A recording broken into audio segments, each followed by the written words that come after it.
Alright, going live. 1, 2, 3, 4, 5, live. Welcome, ladies and gentlemen, your host with the most, Griever, as always. Bringing you guys an impromptu Kengan Asura.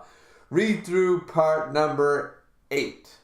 That's where we're at? Yeah? 1, 2, 3, 4, 5, 6, 7, 8. 8. We are on part number 8 of the Kengan Asura read through, ladies and gentlemen. And I just have one thing to say to all you people.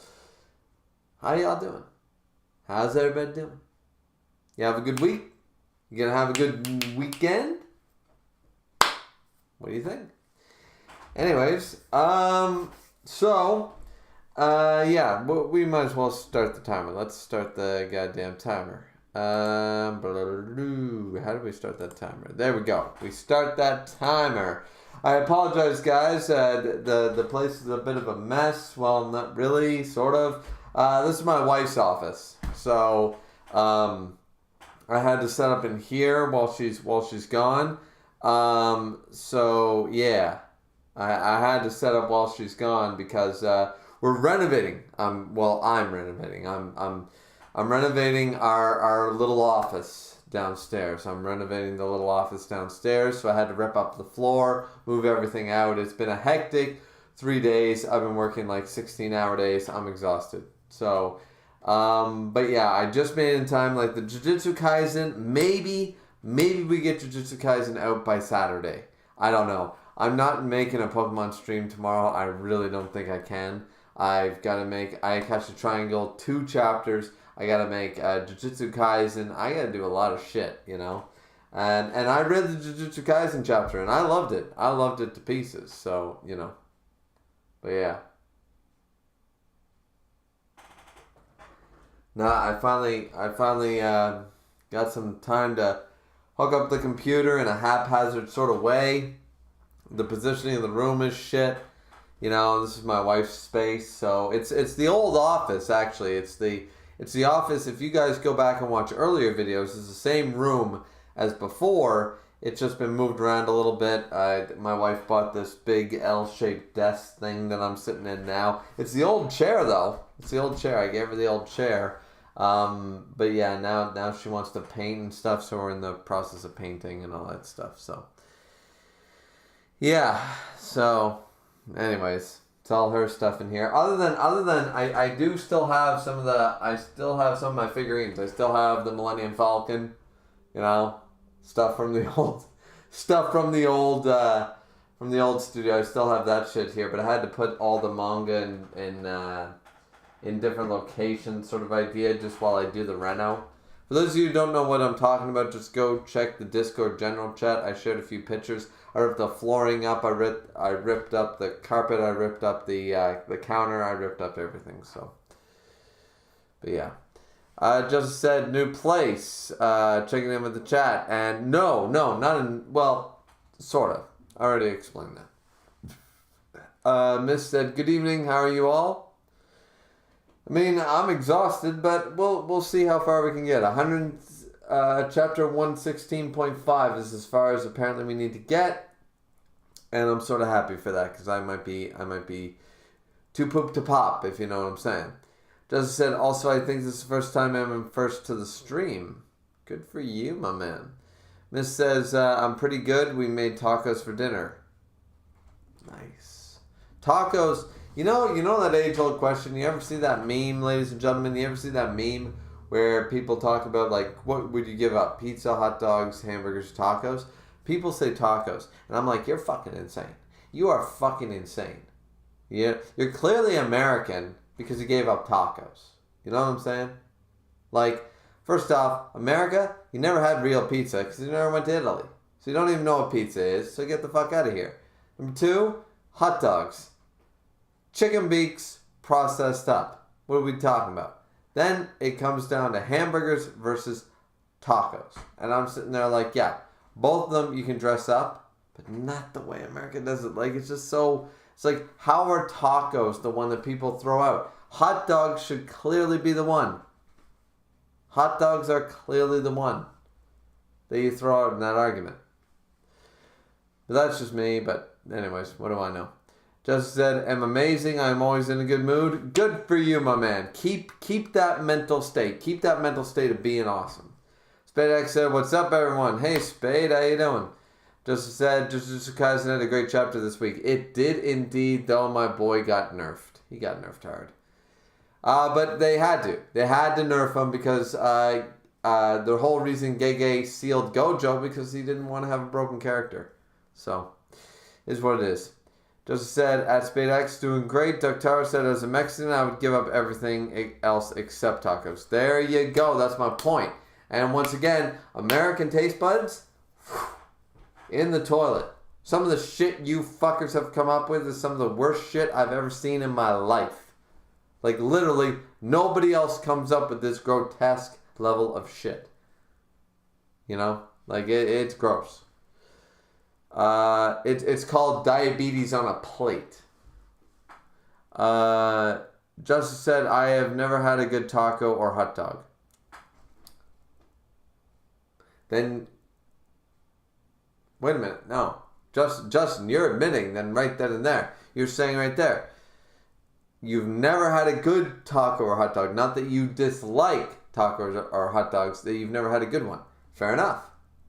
Let me cook you a couple different tacos, alright? There are multiple, see, this is the thing that I love about tacos. They're versatile. They are versatile as fuck. You can make a taco seem, you can go to 5 different restaurants and get 5 completely different tacos, and they could all tell you they're tacos, and you would say they're completely different dishes, completely different meals, because tacos are that versatile. Tacos are amazing. Hot dogs, all right. Just put a Larson weenie on the grill, right? Grill it till it looks like a crinkled up granny's finger, okay? Put some mustard on it. Throw it in a New England style bun. If you don't like that, then you don't like hot dogs. Fair point.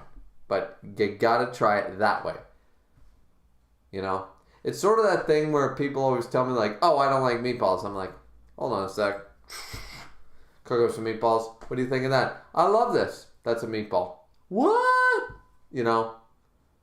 Yeah, I really have to. Some people just don't understand. Like, some people will try one food one time. It was prepared poorly or improperly, and they think that they don't like that food. No, you just had a shitty version of that food. You need to try it again the way I make it, you know? Just as also said, Gege did give Utah a domain expansion. Yes, but we do not know the extent of that domain expansion. If it's as broken or more broken than full-on Rika from Volume 0, fine dandy. But that 5-minute time limit, that's a nerf until we know what his domain can do.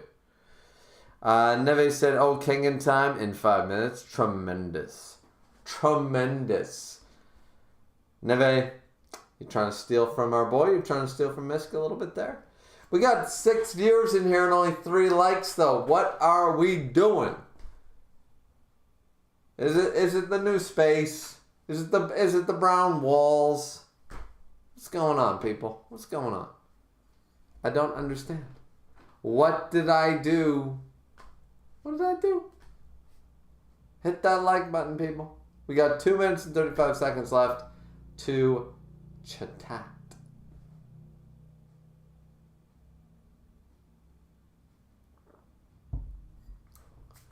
And then we get right into this bad boy. We get right into the bad boy that is Kengan.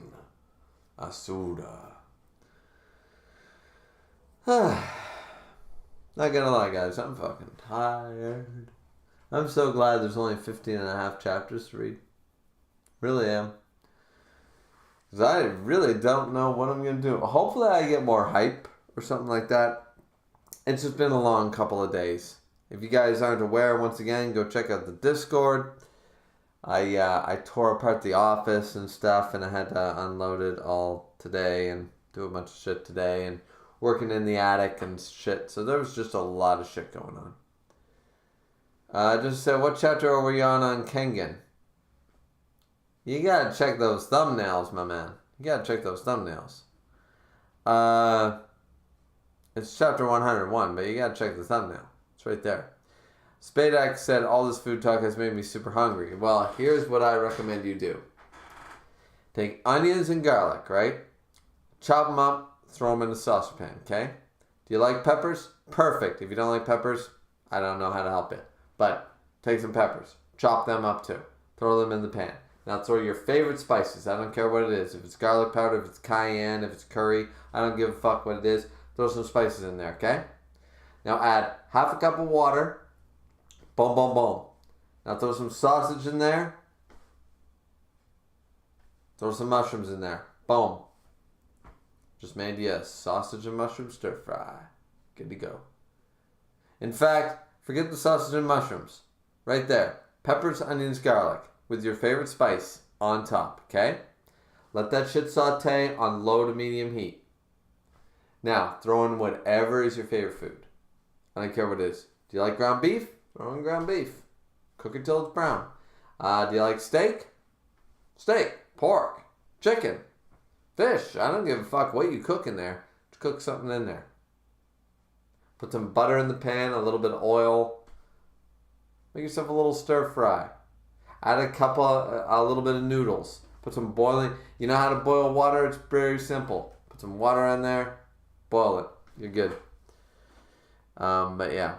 Anyways, the timer is up, so we are about to begin. Just quickly, Miss said, I'm not sure if you said before, but how would you rate Kengan so far? Solid 8. Solid 8. Solid 8 out of 10. Alright. Let's just jump right into it. Nevi quickly said, I tried to download the book written by Miyamoto Musashi earlier, but I couldn't find anything to open the files. It was in. This is so sad.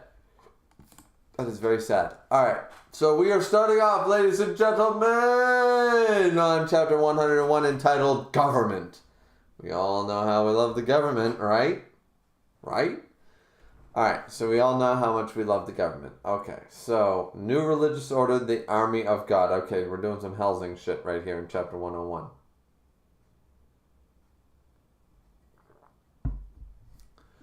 Total membership, 10,000 estimate. Designated cult antagonist to the new religious order, Salvation. I feel like I'm reading an entirely different manga right now. The army of God's doctrine is the salvation of the human race.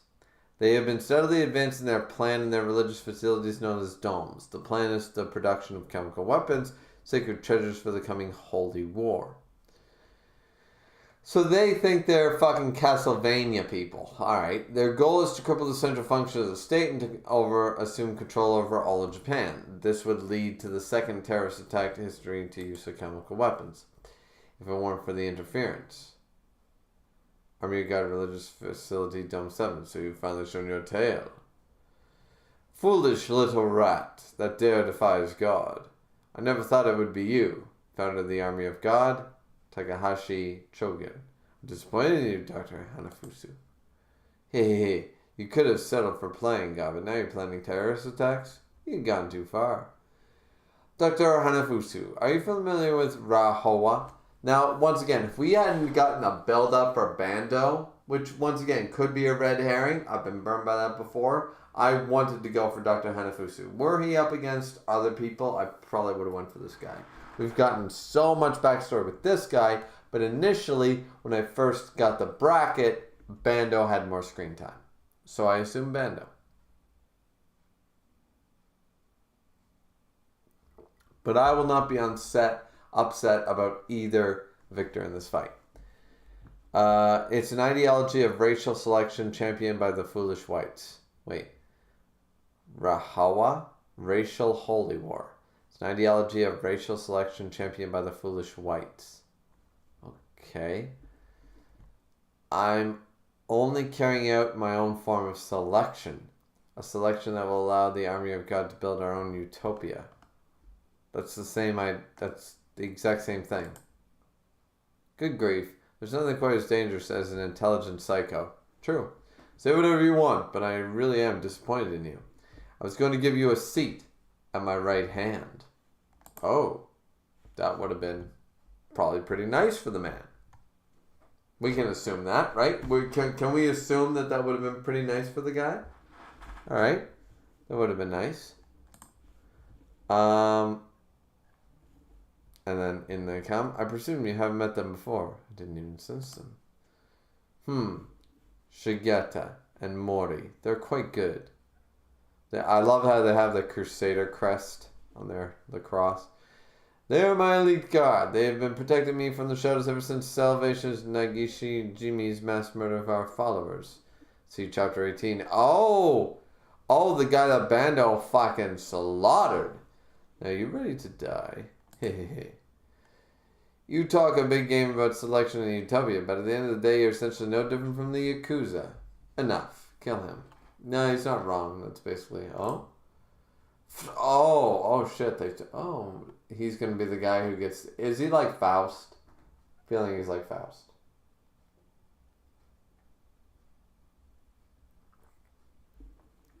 And that takes care of the dissident. Good work, you two. May God's blessings be upon you.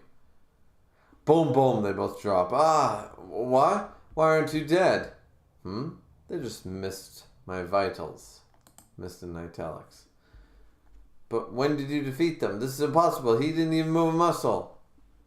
Dr. Hanafusu, who is he? I pity you. You have opened the gates of hell. You shouldn't expect a painless death. There, searching complete. Alright, I must excuse myself for now. You will die within 48 hours if you're lucky. Why don't you try praying to your god? Well, shit. Made them suffer, alright. It's time for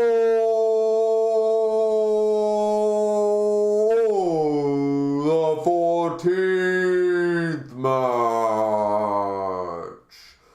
Introducing the contestants. Some call him the MD of murder. Some call him Dr. Death. The doctor, haunted by the Reaper, has made an emergency visit to the tournament. He's here to lead his poor patients to hell. The gates of hell have now been opened. Standing 174 centimeters tall, weighing in at 62 kg, this is his first Kengan match appearance. Representative fighter for Tetio University, Hanafusu Hajime!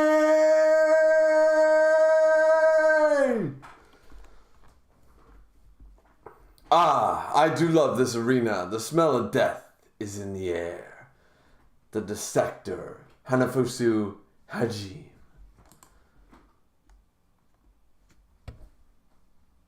Hanafusu Hajime is an agent from the Japanese government. Oh shit. Miss Saika, you're straining your voice, aren't you? Here, take this pill. Wow, thank you, doctor. The Japanese government, secretary and nurse for Teto University. Dr. Hanafusu? You mean he's a civil servant? See, the president of Teto University. Correct. He disposes of enemies in state in absolute secrecy. This is what Hanafusu Hajime really is. Sounds like 007. A little bit.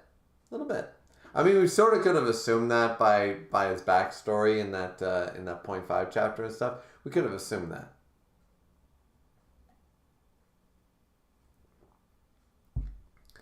But why is a government agent our fighter? The government's goal is to eliminate the death row inmate Bando Yohei.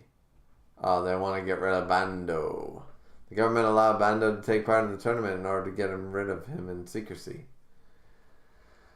The government is pretty shrewd, huh? But if he's on death row, why don't they just execute him? It's not that simple.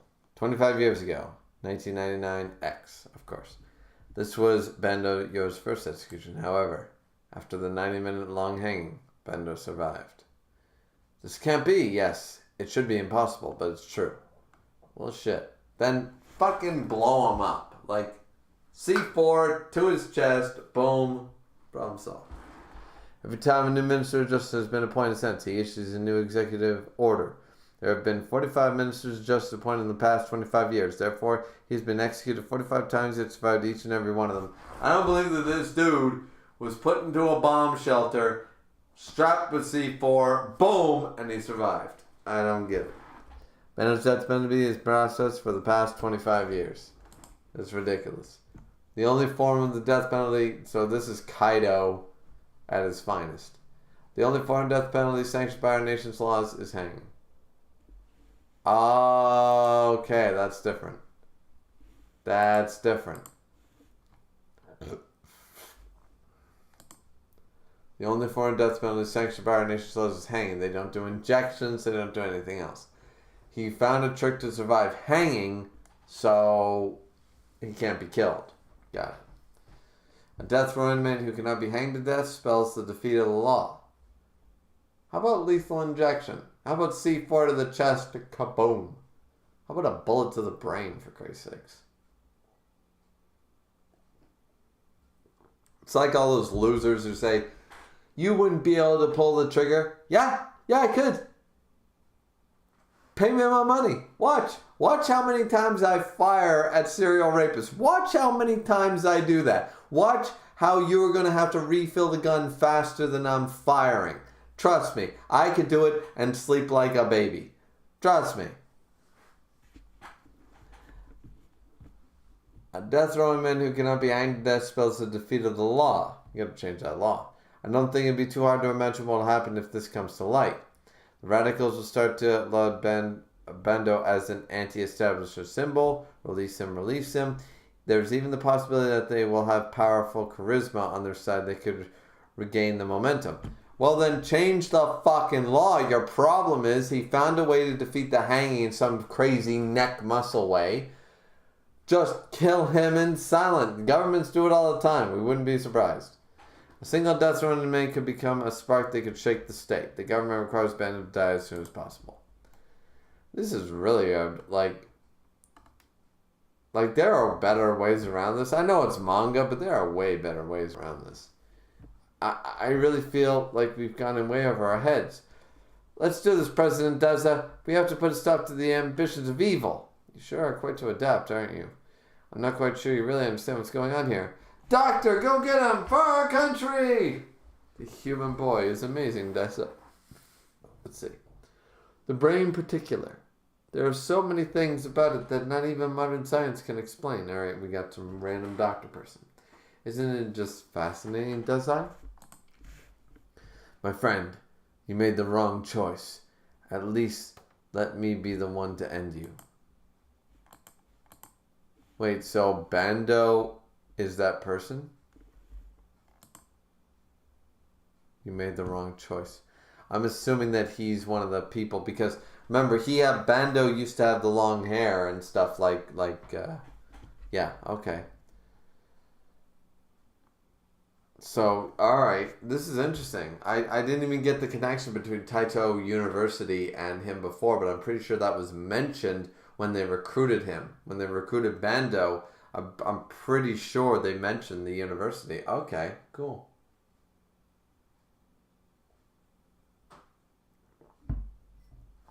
Alright. Introduction number 2. I'm a little nervous here. A little nervous. And now, introducing his opponent. We've got yet another infamous killer in this tournament. A bare-handed serial killer the likes of which have never been seen in Japanese criminal history at this time. And 30 years later, the killer has returned.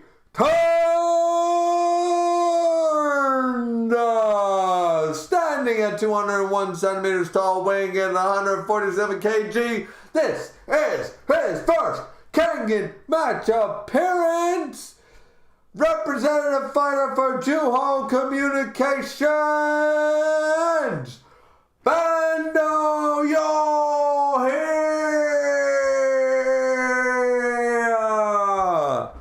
The Bloody Tusk, Bando Yohei. Well, you're smaller than I was expecting. Now, what do I do with you? Alrighty. Dr. Hanafusu, looking more like a chick every day. He got lipstick on. He's saying, hey, a man that can die from hanging. That's an arousing thought. I don't need to see him having a hard on. I would love to dissect you myself. Looks like you haven't been living a decent life. Then again, I'm not one to talk. Boom, baby. Now we're going to read chapter 102. But first things first, let's jump back with our chat and see what the chat's saying.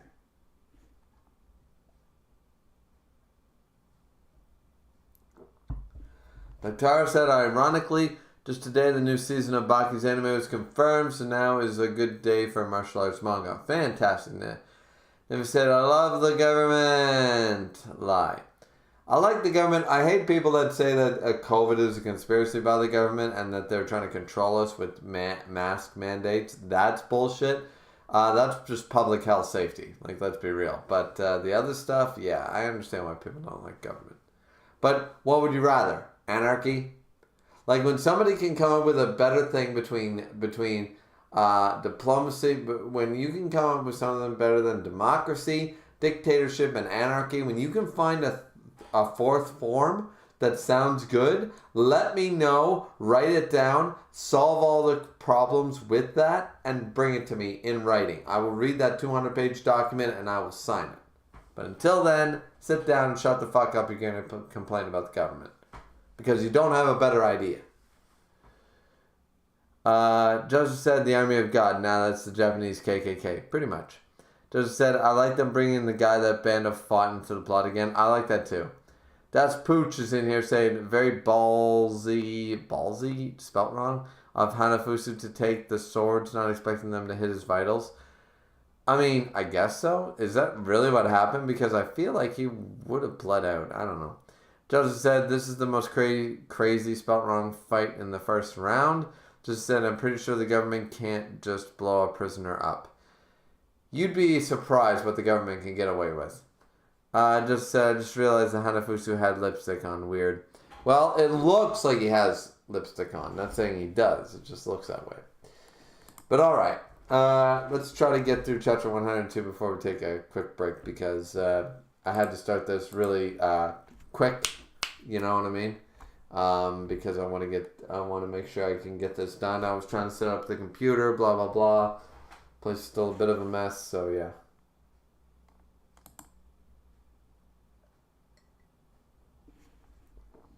Alright. Past. Yamashita Kazuo, age 26. Yamagohan is here. There he is. I see him. He's being led away. It's Bando. Bando Yohei. He's being led away by the police. Chapter 102, Murderer. Oh, shit. So he was watching back then. Oh, look at him. Still an ugly motherfucker, but better looking back then. This man raided a crime syndicate's office and murdered 16 of his members. One survivor is still in critical condition. According to our reports, he also murdered several police officers as he was resisting arrest. See, when you murder... See, that's the difference between the Japanese and the other people. Like, Justin was just saying you can't blow somebody up. Yeah, here's the deal. When you start killing, like, military or police officers in America or Canada, you end up with a bullet in your brain. You don't make it to trial. You can't be a cop killer and make it to trial. It doesn't really usually work that way.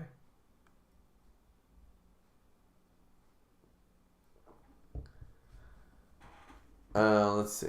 So, Yamagohan says, those eyes. He's changed so much in appearance, but those eyes are still the same. It's definitely the one and only Bando Yohei. So, Yamagohan recognizes this shit. Alright. It's actually him, Bando Yohei. He's a real-life serial killer, so the crowd's going wild. Oh, I've never heard of him. That was 30 years ago, right? I wasn't even born yet. There was a huge panic at the time. Bando doesn't look like how I remember him, though. Yeah, 30 years will do that to a man. Hey, you got fine muscular balance. Would you care if I dissected you later? Jesus. They're creeping me out. What's up with them? They look different from the other fighters. Oh, we see the auras behind them. Skull of death and the skull of sludge. Almost. Are you ready? Now take your stances, says referee Chita Hattori. Hey, what's the hold up? I'm not a martial artist, so I don't need to make a stance. Exactly. We'll do this like we usually do it. Fine, have it your way. The serial killer versus Dr. Death. Begin! Let the battle begin. I have no idea how this battle's going to go. As I said, I bet on Bando, but I can see Hanafusu winning.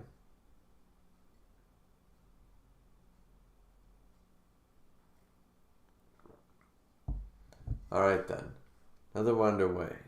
I just have to kill this kid, don't I? Don't feel very good about that. But I guess I don't have much of a choice. Swipes forward, Hanafusu dodges. Boom, boom, boom, boom. Hits all the, let me guess, the nerve points in the arm. Boom. Dodges again. Oh, not a martial artist. That's rich. We see all the pressure points he's hit.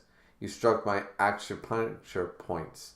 Isn't that what martial artists call chin-na? Yeah, I can sort of see that. Yeah, he's using acupuncture fucking super yoga or whatever. It's like, I'm not a martial artist. I use acupuncture. I'm actually a chiropractor. I'm just fucking really good at killing people with it. You know? What a liar.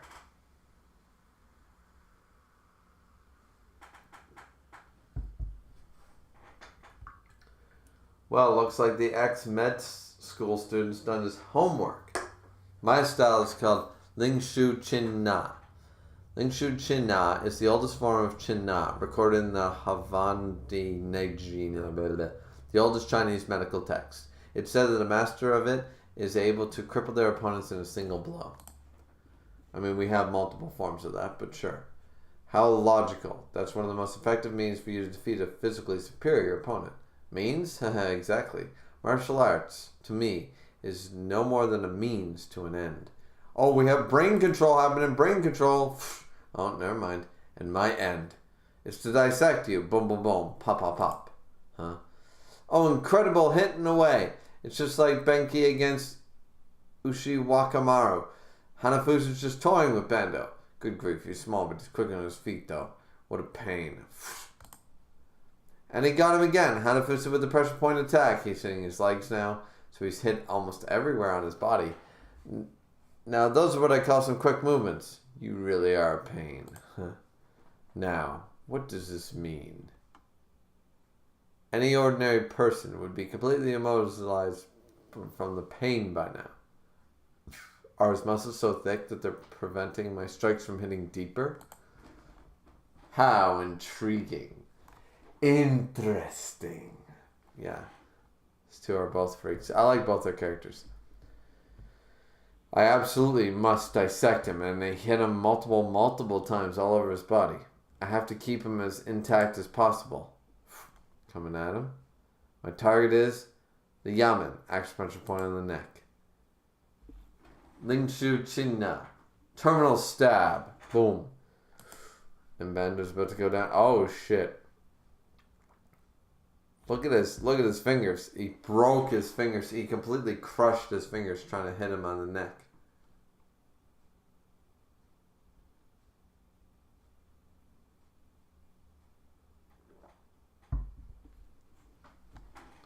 He's still talking.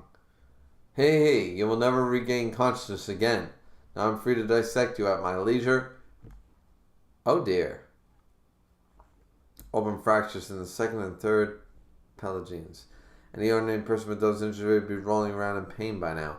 Yeah, because your fingers are bent the wrong fucking way and are bleeding profusely. Looks like you're not exactly normal. Crack. I happen to belong to the class of abnormals myself. Alright, we're going medical box with this shit. Let's go! Now, why don't we see which one of us is the superior abnormal? Let's go, Bando! I like Bando. I like my man Bando. Chapter 103, Reconstruction. Hanafusu, was it? Let's sell this as fellow abnormals. Well, I was not anticipating this at all. I'm fairly sure I destroyed... Excuse me.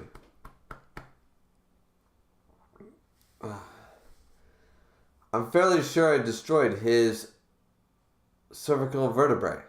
And the cervical vertebrae is one of the prominent vital points on the human body. Plus, it's not a place that you can build muscle to defend. That just leaves one conclusion. Well, I'll be damned.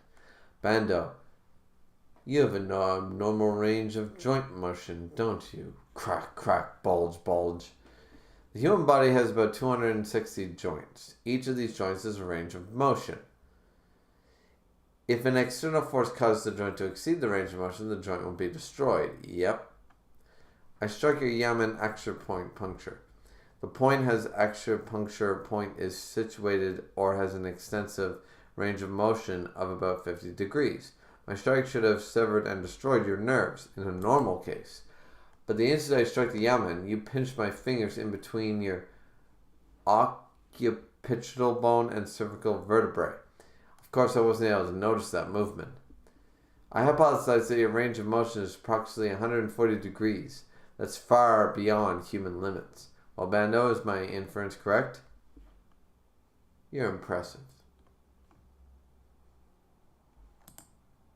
Correct. Whoa. Whoa. Whoa. Not sure that I don't know if I can approve of this message for the children of all audiences right now.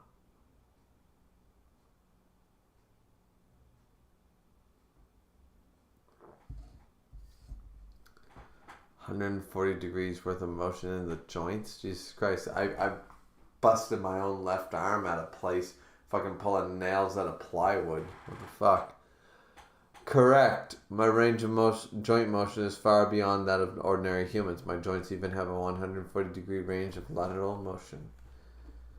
His neck's bending in a weird way. Mama! Hey, I suppose my deductive reasoning isn't all that bad. Perhaps I should be a detective on the side. Alright, Sherlock Holmes, settle down. I hate to tell you, but it's not going to happen. I'm afraid I don't know how to defeat people without killing them. Now, what to do? Can't use my chin-na anymore.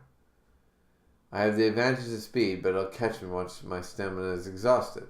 He has an intent to kill without hesitation and incredible muscles. In addition, his joints serve as a cushion that will have an effect on any of my vital attacks.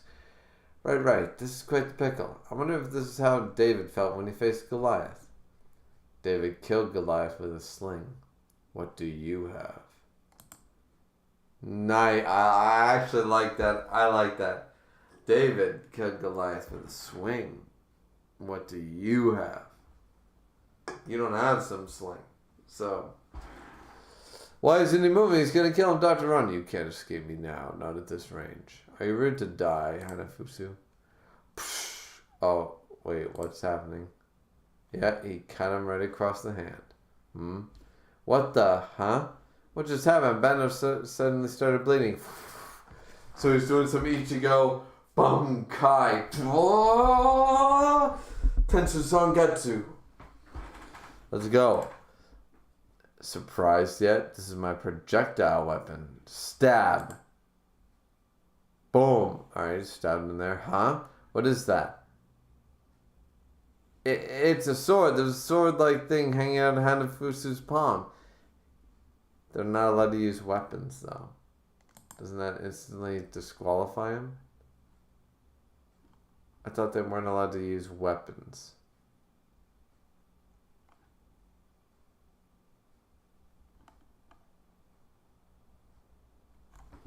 He'll be instantly disqualified. How are they going to explain this one away?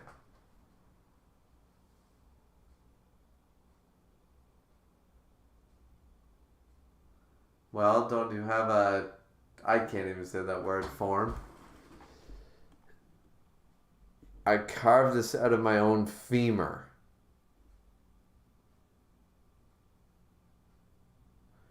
I did everything from designing the gimmick to processing the bone, even the surgery, all on my own. It was rather fun.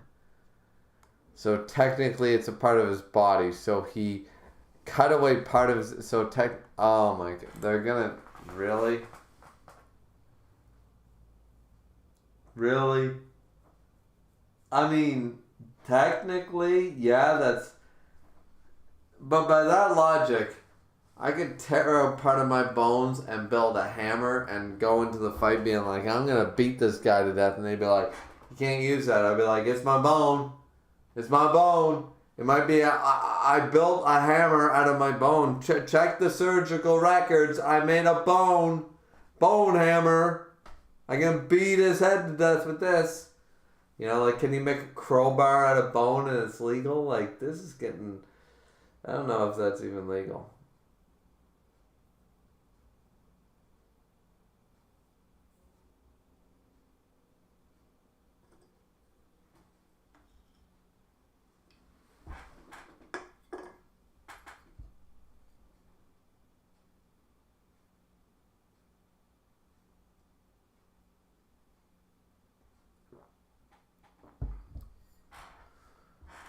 I don't know. I find this, don't get me wrong, I like the inventiveness. I like Hanafusu. I don't like this idea that they're going to literally say he can pull out Wolverine level fucking Deadpool katanas built out of bone at will. Which, by the way, how does he activate them, by the way? Like, how does he, you know?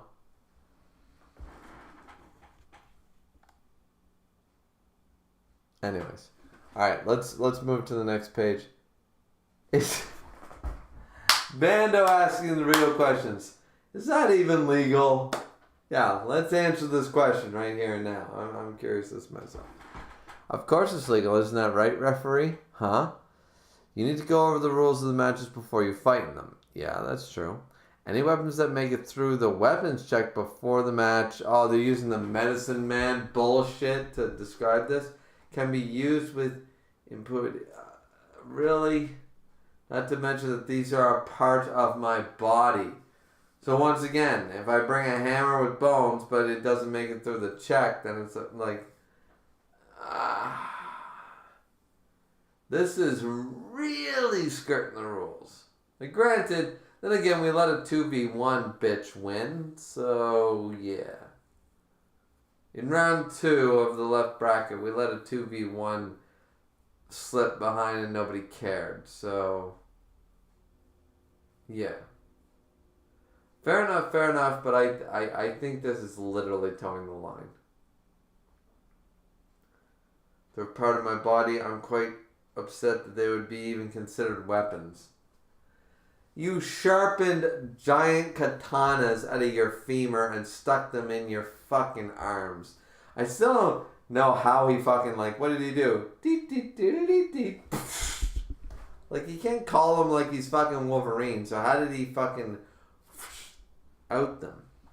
Like, sure, I could surgically put a bone in there, but I can't projectile it. This is getting a little ridiculous. Even the referee's like, what the fuck? So let's see. Oh, and here we have Katara Matsudo saying, so he claims parts of my body as his defense. He sure got me there. Isn't that right, Takayama? So even Matsudo is sort of like sitting there like, yeah, that's kind of bullshit, but he technically didn't break... He broke the rules. Like, they're all basically saying, this man broke the rules. But technically speaking, he did not. We all know he broke the rules. But technically, by the letter of the law, he didn't. It's sort of like that whole loophole in the law where it's like, I actually didn't steal from those people. Because according to my contract, subject A, paragraph 14 of subject line C, I was totally allowed to take $500,000 out of their account and totally run away with it to the Swedish bank accounts. I'm totally allowed to do that. You know? So, it's like a technicality more than a straight up win. This is kind of skirting it. But, alright. You know, you're sort of, if anybody else, you're going to expect it from the doctor. You're going to expect it from the intellectual to think outside the box and, like, skirt that gray line right to the letter where it's like, yeah, we all know that this is bullshit, but technically, if you read it black and white, you didn't actually break a rule.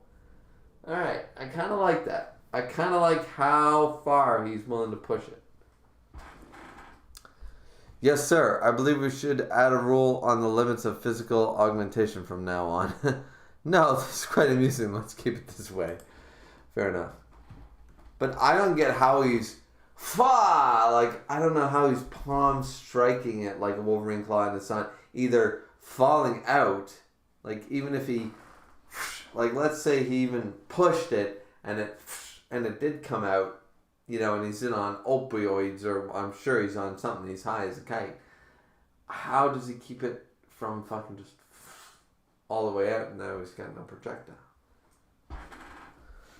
And how did he make it come out in the first place? Those are the problems I have. But whatever the case, match is up in the air now. I knew it. First there was Hanafusu's reaction to his fractured fingers, and now his gadget. Hanafusu, you are high as a kite. Don't feel pain, do you? Oh, does he have that condition? Does he have that no pain condition from House? Does his Bando surmise Hanafusu has no sense of pain? What are the key components of the pain?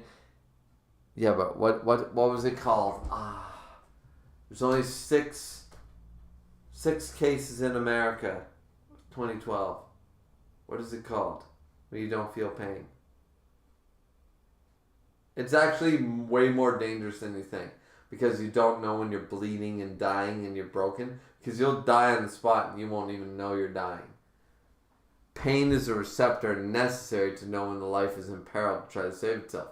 But if your body doesn't sense the pain receptors, then you could sit there and bleed out from a toothpick and you wouldn't know it.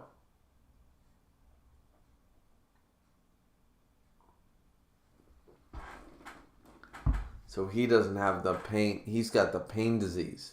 What is it? One of the key conduits of pain is the hypothalamus. The hypothalamus.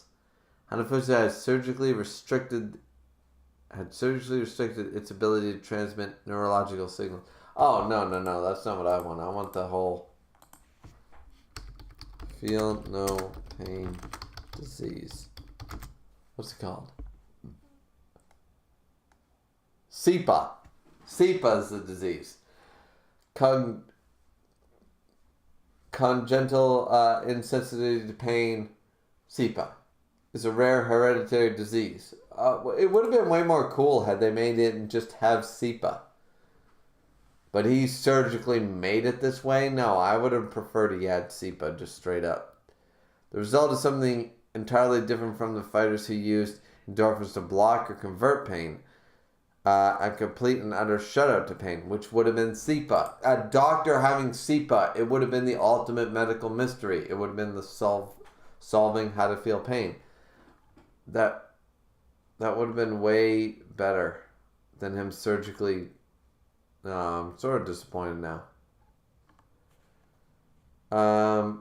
Bando, fucking look at that hit. Boom, he just broke. He cracked all his ribs. He's smiling. Boom. Hanafusu Hajime cannot be defeated without being killed. No, because he's got surgical SEPA. Good grief, what a bastard. Boom. Twists around his arm. Tries to break him. Cuts him across the chest.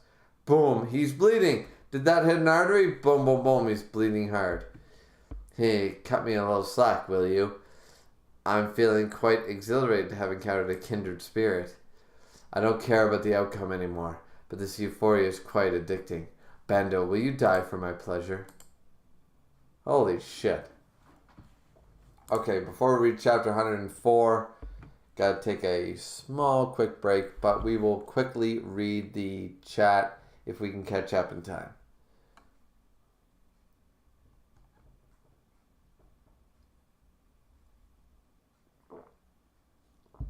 Okay, so MC Dude said, I really like the clashing auras that have the start of some of these fights. Indeed, I do too.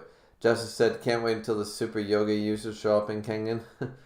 Justice said, let the weird people fight. Let them fight. And Neve said, he has the funny joints. He has the funny joints. Fine says, hello, hi Fine. And by the way, guys, thank you for 6 likes. Let's bump that up to 7. Justice said, you thought that Sao Pang was wild. You haven't seen anything yet. Yeah. Neve said, what do you have? And here's why Hanafusu is one of my favorites.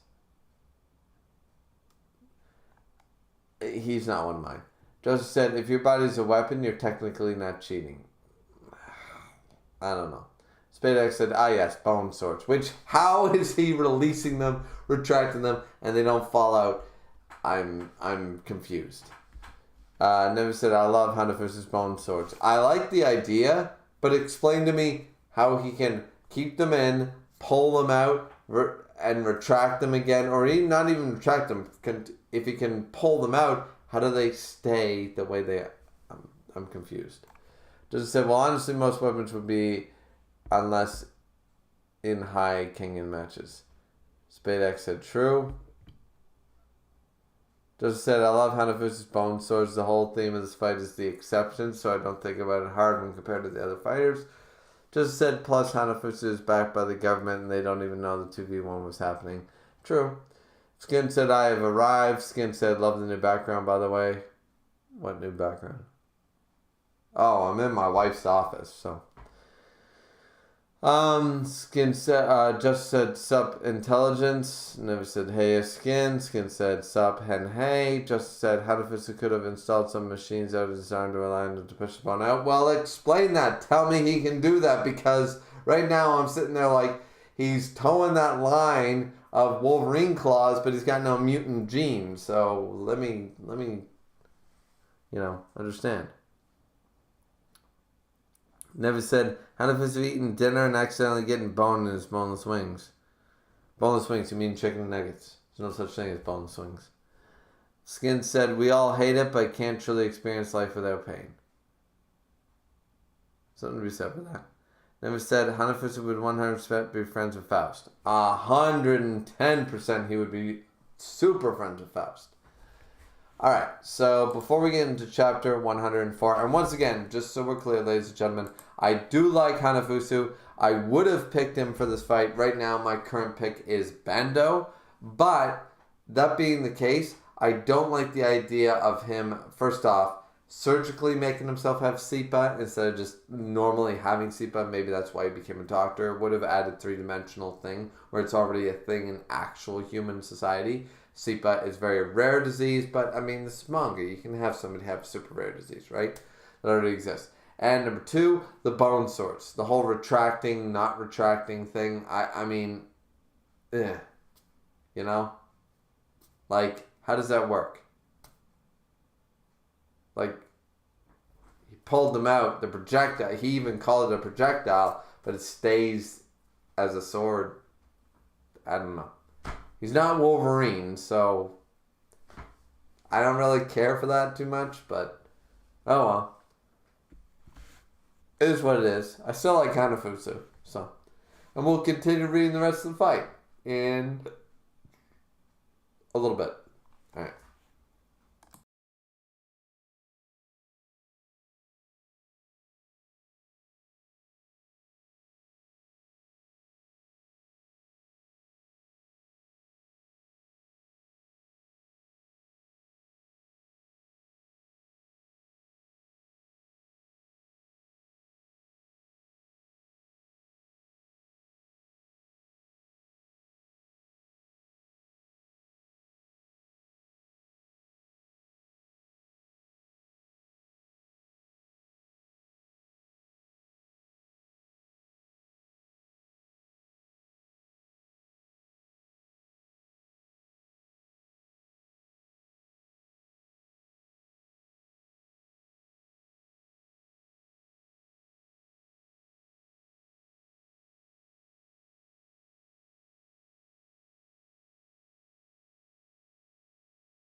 Alrighty then, I'm back. I'm big. I'm not black, but I'm big. I'm back. I'm coming back to bring you guys a little bit more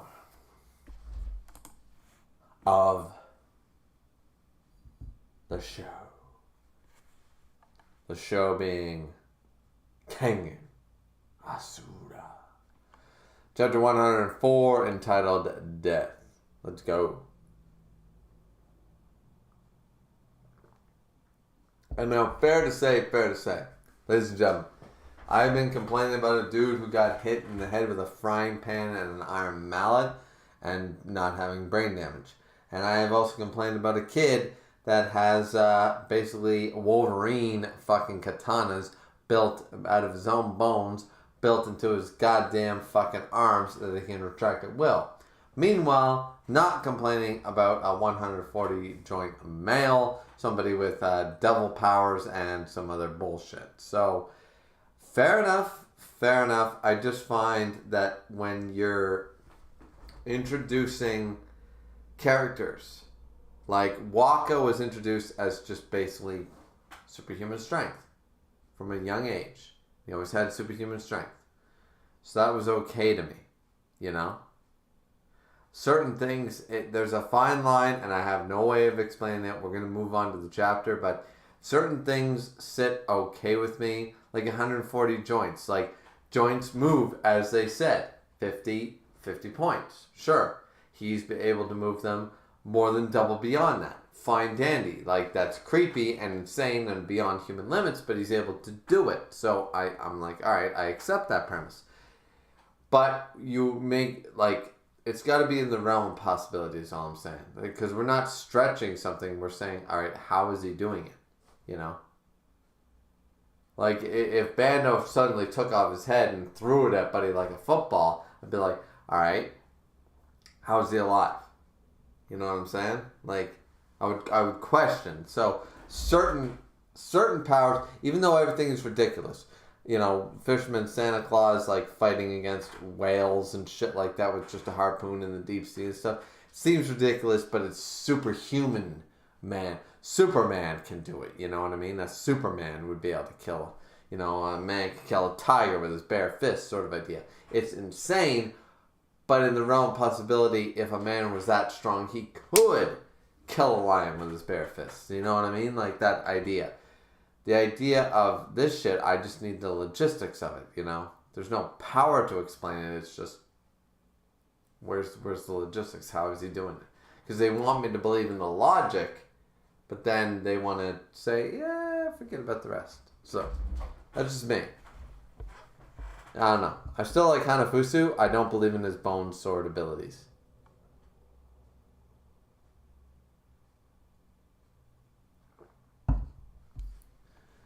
Chapter 104, Death. Bando hesitated to attack. Needless to say, this was because of Hanafusu's trump card, the bone blades. Bando still had a longer reach than Hanafusu, even with his bone blades. But he was up against a bladed weapon. One wrong move could spell death. Bando was not afraid of death, but he was reluctant to die in a place like this. His indecision manifested as hesitation. And Hanafusu did not overlook Bando's hesitation. Thud! Slam! That's some power. And what was that blast? He took a hit to the jaw. What the fuck? So he stuffed his heel full of high-pressure gas. His heel full of high-pressure gas.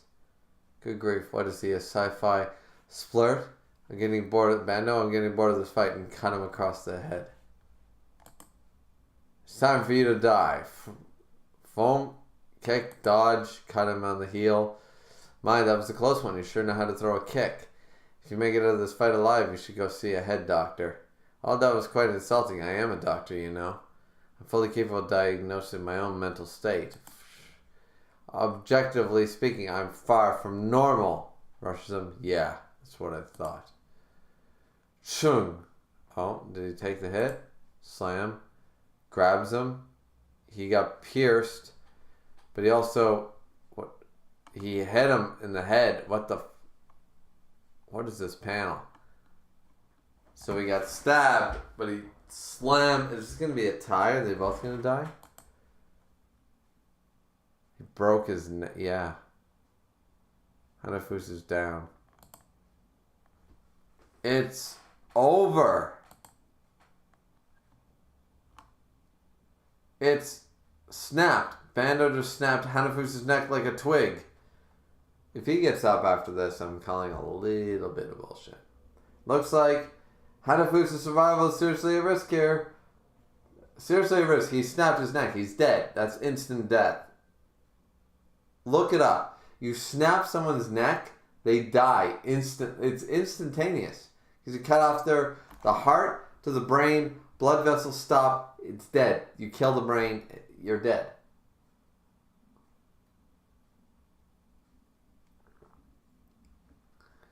Bando says that was close. Hanafusu's target was my solar plex. Let me guess, he's going to get up and kill him. It was the right choice. Attacking to my medium are incredibly difficult for me to dodge. Justice is under my body like my solar plex. If I hadn't immediately shifted my spine, I would have been the one lying dead. And let me guess, Dr. Hanafusu expected that, and I was going to get up and attack him from behind like a coward. Oh shit. While his guard is down. Oh shit. Because he knew that. He thought about that. Hanafusu about to win and Bando's about to die. It sucks, and I'm calling a little bit of bullshit, but I'll take the loss. Oh, that's Bando's flexibility for you. His offense and defense are flawless, but I have to say, the Minister of Justice is quite two-faced. On one hand, he allows me to take custody of Bando. On the other hand, he sends an assassin after him. How arrogant of him to think he can use me. Of course, I had already factored in the government's plots into my predictions. Now he's about to lose. Once again, the Kengan associates in mind, they'll have to pay a heavy price. Oh, Bando. Good work out there. Seems you're slightly injured, but it doesn't look that bad. I hope you can keep up the pace in the next round. Wait, did he actually win? Bando?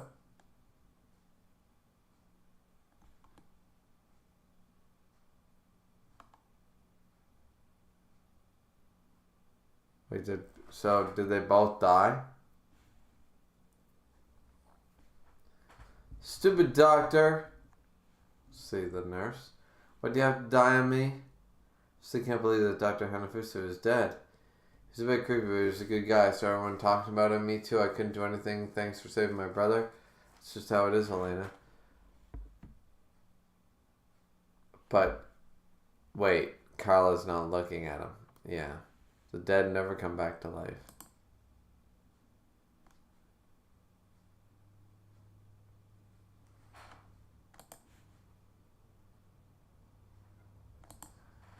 I feel like he killed him anyways. I don't know. I feel like he lost the match, but he's alive. I don't know.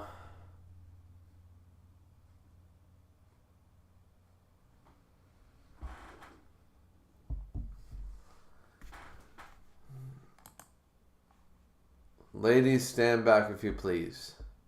Want your sword said, Hanafusu. President Dazai. How dare you talk to him that way? Dr. Hanafusu fought it with his life on the line. Correct. And it's time for us to find out if he was worth putting his life on the line. President Dazai, what are you? Crack. Full. I'm back. What? So, alright, yeah. Okay. Alright. Let me guess, he killed Bando. He injected a poison into him and killed him or some bullshit.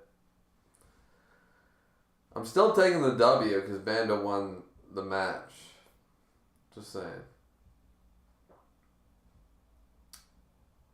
And Hanafusu is kinda bullshit. Like, not even in an inventive way. Like, they need to explain those fucking bone swords. I'm sorry, explain the bone swords. Explain to me how he can retract them, retract them, and they not fall out like Wolverine claws. Explain the logistics behind it. I'm full on board. But until then, I call the bone swords bullshit. Like, at least when they explain shit, they just go, oh, manga logic. But no, you don't explain bone swords. You don't explain a dude who can't fight with logic, like, that's the difference. Like, you have a dude who's like, oh, science beyond brawn, beyond, like, physical capability, beyond Super Saiyan levels, I just have science. Well, you need to explain the science. You can't go, oh, I'm beyond Super Saiyan, I don't have martial arts, and then boom, I pull out martial arts manga logic. Like, no, you don't get manga logic if you're going to try to beat brawn strength with science. You can't have your cake and eat it too. That's my biggest problem with, like, Sao Pang and now Dr. Hanafusu, is that you can't have your cake and eat it too. You know what I'm saying? So, I want explanations, and I don't want them to be bullshit.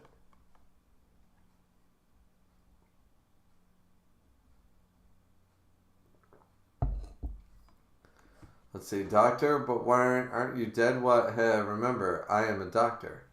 Nafusu, I made a few modifications in case of an unlikely event of my death. The machines to force my heartbeat to beat and the like. I see, I won't even question it anymore. Yeah, they're doing a it's Urza thing. But honestly, that was quite a predicament. If he had broken one more of my vertebrae, it would have been difficult for me to regenerate, and I'm still a bit numb. I was saved by the bell, so to speak.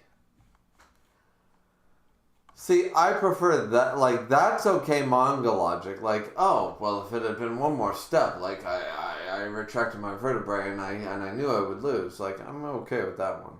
Like, look, he just retracted his fucking shit like Wolverine claws. How? Explain the Wolverine death blades first, bud. Explain that shit, then I'll cheer for you. Hanafusu, what about Bando? He's a dangerous man indeed, quite strong too. For someone with no formal experience in martial arts, he seemed used to combat. Frankly speaking, he was far beyond me. I see. So did he succeed? Don't worry about that. Bando, the man will be dead shortly. What's wrong, Bando? He got me.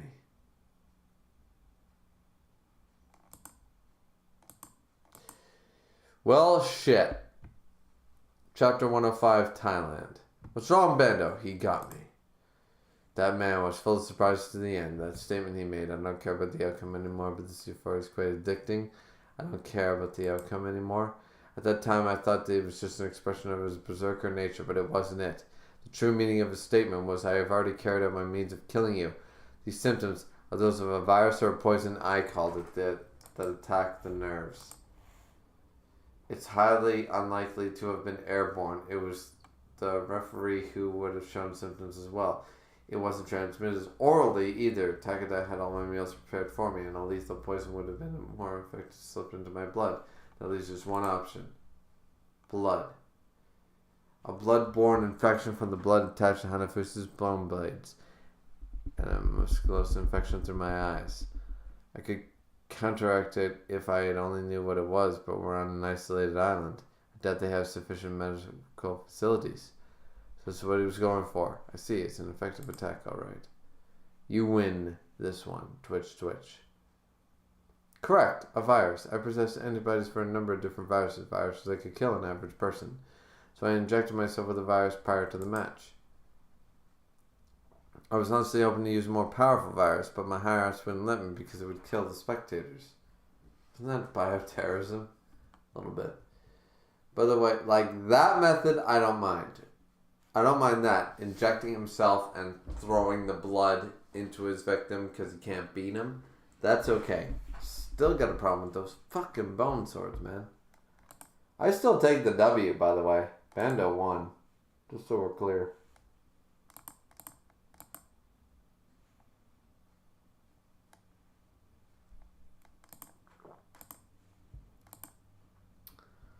So let's adjust the thingy.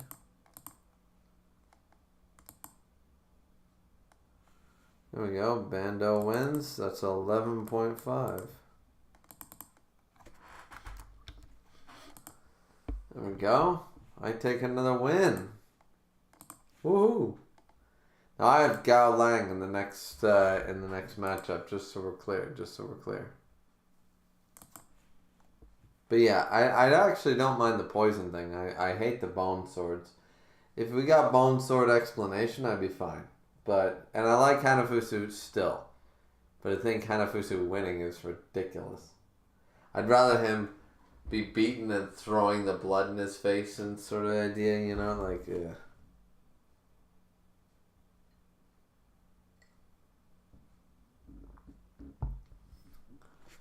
By the way, did anybody else besides you touch my blood? It's not a very infectious virus, but it shouldn't be a problem unless it enters any open wounds or mucous membranes, I hope. You hope? Oh shit, she's touching all the... You did happen to get infected, you would suffer intense agony and die painfully within 12 hours. That's not funny, why are you laughing at that? No, don't worry, I'll give you a full disinfection for a change of clothes and a vaccine just to be safe. Oh shit. I'd like to test a new drug on you while I'm at it. No, come on, what's wrong? Stop it! Farewell, my friend. If there is a life beyond this one, let us meet again under the cherry blossoms. Oh shit. Bando's not dead though, because they don't kill anybody in this goddamn Satan for some reason. Kingdom of Thailand, we are pleased to meet you. We get to see the traders going on, Ida. Oh, here's the man. Rama the 13th. Let's go. With all due respect, our successful expansion of the Kingdom of Thailand would not have been possible without your patronage, Your Highness. I am indebted to you. Enough with the formalities. I knew you would not seek guidance with us if not for your interests. We are quite fond of men like you. State your request. I am glad to see you are so easy to deal with, Your Highness. King Annihilation Tournament will be held in 2 months, and Yato Trading Company will be participating. Thus I have come to request the use of your royal sword. Oh, our sword, you say? Yes, please, give us that man. The Thai god of war Gao Lang, as our company's fighter. He. So that is the sword you desire, and what's in it for us? If I become Kengan Association Chairman, Yato Trading Company will be able to expand even further than before, and I can assure you of even greater profits on that occasion. So what you're saying is there will be no returns unless you win. You are a shrewd one indeed. You heard him, Gao Lang. We quite like ambitious men like him. Will you give him your assistance? If you give him your word, Your Highness, I, Gao Lang, will fight for him. For you, Your Highness, and the glory of Thailand. Even if I must stand alone against the army of 10,000, I swear to defeat them all. Let's go. I got Gao Lang picked for this fight.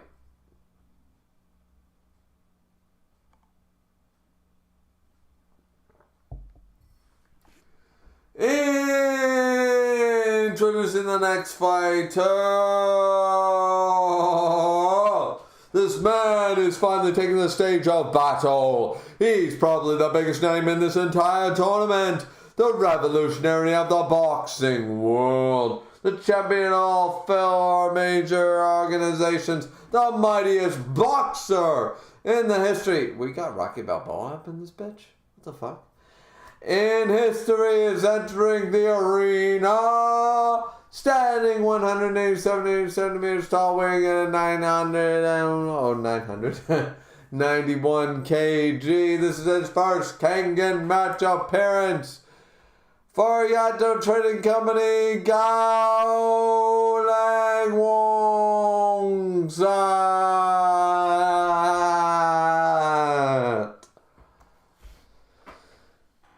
He's no Rocky Balboa, but he'll do. The Thai god of war, Gao Lang Wong Swat. Hey, what the hell? I'm a pretty big name myself, you know. I guess no one's listening to King Combat. Rahito still has to come back. Kaneda's mascot, and Himero's up and vanished somewhere. Well, I guess I better get warm for my own match. Are you really doing this? Yes, the Icy Emperor. Don't worry about me, I'll be fine. Seriously, this guy.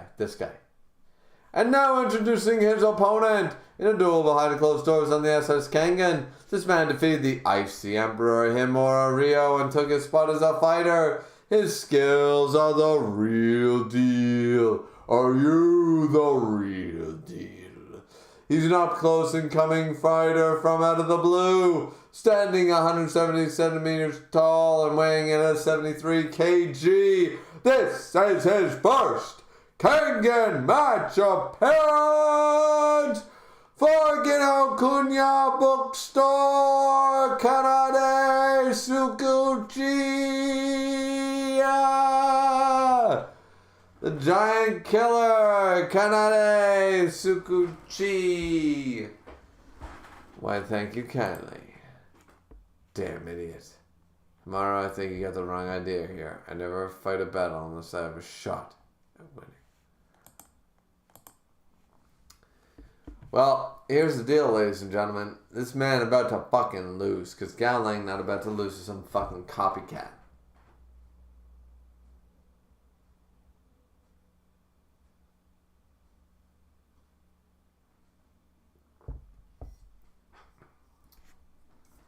Alright, so let's check up with the chat, and then let's get into this bitch. And by the way, I'm going to check the bracket. Which, by the way, I don't care that Hanafusa is alive and Bando's apparently dead, because Bando's clearly not dead because they don't kill anybody in this fucking series. Here's the latest bracket. So we got 11.5 wins to 3 losses. 2 more wins put us at 13.5 to 3. We will be 10 wins. We will be 10 wins going into the next shit. So that's a big deal. That's a big fucking deal. So just saying. Just saying. Let's catch up with the chat while we let that simmer for a minute. Let's see. Drew Hanafusa would be 100% friends with Faust. Yeah, absolutely. Justin said, I need to go for a second. All right, Justin. Then he said, my granddad is seriously at risk. I say after he's run over by a double-decker bus and I hear my dread snapping sounds. Jesus. Doug Taro said, Hanafusa is the most versus character on the series, so don't worry about it. The next matches don't reach this level of BS. I can't wait. Never said Hanafusa is magic. Yeah. Doug Taro said BS. Yeah. Hanafusa is BS. Yeah. I'm with Doug Taro. Never said, yeah, Bando still won. Yeah, and I'm taking that W. Full W. That's a full W. I don't give a fuck. Doug Tower said, Hanafusa was the result of the author writing a character after playing Mortal Kombat and then realizing, oh wait, I don't want to kill this guy. Pretty much, yeah. Miss said, I knew you'd hate this. Yep, and I do. But 7 likes say that I don't. I still love Kengan. I just hate this fight. Spadex said, well, you wanted the government to use lethal injection on Bando, right? Yeah, and then if they use lethal... And they did, but not with fucking stupid swords that make no sense. Needles make sense. Bone swords retracting out of someone with no device attached to them make no fucking sense. Never said, oh, time for Gao Lang versus Kanade. I imagine I'll like this one a lot more. Yeah, if Gao Lang doesn't kick the shit and kill this bitch, I'm going to be pissed. Space said, did I hear Griever say they don't kill anyone in this seinen? Have they killed anybody yet? They haven't killed anybody yet. They said, yeah, other than Megoro, there's not been anyone up to this point. Who the fuck is Megoro? Megoro. I'm going to look that up. Who's Megoro? I don't even remember this dude.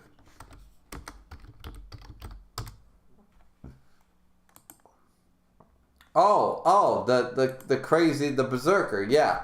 They finally killed one person. One person has died. We are over 105 chapters in. They have killed one person in supposed death matches for 105 chapters. Forgive me for forgetting the one they actually killed. Neves said his skill is a realist. Just that I returned. What happened? Neves said Kanade isn't a copycat though. He just uses predictions. Oh, right, sorry. He predicts all the abilities. Sorry, whatever he does. He does some bullshit. Never said Megoro was the guy Mutaba killed. Yeah. He slaughtered him. The berserker. The guy from Kenshin that's a reject, yeah. The reject from Kenshin. Got it. Alright.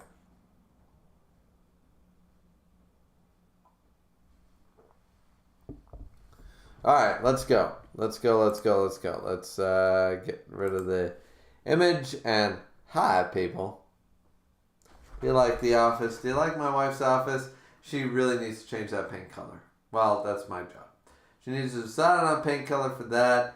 Then we change the office around. She hangs a bunch of shit. She makes things her own. And her thing is focused this way. See, my shit is focused this way because her shit is right over here. It's all in this block and I don't have, I can't move anything, because God forbid. So, yeah. Anyways, alright, let's jump into chapter 106. I was born as the youngest child of the Kanade household, and I do not care about this dude. I want him to die. I was physically stronger. For as long as I can remember, I was plagued by illness. I was never physically stronger. Sorry. And I almost died twice. By the time I got into school, I had surgery 4 times. Sounds like me. I had surgery twice before I was in 3rd grade. I was just an ordinary boy that was born frail. Me too. But there was one thing that set me apart, and that was my thirst for strength. Chapter 106, Flash. Now then, I'm ready whenever you are. Please don't go too hard on me. Galloway better destroy this motherfucker. And CEO of the bookstore. Oh, Patrick Starr. Oh, I never knew you smoked a pipe. Yamagohan. Well, I guess the Canadians match is finally up. We may be on opposite sides now, but we should go for a drink once this tournament is over, whatever the results. Well, sorry to bother you. Hold on there, Yamagohan. Why wait? Let's have a drink right now. Patrick Starr in for the win. Love our guy, Patrick Starr. Kenny, so you haven't changed after all. Oh, you mean with me and Toyo?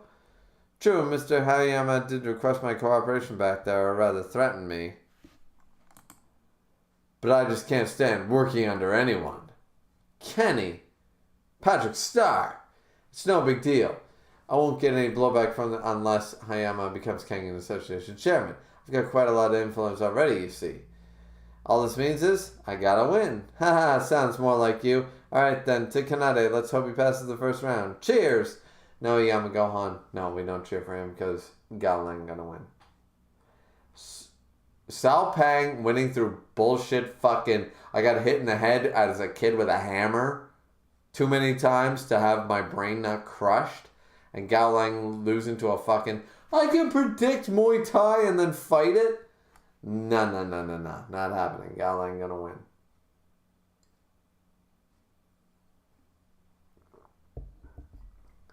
Now the match is about to begin. Kanade Sukachi is challenging the god of boxing.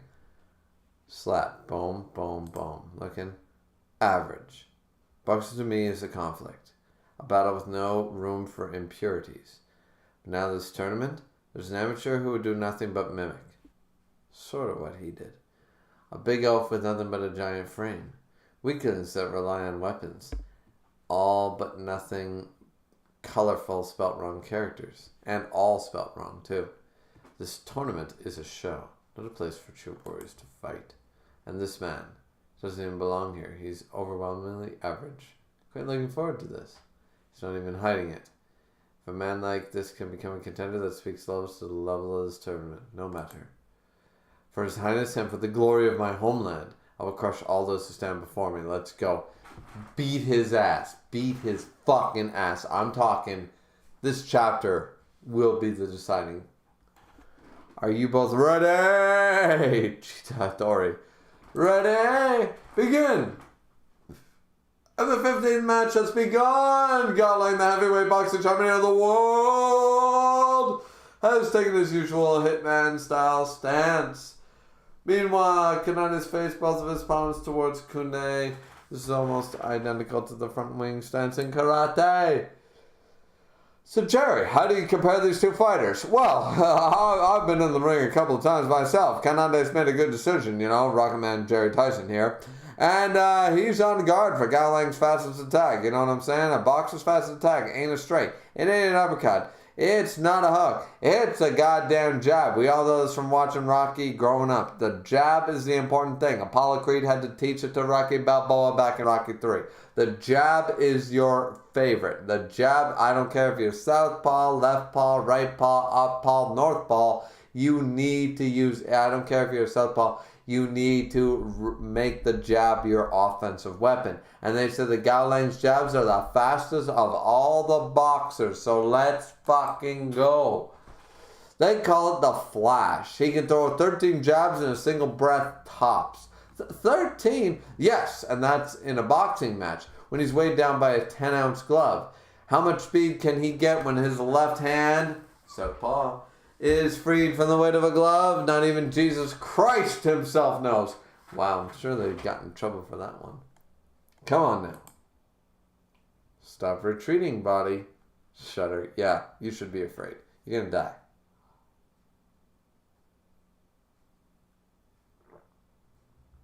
I'm afraid. My instincts are telling me to run. Pathetic. Did Himura give up the fight? Did Rahita forfeit his match? They didn't, did they? They both fought to the end. If I don't move now, when will I? Alright, then you're stupid because Rahito, both those people lost and got their face caved in because they fought something they couldn't win. This ain't shonen and you ain't a main character. He moved. Kanade's gradually closing the distance. He's in. Kanade's coming within punching range. That means he's set foot in the boxer's territory. Apologies for the intrusion. Since he wouldn't make a move, I decided to break the ice myself. Galang sighed.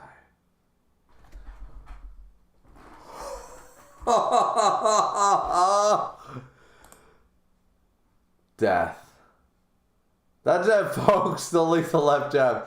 Faster than when he's boxing after all. This man reacted to my movements in that split second. Alright, we're going to call some bullshit, but Galang's still going to win. That was quite fast indeed. You quite nearly dislocated my wrists. Alright, let's go. Let's go. Come on, baby. Come on, Galang. We can do this.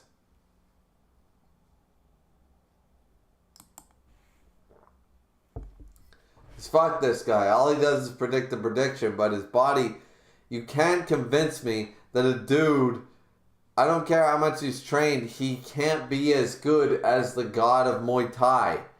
No matter how much he blocks and dodges and shit, some people are just better. It's sort of like training your whole life. I'm sorry, Michael Jordan will always be better at basketball than you. Wayne Gretzky will always be better at hockey than you.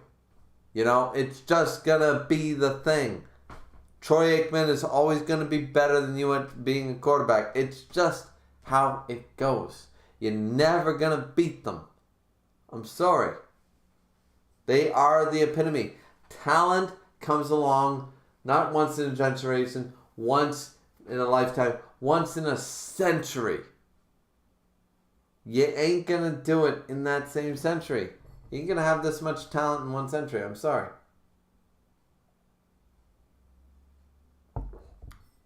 Like, if this guy wins, if this guy fucking wins,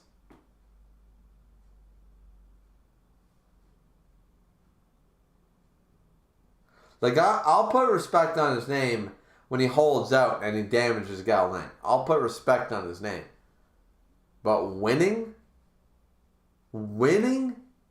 That's going to be disrespect to Bruce Lee and Muay Thai, and I'm just not having it. No fucking dude, no gambler who can predict the prediction shit is going to be able to copy a dude, the god of Muay Thai and the god of Bruce Lee. You ain't going to convince me twice. I'm sorry. I was insulted the first time. Now, you earn my disrespect. I'll drop this fucking series if this dude wins. If this dude beats Gao Lang, I'm dropping it. Just saying. Straight up. I wasn't going to say it, but I'm that pissed off. I'm that pissed off that people like this guy. Because it's total horseshit. It's horseshit that he beat the Bruce Lee guy. It's horseshit that he beat him.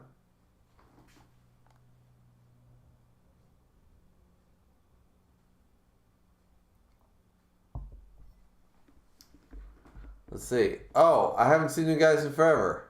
Let's see. High school graduating class. Chapter 107 moment. Somebody from the baseball team. He's Yokohama's ace pitcher now. Somebody from the soccer team. He came from Italy. And somebody from the boxing team. All these scores of the four lords come back to better. Come to think of it, they're all pros now. Yeah? Yeah. Wait. School's four lords? Hey, is Kanade here yet? Oh, he's one of the four lords. Oh, Kanade? I'm sure I sent him an invitation. You mean Kanade from Class B? Yeah, him, Kanade Sakachuchi. Oh, I remember he was the slanty-eyed guy who always spoke so formally. Yeah, him. I was pretty close to him. We were in the shogi club together. Kanade's not here, huh? He should have opened his schedule for this. What a shame. Why are you guys so curious about Canada? Well, it's a bit embarrassing to admit, but actually, back in high school, each of us got our asses handed to us by Canada in respective sports. Keep this off the record. Seriously? It was a real shock. He hit a homer off my pitch. He shut me out in a penalty kick shoot. Yeah, don't have this happen.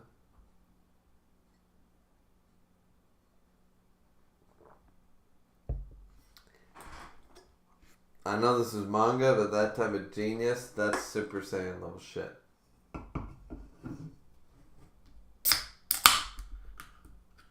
And I've seen it in better mangas and done better, so don't do this to me.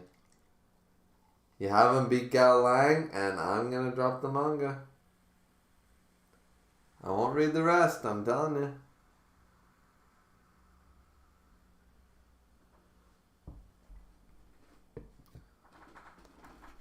Yeah, so he beat everybody at their best sport with no talent. Got it.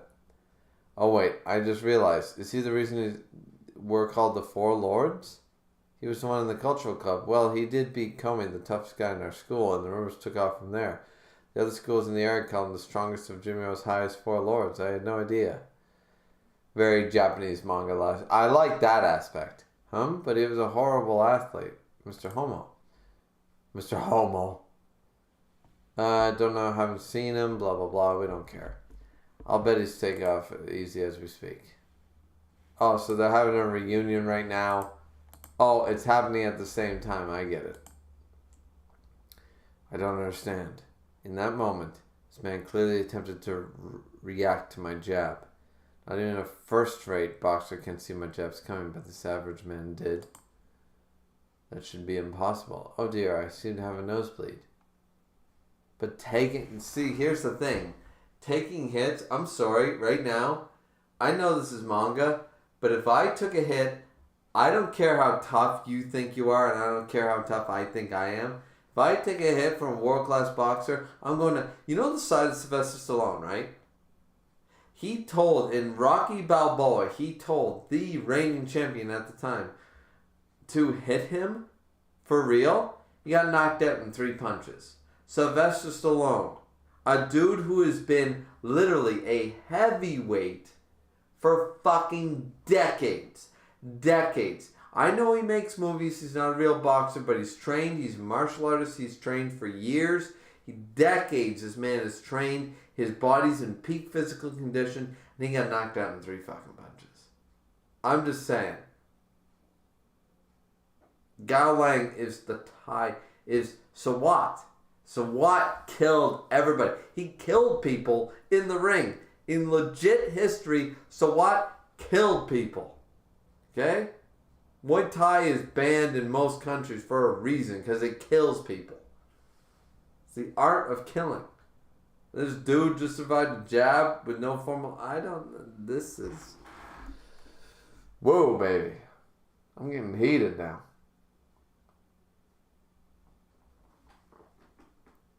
That was quite the speed, I have to say. I couldn't react to it at all. Yeah, you did, you fucking lying, fucking smiling, fucking motherfucker. What a damn fox. You can't pull the wool over my eyes. Go. Give it to him. So what's this, the world champ? Gao Lang. You're a worthy opponent. Boom. He rushes him. Hit him 9 times. Boom, boom, boom, boom, boom. 11, 12, 13, 14. Blocking shouldn't do shit against a world champ. I'm sorry. Boom. What? Dodge. Boom. Hit him again. Crack. Like this. Listen. Kujin style. Crescent scythe. Oh, Gao Lang. Boom. Like that right there. That's a TKO. I don't give a fuck if this is manga. Oh, he grabbed it. Kujin style lever throw. Gao Lang. He doesn't even care. Boom. Grabbing him. Boom. Slam. That was a close one. Boxers at a disadvantage when it comes to joint locks. Okay, because that's kind of it. Gao Lang doesn't even care. He doesn't even care because this is bullshit that he can even do this. This dude should be down on the ground. I'm sorry. I don't care how long I train. I don't care how long I work my muscles up. I'm not taking hits from the Muay Thai god. I'm sorry, I'm not taking hits from him. He will kick the shit. 3 hits, I'm on the ground hoping that I don't have brain damage. I wouldn't even try. Give me 10 years to train. I'm talking 10 years. Give me a decade to train, and I've already had some training. Give me 10 more years to train. 41 years old. Peak physical condition, I would drop in 3 punches from this dude. This is bullshit that this 25-year-old thinks he can come here and fucking do this. Or whatever age he is.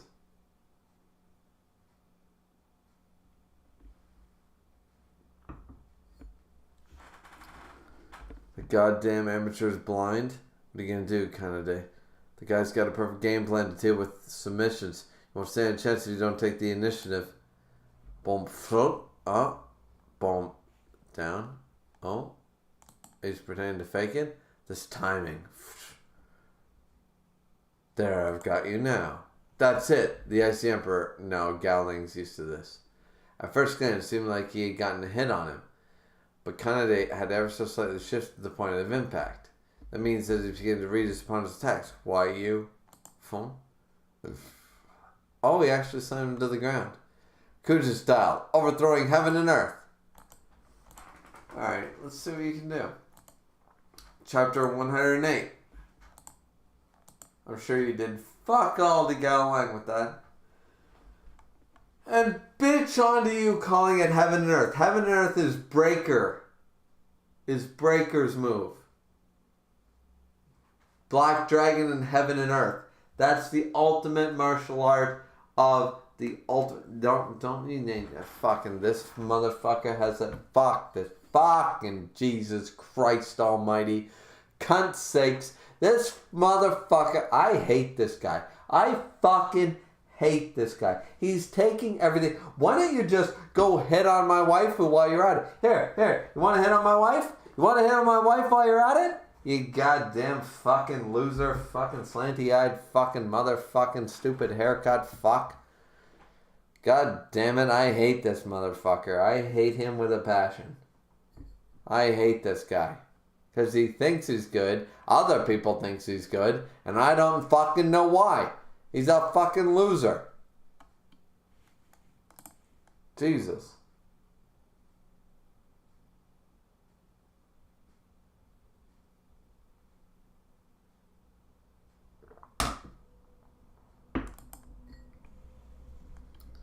So Kuja style overthrowing heaven and earth, chapter 105 and 108, pride. You know what I just realized?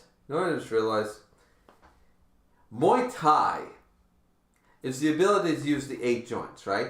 You use feet, knees, elbows, fists, right? This dude is called the boxing. He's only used his fists. By the logic that he hasn't even fucking used Muay Thai yet.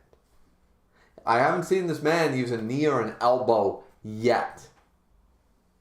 So Gao Lang, even if he took a hit, he's going to be like, alright. He's going to get up after this, go, alright. Time to use the other 6 fucking body parts I got to kick your ass. Like, because Muay Thai is using, oh no, it's 9. You use the head too. Your headbutt. So it's 2 fists, 2 elbows, 2 knees, 2 feet, and the head. I believe that's Muay Thai is the 9 points. 9 points. It's sort of like swordsman's. Swordsman is a little different. You do the 2 shoulders, chest, 2 abs. You know, you do it different, but it's still 9 points. I'll have to wait and see.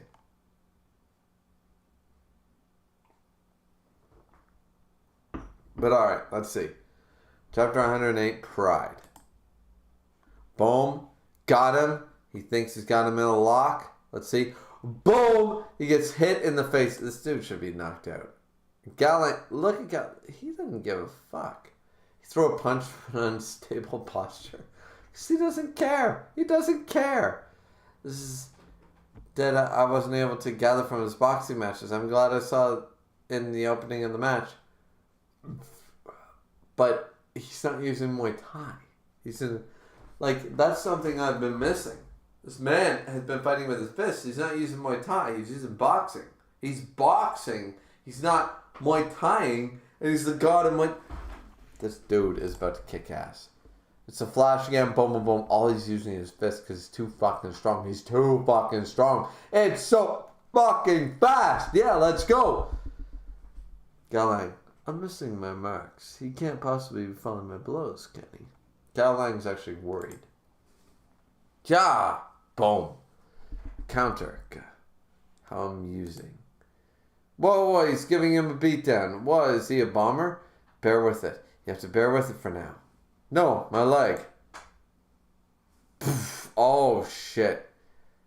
Hit him in the... Oh, my... That looks so devastating. It's a hit. That was a clean body blow, and Kanade collapses to the floor. Boom. Well done. The world ranker who provoked me with an absurd performance before our match. The South American hero who proposed a fixed match. The world champion who refused all of my challenges so that he could rake in his fight money. All of them were all bark with no bite, and I faced many more of their ilk. Can I associate you aren't like them? You face me head on without fear. So he gained his respect. Fair enough. Fair enough.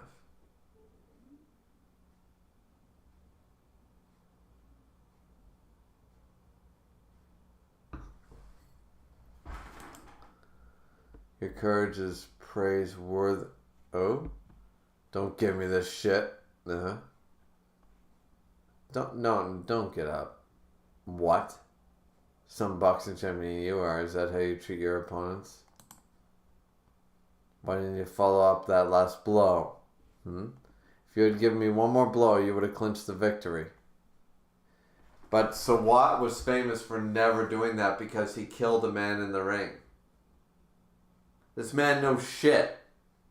See, in history, Sawat actually killed a man in the ring because he delivered the final blow. So ever since then, he refused to ever... He would always back off. The ref would be like, no, and he would back off every single time. He would always hold back on his finishing blow every time. If the combo was 1, 2, 3, he would go 1, 2, pause. He would never deliver the third blow. Never. Because he killed a man in the ring, and he hated that he did it. He killed a man, and he never wanted to do it again. He stepped into like half a dozen matches after that, and then he never stepped in the ring again. Because he killed a man. He literally killed a man. He didn't mean to. He bared him no animosity, and he has to live with that for the rest of his life. He killed a man in a sports competition. He didn't mean to do it.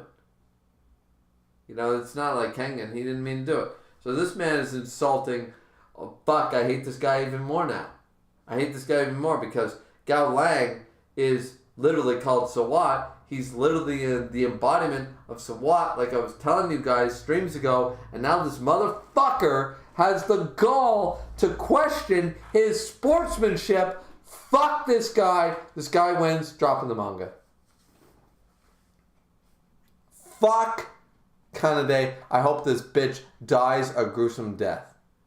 I hope Gao Lang fucking ruptures his kidneys and punctures his dick. Like, Jesus, I hate this guy.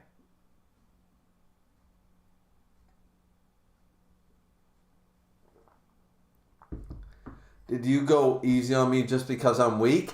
Yes! He saved your motherfucking life. Appreciate it, you stupid cunt.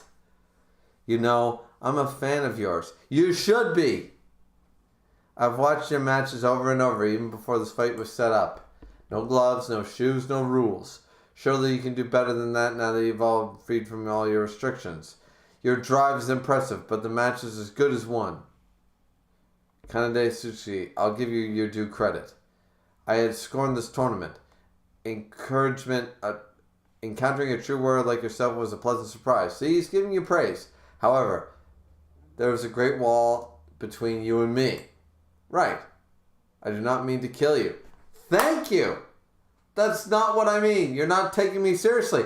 Why would he? You are so much weaker. An ant doesn't give a shit. An ant can yell at a truck tire all he wants, But when the truck drives on the roadway and kills an anthill, sorry, the ant dies. You dumb motherfucker. This guy is an idiot. I know that I'm not gifted. You're not. But this is all I have. No, you don't have all that. You could have made millions being a fucking prediction. You could have went to a casino and made millions. You're an idiot. And I'm willing to lay down my life for it. Why? This man's. Why does everyone have to put a label on me? What's wrong with the weak seeking to be the strongest?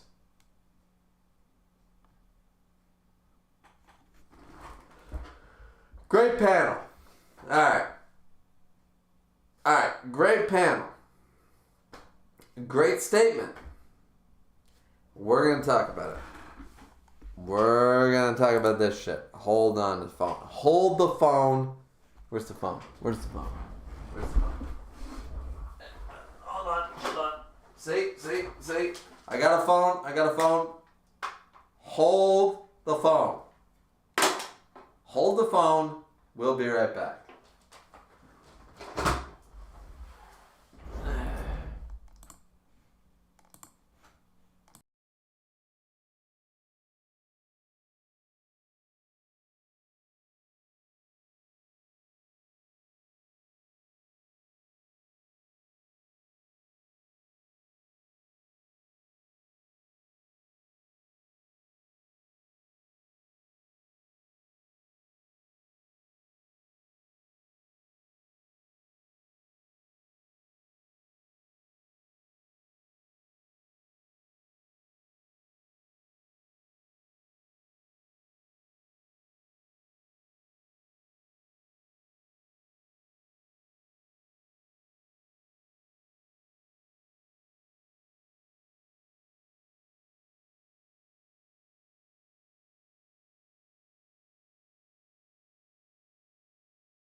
Alright. Why don't we check the chat before we continue this chapter, and then we'll get into my point about why this is total horseshit. Well, not that it's total horseshit. The sentiment is good, but it's based in falseness. So, let's see. Let's see. Muguro was the guy that Mutaba killed. Yeah. So he killed the guy from Kenshin. Good. Justin said this is one of the realest fights in the series. Okay. Neve said, I imagine this fight will change your opinions on Kanade. I thought that he was bad before this fight too. He's still bad. He's awful. Neve said, oh yeah, all was spelt wrong here. Nice find. Justin had a message deleted by Misk. Neve said, if Bruce Lee entered Cat, he'd get buried if he started in the right hand side. I don't know. He had a move that Goku used against Frieza in Super Saiyan God form and it worked. So, I don't know.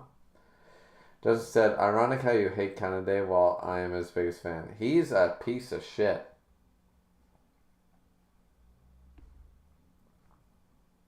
Never said he isn't even using Muay Thai. I finally noticed that. I noticed that, right? And by the way, guys, thank you very much for 10 viewers, but only 8 likes. Can we jump that up to 10 likes? I'd love to see 10 likes by the end of the stream. Thank you very much. He isn't even using Muay Thai. Yeah, I didn't notice that until I'm probably really late with this comment. But he's still very clearly using boxing in this fight. Yeah, I noticed that. Neve said he knows Muay Thai. He's just not using it because he killed his opponent. Spadek said, God damn. Neve said, Kanade comes out of the screen and kisses Griever's wife live on camera. That motherfucker comes at me, I'm kicking the shit out of him. You guys don't think I can beat the shit out of that guy? You don't think I can beat the shit out of this guy? I don't give a fuck what he did to Mr. Icy Emperor or that in fact he's taking Galang's moves. I'm going to beat the living shit out of this guy. I'm going to take my electrical pliers and fucking beat his motherfucking face in way better than these motherfuckers tried to do with their fists. I'm going to do it with a pair of pliers like a proper electrician and I'm going to fucking kill his ass. He tries to come after my wife. You want him to come after my wife? You serious? You serious right now? I don't give a fuck if this guy looks like Dwayne The Rock Johnson. I'm kicking the shit out of him. I don't give a fuck if I have to turn on my truck and run him over. I'll fucking bash him in with 1,500 pounds of fucking something. I don't give a fuck what I have to do. You don't go after her. She's off limits.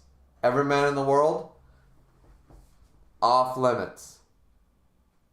I will kick your ass. I don't give you a man, woman, or some of the cis, bi, jazz, trans, blah, blah, blah, whatever letter they're coming up with these days. I don't give a fuck. Whatever letter you want to associate yourself with, I'm coming for you. You try to go after that. That's a promise.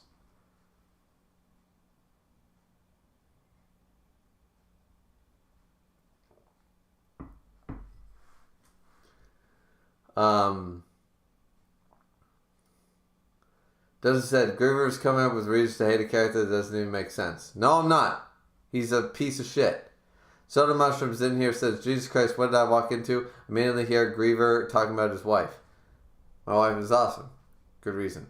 Oh, shit, I dropped like 3 likes because people don't like it. Like that I hate this guy. Soda said, Headbutt is Lethwai, only I believe. Miss said, I'm glad he caught on to that. Jobber Supreme says, Kanade is base. No, Kanade sucks. Never said you hate him for the guts to fight on. No, I hate him because he's stupid. Mushroom says, it seems Griever doesn't really like Kanade, maybe slightly. No, I hate this motherfucker. Spadek said, Griever might be a little drunk. No, I'm not actually not. I've had this is my 7th beer tonight. No. 8th, sorry. This is my current 8th. So I've had 7, this is my 8th, and no, I'm not that drunk. I'm telling you, seriously. Kanade is a piece of shit. Never said hopefully. No. What do you guys not understand? This character is fucking a loser. Just said, I think I need to talk to Griever about the greatness of my boy Kanade. No, you don't. He's a fucking loser. You like a loser character. Never said, Kanade learned how to predict moves. Great, so he's a good con artist. Fantastic. And that he could have some form of edge in the part of becoming the strong even though he's a twig. Great. And he's mad that he's still a loser. Yeah, you understand what you just said, Neve. You just said that this man learned how to predict moves because he can't learn to be the best in his own art. It's like learning all of Wayne Gretzky's moves just to be able to deke Wayne Gretzky without being able to be Wayne Gretzky and then getting mad that you're not Wayne Gretzky. Why are you crying about that shit? Don't cry to me that you're not Wayne Gretzky. You don't have the talent. Not my fault. Just said, the reason I like Kanade is that he is one of the most unique characters when it comes to motivation. He's basically everything the Gowlang Oma Waka is not. No, he's he wants to be what he wants to be. He's mad that he's not Michael Jordan. He's mad that he's not Wayne Gretzky. He's mad that he's not Mike Tyson. He's mad that he's not Rocky fucking Balboa. He's mad at these facts. He tries to change it and fails to do so. He's going to fail to do so. Like, I'm not cool with that. And then he gets good enough to be able to make real martial artists, like regrettably the Icy Emperor. He makes real martial artists lose when he's not even really a part of the sport. You know what I mean? See, as a sports fan, you guys aren't sports fans, clearly. Because that pissed me off. That's why I don't like him from the get-go. You got a Bruce Lee guy using Bruce Lee combat, and then you have this gimmick guy who managed to trick him into losing because he studied all the moves. You know what I mean? And that's what pisses me off. I don't know.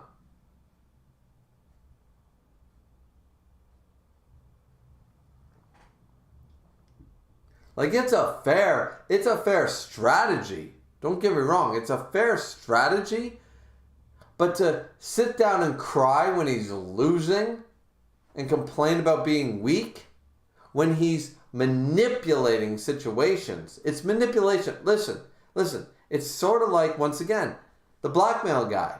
It's like, oh, well, in the contract, I mean, it says you owe me $5 million even though I fucked you over. It's a prenup.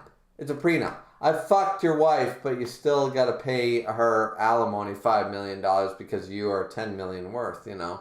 It just is what it is. By the way, I'm going to take that 2.5 and go buy a yacht. By the way, just letting you know. You know, like, he's skirting the rules. It's like Hanafusu. They're skirting the rules here. I just don't like it. It's not on the up and up. I don't know what you guys like about him. It's not me.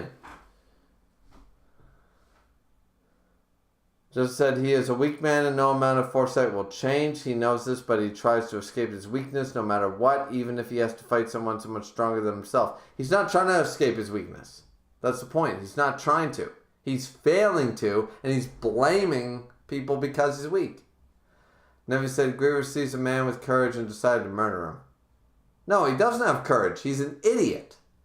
There's a line. You know what a man with courage is? A man who gets other people killed. Firefly, Gina Torres, look it up. Just said, a man that wouldn't kill for the things he loves isn't a man at all. Fair enough. But he's loving the wrong thing. He wants to be Superman. Listen, no matter how hard I train, I ain't going to be as strong as Vin Diesel or Shaq or Dwayne Johnson. I'm never going to be that buff. If I took steroids for the rest of my life, I would never be as strong as The Rock. I accept that fact no matter how long I go to the gym. This man hasn't accepted the fact. He's not being a coward or courageous. He's being pathetic. It's different. Joseph said, so anyways, would you like to join the Kanade call? We have cookies. No, thank you. The realist Medell said, what's with the room change? Sorry, had to move to the wife's office. It is what it is. Never said, how does learning to spot the telegraphs for movements equal a con artist? Because he's not a real martial artist. He's not a real martial artist. That's a fact. He even said it himself. He's not. It's just like Bando and Hanafusu before them. Not real martial artists. It's a con. If you play hockey and you beat Wayne Gretzky, or you play basketball and you beat Michael Jordan straight up, you know, that's fair. But if you studied everything and you did the homework and you did the technicalities and stuff, then it's a bit of a con move. Because then put you against, like, here's the deal. If you take a basketball player, right, and you can beat Michael Jordan, fine dandy. But then you take that same guy and he can't beat Charles Barkley, he can't beat fucking any other basketball player, he can't beat Nash, he can't beat anybody, right? Because he didn't read their moves? Then is he a basketball... Did he win against Michael Jordan really as a basketball player? Or did he just read Michael Jordan so well because he watched 20 years of tapes? That's not really... Like, every team does that week to week. Every team watches the other team play and all the other players. The idea is to be able to beat all the players. If you can only beat one player, it doesn't matter. You're not that good. Because Michael Jordan is able to play around 5 other guys, not just one. You know what I mean? So it's just, I don't know. Like, once again, here's the deal. Here's how you prove you're the best, all right? You prove you're the best in a one-man sport, not a multi-man sport.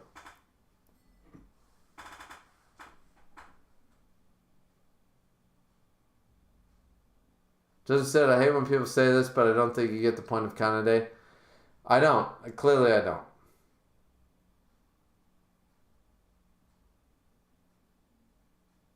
I'm just going to keep reading here soon because I've lost like 5 likes because you guys hate me for some reason just because I'm fucking spitting facts.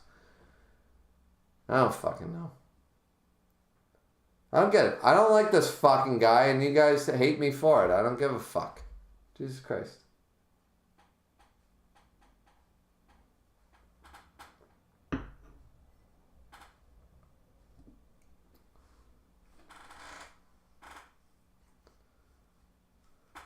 Absolutely, yeah. Kanade has his homework. He acknowledged that he's weak, so he compensates by analyzing the opponent. Seems fair to me. Yeah, that's fair. But the fact is that, like, that's not what I'm complaining about. I'm complaining about the fact that this motherfucker. Now we gotta get through the stream. Jesus Christ! I've already spoken my piece. I've spoken to you guys enough. Spade says Canada isn't mad that he's losing. He's mad that the strong are babying him in a way that's taking it easy on him. Which they should, because they're better.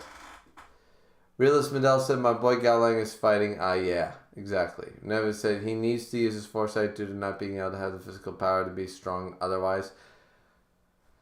Well, then he's not strong to begin with. That's not my problem. Miss said he's a martial artist, though. He just uses foresight like a lot of stronger fighters also do. But he's not a good martial artist to his own volition.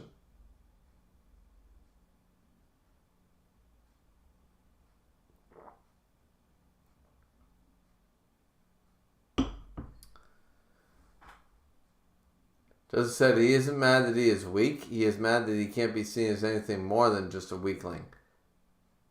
But he's weak. He's mad that he's weak, but he is weak.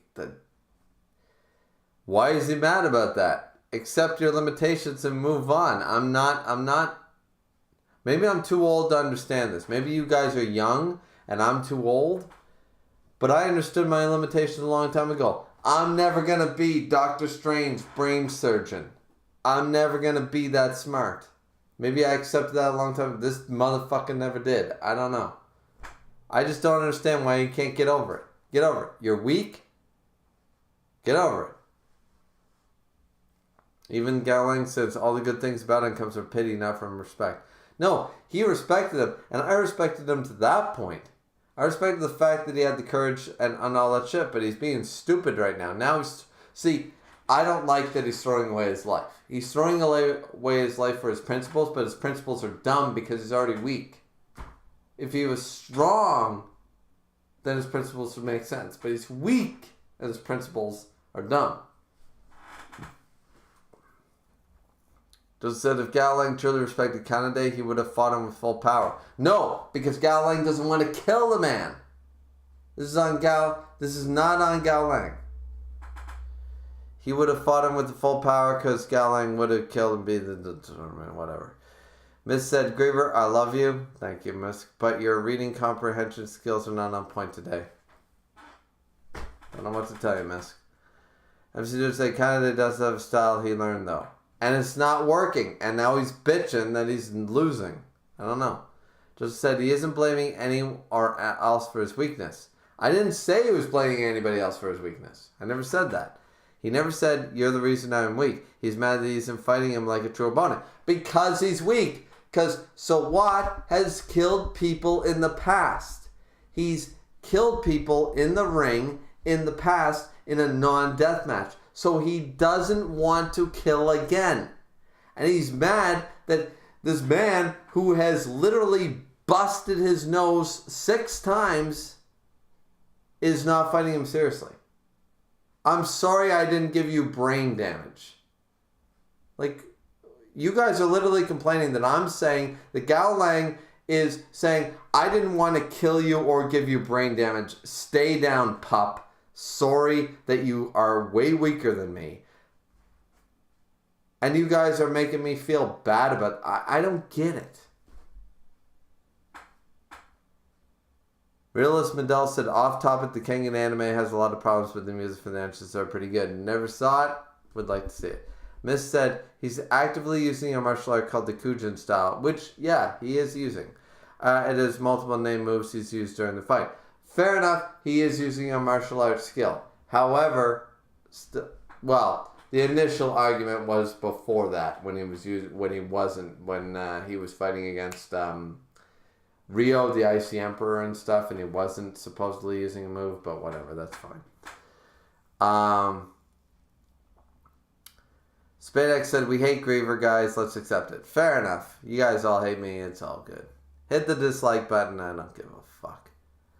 Miss said, it's not because you dislike him, it's because you seem to be misunderstanding his character. I'm not misunderstanding his character. I think you all like him for being a loser, and that's my take. He's a loser. He's mad that he's a loser. Well, and here's the thing. He's not actually a loser. Here's the thing. Kanade is not actually a loser. He's high tier. He's high tier, but what he wants to be is a champion. He's high tier in a world of champions, and he's mad that he's not a champion. Even though he's high tier. He's not, he's one of those people, he's not one of these people that shoot for the stars, settle for the sky. No. He's in the sky. He's one of those people who's like, I'm a millionaire, and he's pissed off that he's not a billionaire. That's what makes me mad about this guy. Is that he's already a millionaire. You're happy. You should be. You're a fucking millionaire, you asshole. Be happy with what you got. He's already a millionaire. He doesn't need to be a billionaire. But he's greedy. He wants more. He wants to be known as the best of the best. Why? Pride? Arrogance? All those stupid macho emotions? It's the dumbest shit. That's why I don't like him. Spade is laughing. Justice said, Kanade is a great martial artist. Nah, he's not. Justice said, explaining his backstory, he always has a hunger for strength even though he is weak. Justice said, that's why he can't accept just to be weak. He doesn't care for his life. He just wants to be more than that. Well, he can be more than that. He can be more than that. But he has to let go of the fact that he's never going to... Like, this dude is never going to beat the Fang, and he needs to accept that. I know I'm never going to beat Dwayne The Rock Johnson. I don't give a fuck.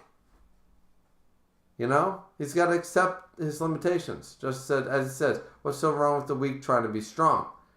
Nothing wrong with that. But also accept your limitations when you're above the age of 15, you dumb fuck. Justice said he is a loser in his eyes as he literally hasn't fought someone who is stronger than. Well, he hasn't fought very many people, clearly.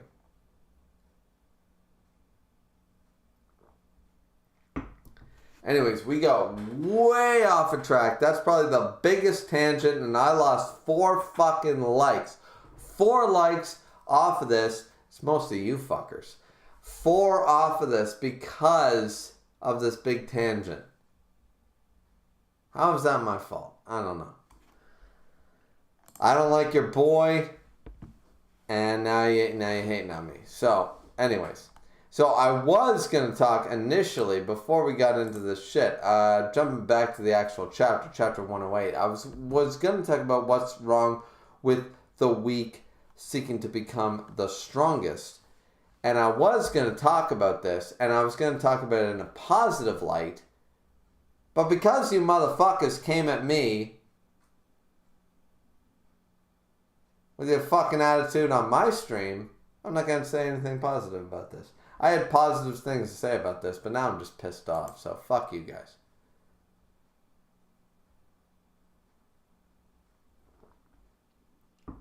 All I'll say is, he's got a good point. His heart's in the right place, his head's in the wrong place. To summarize my good points. That's all I was going to say. Alright. So now we get a reaction shots. So we find this fucking mind. Took you long enough. I see now. The man is the only one among the fighters who entered the tournaments as a weakling. No, other people did too. So he could overcome his weakness. Once again, courage is not courage when it enters into the realm of stupidity. So Pang is, let him have it, Gao Lang! Alright, so Pang, let's just hear it. Let's kill this guy. You don't need to tell me. I apologize. Gao Lang, good for you. I do not want to kill you. Thank you. What I've been saying. Gao Lang. Therefore, I'll exert power on power with my boxing matches. But I was mistaken. Fighting you at full force is true courtesy. Whatever excuse I may give, I showed you pity. Which, once again, was a good thing. It was a right thing to do as the stronger person.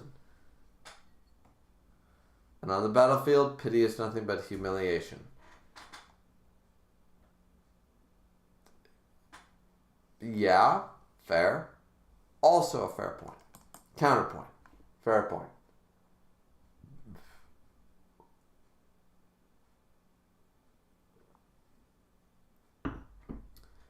Battle must be fought on even ground. It appears that I have been reigned by arrogance. No, you really haven't, because you're about to kill him. But now I understand. I show my respect for you by crushing you with my full power. Once again, when courage borders on arrogance, which borders on stupidity, when does this stop becoming courage? This is called arrogance and pride. Arrogant pride is all this is called. They're trying to flower with cheap words, saying it's respect. No, it's not respect.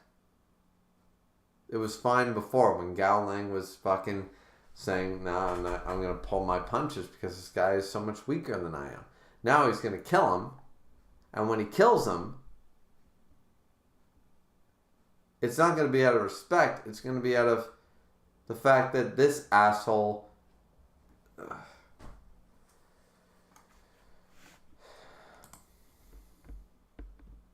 Gao Lang's mood changed. He's gone from a boxer to a fighter. Thank you, Gao Lang.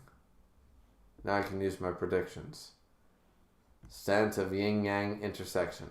Alright, so this guy's actually got some martial artist moves. Well, we saw the moves before, so he did actually have moves. Kengan, Asura, Gaiden, Kanade. Alright.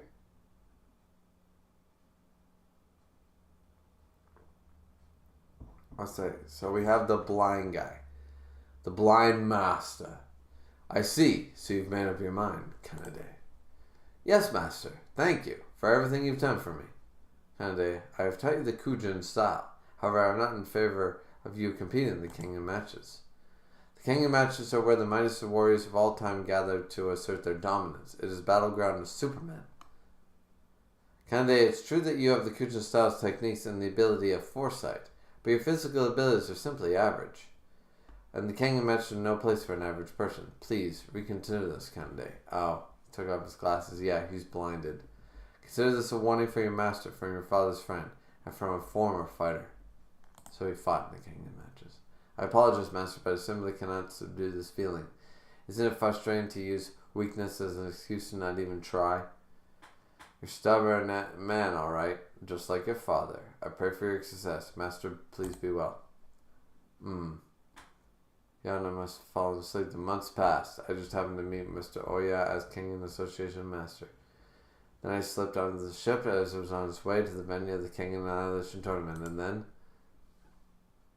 I fought this man and took his spot as a fighter. But was it a fair fight? I had my sights on Himura right from the start. I decided to defeat him and become a fighter in his place.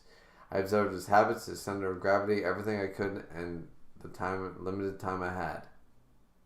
I mean, you gotta respect the man for being a mathematician. Let's not get him wrong. I hate the character, but you can't deny that the man does his homework. As I think Misk or Justin or somebody pointed out. The man does his homework. That's a fact. He does do his homework. So that's fair.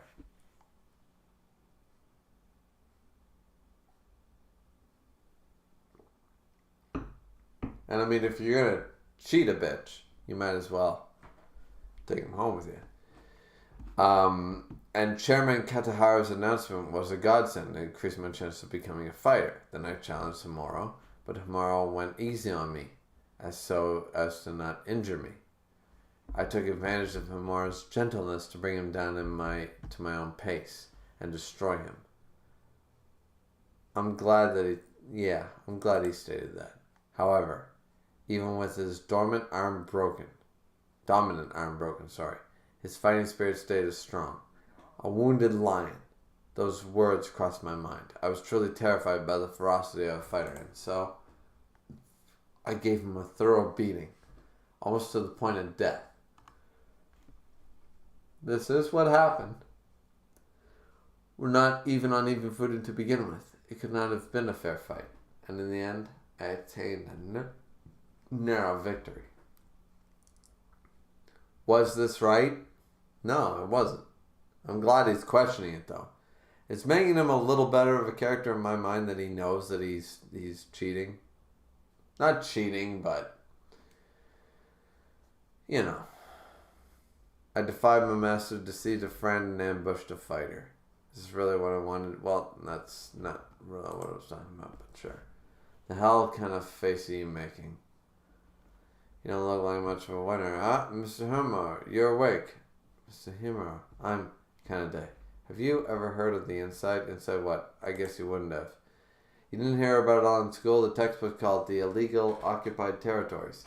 The only people who know more than those are the government people in the criminal underworld, a handful of neighboring residents, and the people from the inside. If you take one step into the inside, the law won't do shit to protect you.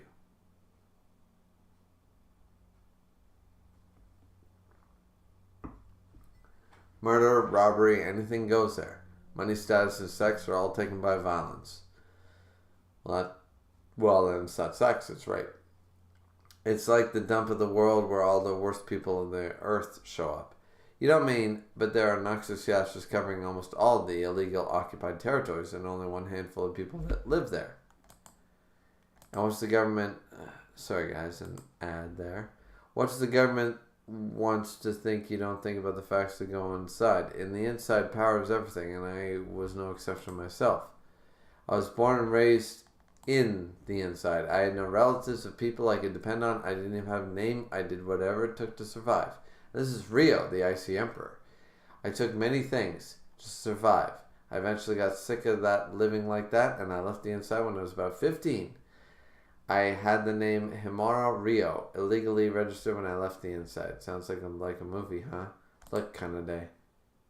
You gotta stop feeling guilty. Huh? If you ask someone from the inside like me, the results mean everything. Save the fair and square bullshit for sports. You don't win because you're strong. Whether you win by a sucker punch or an ambush, you're strong because you win. Kanade, you definitely beat me. Alright. I don't agree, but I'll concede the point. If the loser with the Bruce Lee style is going to concede the point that he thinks that was a fair... he doesn't believe in fair and square.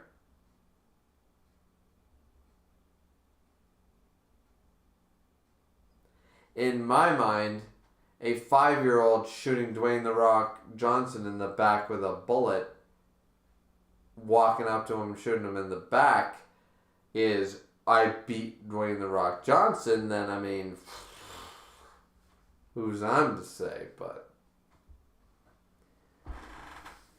that's all I'm saying. But alright, I'll concede the point. Fine, dandy. In universe, the guy has logic that I don't agree with, but the loser says that he won fair and square. Well, no, he said he didn't fight fair and square, but that was okay. That's what he's saying.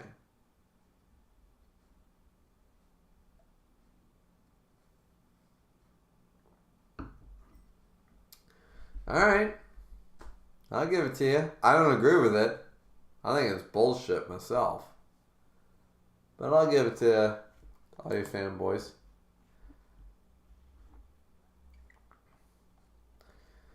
And then he says, that's something to be proud of. You were stronger than me. I guess environments make a big difference, eh? You see, I went to a sports gym before I boarded the ship. I've gone there for 3 years straight, and I finally managed to bench 80 kg. That's something that people usually manage to do in 1 year. You see, I'm physically weak. You could say I'm in a frail constitution. Naturally, I was never good at exercise. I mean, and this is what makes it more unbelievable. Alright, stop talking.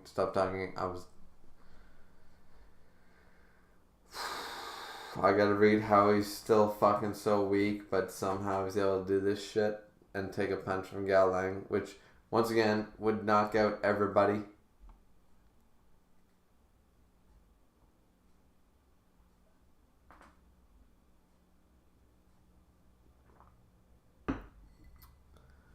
Naturally, I was never good at exercise. I may have been a kid, but still it was pathetic. Alright, being bad at sports, sorry.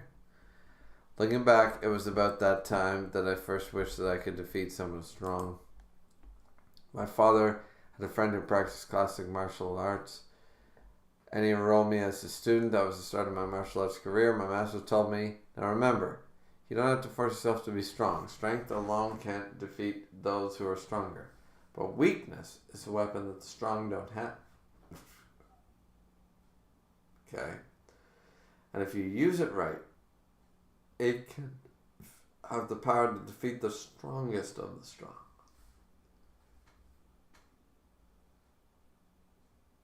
Well, I do agree with that part of it.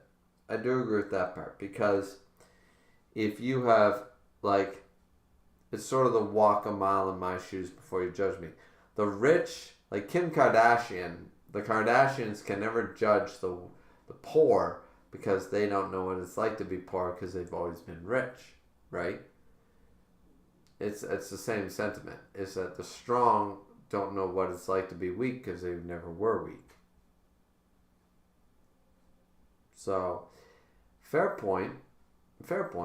I like that argument, but I also like to think that most people, unlike the superhumans in this like Waka and stuff, were born weak and they gain strength, you know? So,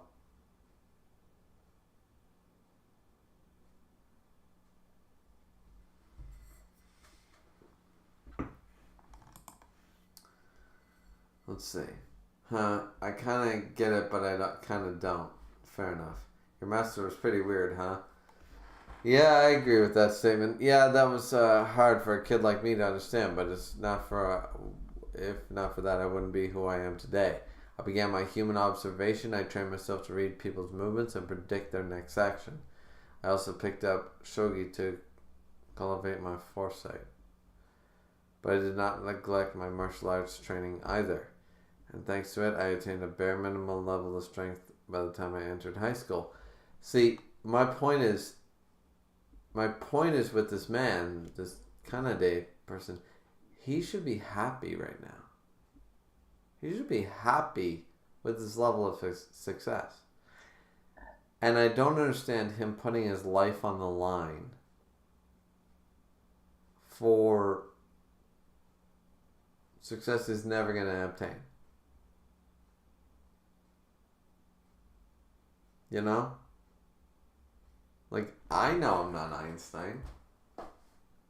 I don't care how many, if I go to Harvard, Oxford, Cambridge, if I go to all those studies, I'm never going to be the next Stephen Hawking because my brain is not that smart. You know, I know that. I'm smart, but I'm not that fucking smart. I'm not the next Einstein. I'm not the next Stephen Hawking. I know my limitations. This guy clearly doesn't know his limitations, and he's not happy with his limitations. I mean, you can like push them, you know, like a little bit. We're talking an IQ of 100 and pushing it to 105. We're not talking an IQ of 100 and pushing it to 180. This guy wants to push this shit to 250.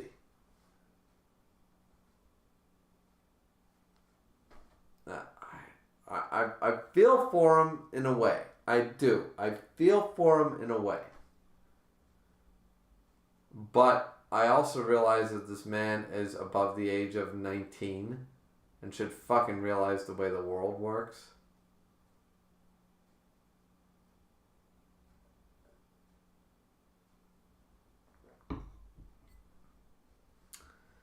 Just me. The ability to predict my opponent's motions and the strength to react to it. The strength I was seeking was gradually coming to focus, and now... Hey, what did you go silent for? Didn't you have something to tell me? Oh, I'm sorry. Well, I don't know how to say this, but I think that winning has I don't think that winning has anything to do with strength. Well, that's sort of what you're trying to do, though. As a matter of fact, you're far stronger than I am. I defeated you because I was weak. None of that makes any sense to me. Maybe I'm... You guys say I'm drunk. I'm not drunk, but maybe you guys are right. Maybe I've been drinking too much to understand this statement, because I don't. Winning doesn't have anything to do with strength. Alright, fair enough. As a matter of fact, you're stronger than I am. That's true. But I defeated you because I was weak.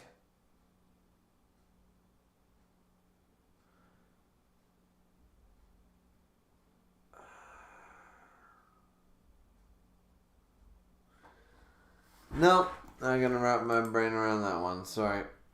Oh wait. Wouldn't that mean that weak is strong? No, that's not what I meant. Basically, strength is, how can I put it? You're a weirdo. I never let anyone like you on the inside. You won this time. There won't be this next time. I'm giving up just because you beat me once. I'm getting my revenge on you once I've healed up. So long you don't go losing anyone in the tournament besides me, Mr. Himura. I promise. I promise I'll win. And this is how the Weaklings challenge began. And Kengan end. Awesome.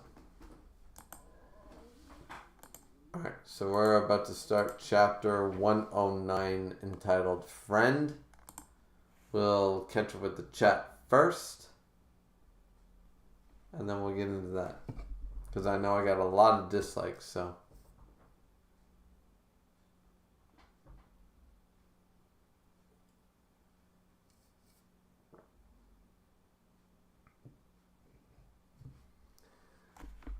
let's see.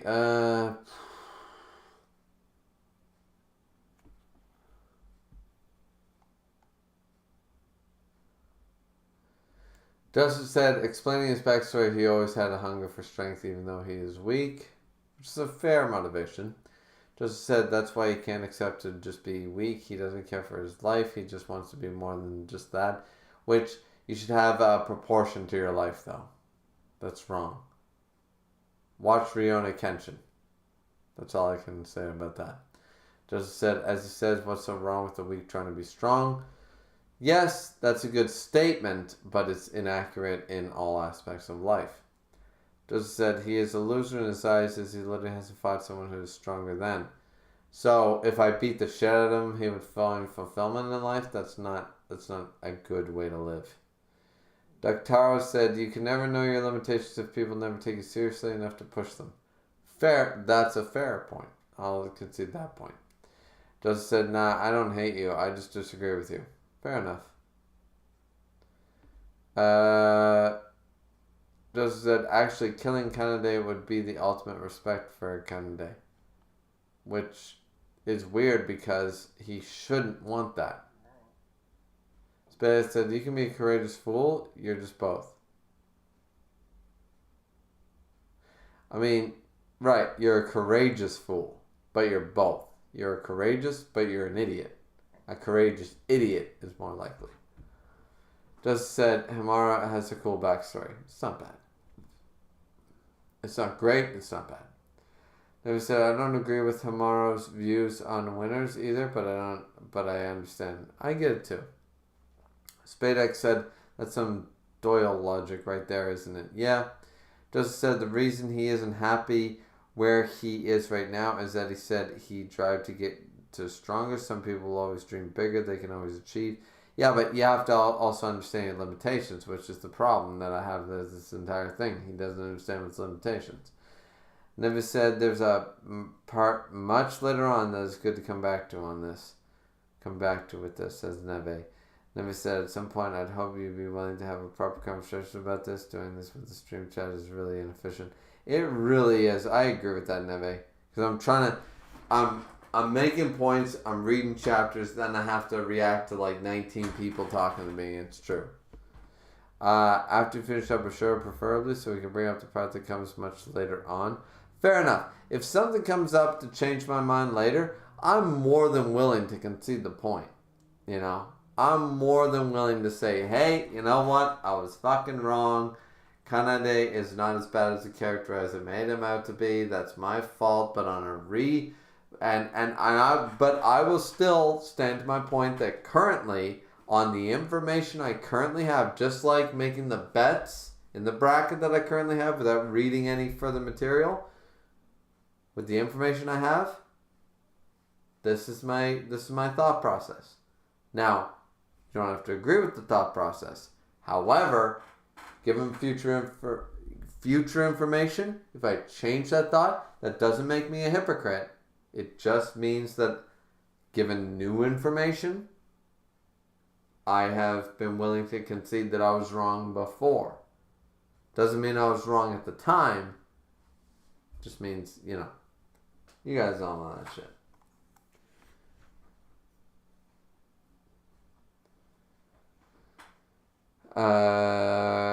Justice said, you can say it's not a good way to live, but that doesn't mean that it's a bad character, but with the one an ideology you can disagree with. Yeah, I mean, there's another fair point. I mean, once again, I don't necessarily judge a character on my style of living, but I won't lie that if I agree with all their life choices, it helps me to like them a lot better. And I mean, that's just, it's not nostalgia, that's just likability, that's just bias. And every person, nobody's got zero bias. I'm sorry, nobody's got zero bias. They claim they do, they don't. So everybody's got a bias towards something. So if you are reading a series that has, let's say, 300, 400 chapters, right? And you follow a character, let's say he's a side character, and all his political views, all his religious views, every view, sex, marriage, everything is right in line with yours, you're going to say that character's a 10 out of 10. Why would you not think he's a 10 out of 10? Because he agrees with all your views, right? Now other people will tell you that he's not so great. That's my point. I'm just saying that of course you're going to agree with characters that are in line with your views, right? But yeah. But at the end of the day, I don't like this character. I don't think he's a good character. I think he's a bit of a shithead. But that's just me. Once again, I will be reading this, assuming that if he wins, I'm dropping it. But if assuming that he loses, I'll be reading this series for a while, and then we're gonna just have to move on from the fact that you guys all love a character that I think is shitty. You know, not everybody likes Toriko. Not everybody thinks Bleach is great. Not everybody likes Shaman King. You know, my top 3 mangas right there. Some people think they're garbage. I have to accept that fact and get over it. So if I don't like this character in a manga I love, you guys are going to have to get over that fact. You know? You guys don't need to agree with the reasoning either.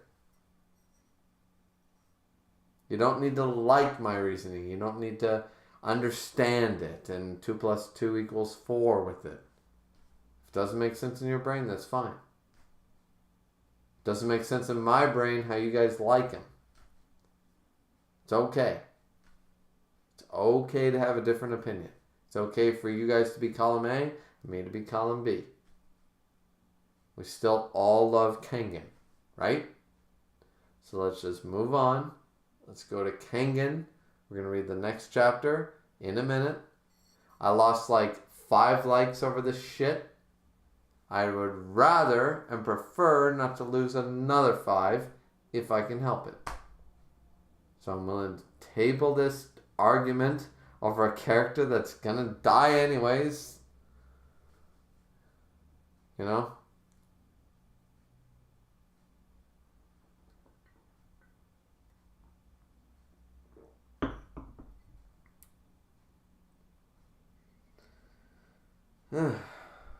When reading Kengan gets stressful. Alright, let's put up the bracket for a minute.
Alrighty.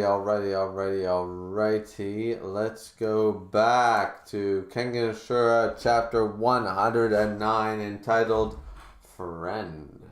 Alright, let's go.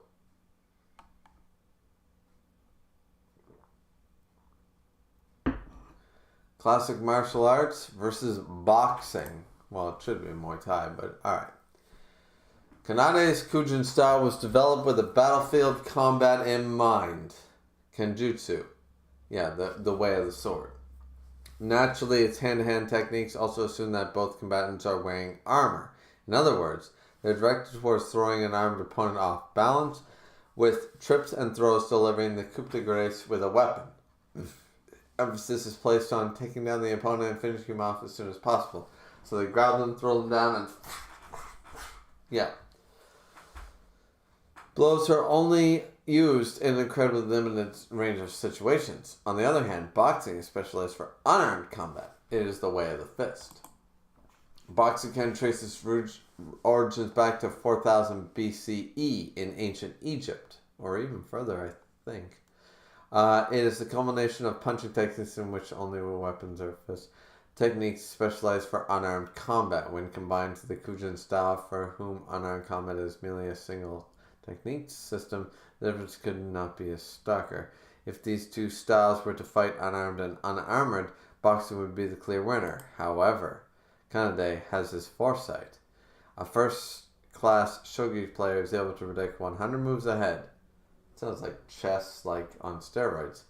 The secret to his lies in the caudate nucleus, which can instantly derive the best possible moves. Alright. If winning physically or technically was impossible, he would win mentally.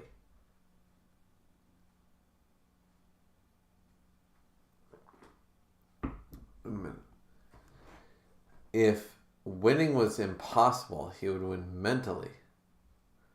Kanade's strategy was to view this match as a shogi composition.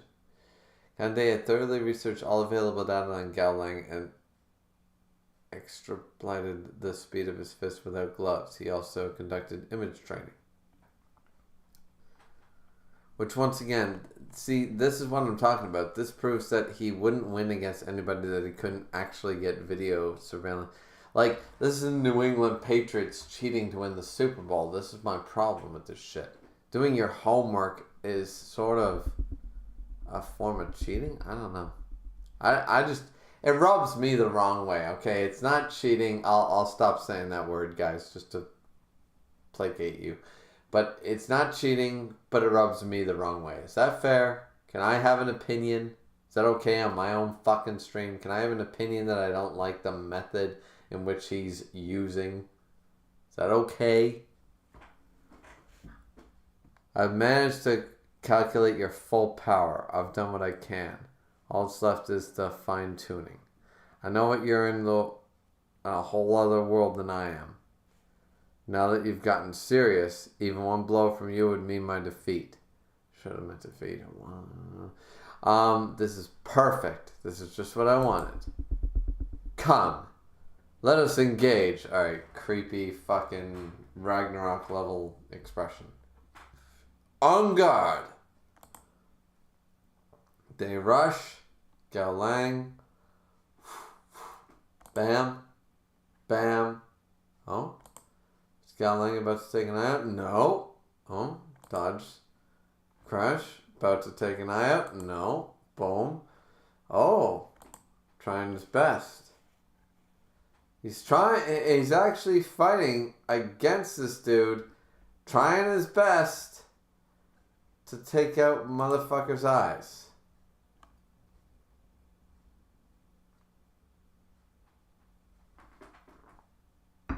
And wait. Everybody shocked? Everybody looking on? It's over. That's enough. And the winner is the boxing world champion Gao Lang. Yeah. Kanade, I've kept my promise to you. 10 move checkmate. I thought I could go a little longer. Boom. This battle only lasted 10 moves. My victory was indisputable fact. But on the other hand, you managed to last 10 moves against me after I had gotten serious. Against someone who exceeds you in every other way, whether power, technique, or speed, you have fought well. Now rest well, my friend. Fair point. He's got the respect for doing that much. Alright. He's got the respect for doing that much.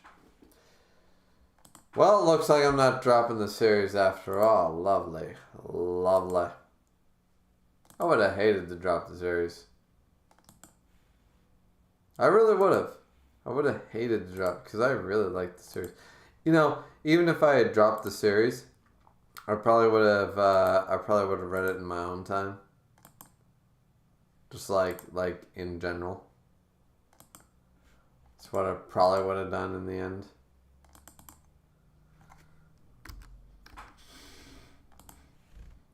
Alright, so we got the graphic updated.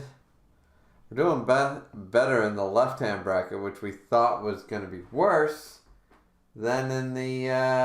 we're doing better in the right-hand bracket than we were doing in the left-hand bracket, and we were more confident in the left-hand bracket. That's kind of hilarious.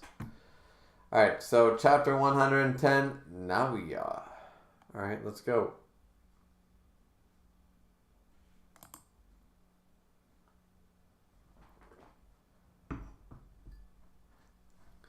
I told him before the match, the Icy Emperor, Himura Ryo, you need to forfeit. Alright. You need to forfeit. I saw what Kanade had in his bag. It was like a trade fair of painkillers. He even had a couple of nerve block needles. Not to gloat, but I'm pretty strong. This guy stole the spot of a super strong guy like me. But in that fight, Kanade took a lot of damage himself. He distributed the damage so slightly that I didn't even notice he was doing it. That was the best that Kanade could do with his average physical capability. Now I know the reason that my attacks stopped hitting him partway through the fight. Kanade was analyzing me. He was predicting my attacks and moving to safely before I swung. And the blood was rushing to my head, so I much didn't even notice. But on the flip side, he had to weather out his opponent's attack until his analysis was complete.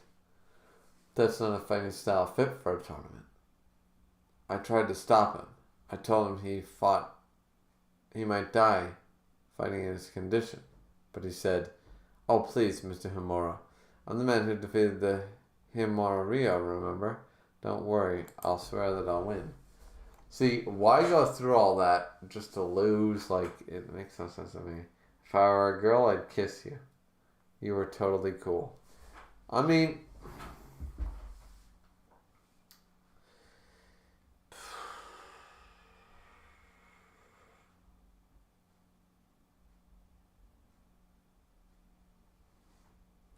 you guys are basically making me want to look at something that I don't think is there. Like, you know? Like, you guys are all saying that this character is so fucking great, and I'm sitting back here going, I'm scratching my head. I'm trying to look at it from a different angle. And at best, I see a mediocre loser, or I see a dumbass. I don't see anything different. And that's not sugarcoating it. I'm trying to look at it different. Maybe I'll see it different later on. Maybe there's another chapter later on that'll convince me. Same with Nobara. Everyone hyped up Nobara. She's so great. She's basically Sakura and Naruto. Get over yourselves. But maybe it's not Nobara 2.0. Maybe it's better. Maybe it's better.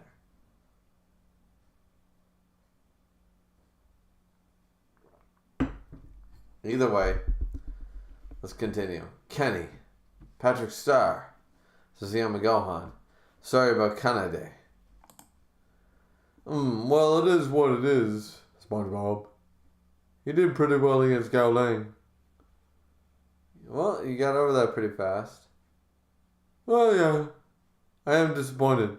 At least I accomplished my minimum objectives. objectives. Think of it like using an international sports competition as a space to fly your country's flag. This is the kind of tournament where your company gets publicity just for entering. That's true. I guess it's worth paying up the $5 billion yen entry fee. As a matter of fact, I've made 4 business deals since we got on the island. That alone, easily, I got the $5 billion covered. Didn't I tell you when we first met? Don't you have to win? You just have to be good enough. Then again, I'd be lying if I said I wasn't gunning for the victory too. Him more the strongest fighter in our company's history. And Canada, the guy that beat him. They sure let me dream. I think I might have been jealous of them. They're the exact opposite of businessmen who have been bound by numbers. And all they seek is pure strength. While they're still young, they got a chance to try again. Kenny. Patrick Star. Hey, we got a couple of more years on us. Yeah, I guess you're right, Yamagohan. No.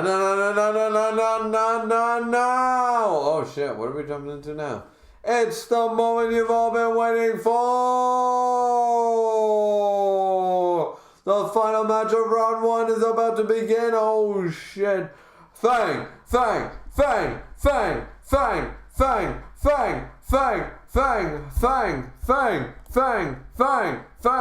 This is pretty overwhelming.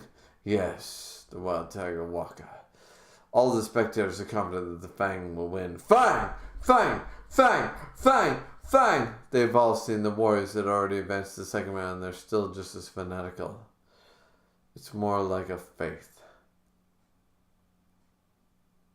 Kaede's sister. Oh. He's definitely got to the home field advantage. He's got the upper hand before the match even begins. Fang. Waka lost to him apparently.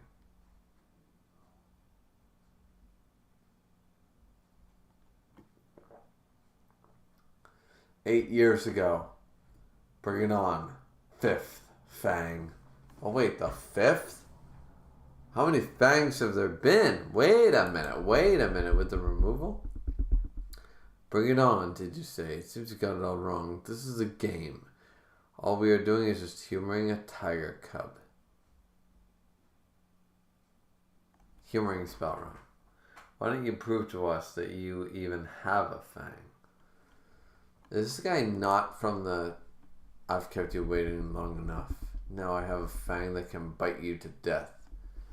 Waka coming in. Let's go. But Waka's gonna have to fight Tokita. Shit.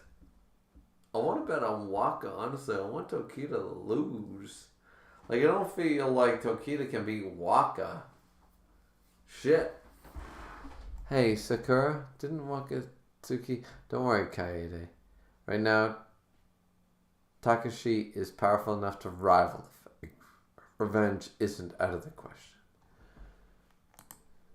No, afraid it ain't happening, ladies. Fum. Mighty sorry, Wakatsuki. But I'm gonna be taking the Fang's head. Okubo Nayoa. What an aura. He's nothing like it was earlier today. Seriously, this dude's got an aura? What the fuck? I have one warning to give you. Don't think of the Fang as human. He's more of a powerful and violent disaster. Oh? So in other words, he's like a monster? This is gonna be good. Well, time to go slay the monster. The king of combat. Oh shit. Okay, we got some hype. We got some hype here, ladies and gentlemen. We got some hype.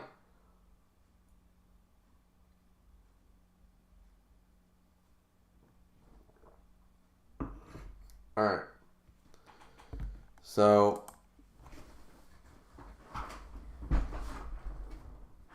Alright. So.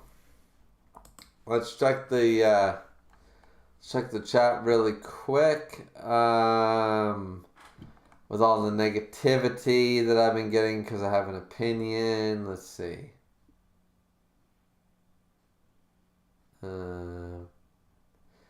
Just said let's move on from this and come back to this later. We're never coming back to this shit. I've had enough fucking toxicity in my day. Just said, I definitely have a bias to the weak and underdog characters. Fair. Also, creepy doctors. I love creepy doctors. Never said, this has made me realize the reason why Shaman King feels iffy to me. Something had that, oh yeah, the only kids can try hard since they've had yet to realize their limits. That was explained in Shaman King, by the way. Never said, I can't remember the actual line, of course, but to me it felt like that was telling anyone over the age of 8 to be alright with being a defeatist. It's not about being a defeatist, it's about realizing your limitations. You finally realize when you're a kid, the sky's the limit. But once you hit the peak as an adult, the idea is to get to that, to make that ceiling as high as humanly possible to hit space. You want that ceiling. See, no, it's not a defeatist attitude. It's about when you're a kid, make that ceiling be the sky is the limit. You can go as far as the moon if you want to. When real life comes crashing down on you, which happens around 1819, you want that ceiling, when that ceiling comes crashing down, you want that ceiling to be as close to the moon as possible so you can fucking still skyrocket. But when you have that glass ceiling, you got to deal with it, you know.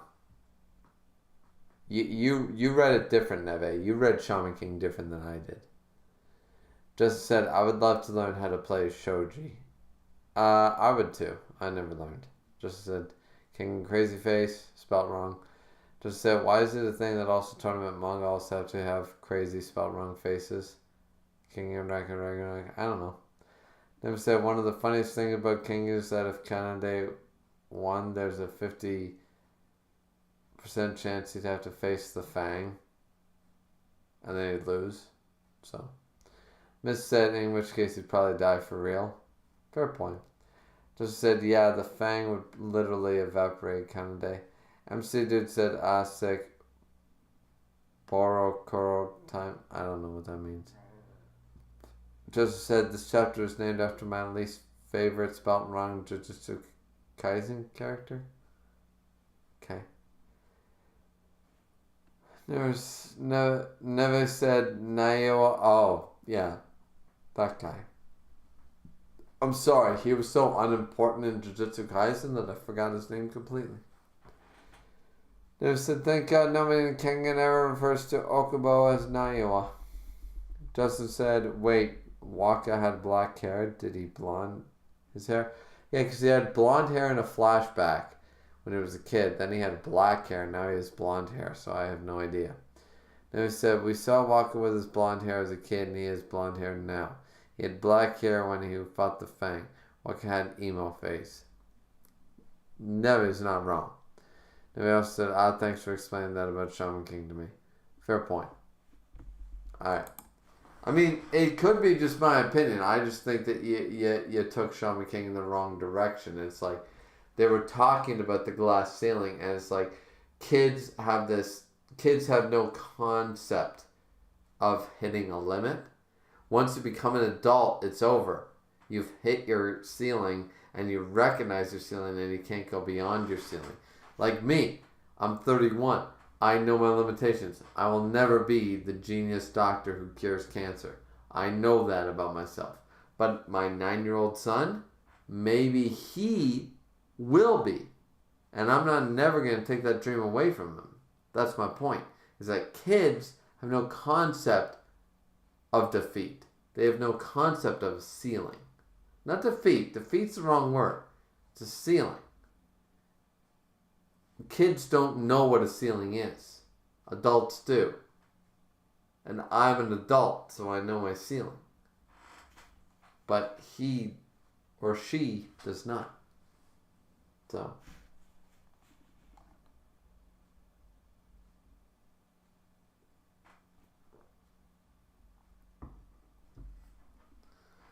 Let's go to chapter 111. His infamous bombshell was dropped during a documentary program. Okubo Naiwa. At this point, Okubo had just barely signed a contract for Ultimate Fight, the biggest MMA promotion in the world. Caught up in Okubo on his way from the gym. Oh, check it out. That chick's my type. picture is in the car. Well, how can I put this? Chapter 111, King. There are a lot of desperate people out there, you know. People are desperate to make excuses. Japanese people are weak because we don't have a hungry spirit. Our muscle composition is inferior to foreigners. We're too small. Things like that. So many people out there basically say that Japanese people can't beat foreigners, you know. No, but wait a sec, I say. Because I take down foreigners all the damn time. So all those people out there who say muscle, this body structure, that, at the end of the day, all they're doing is feeding their foreign complex. Am I right?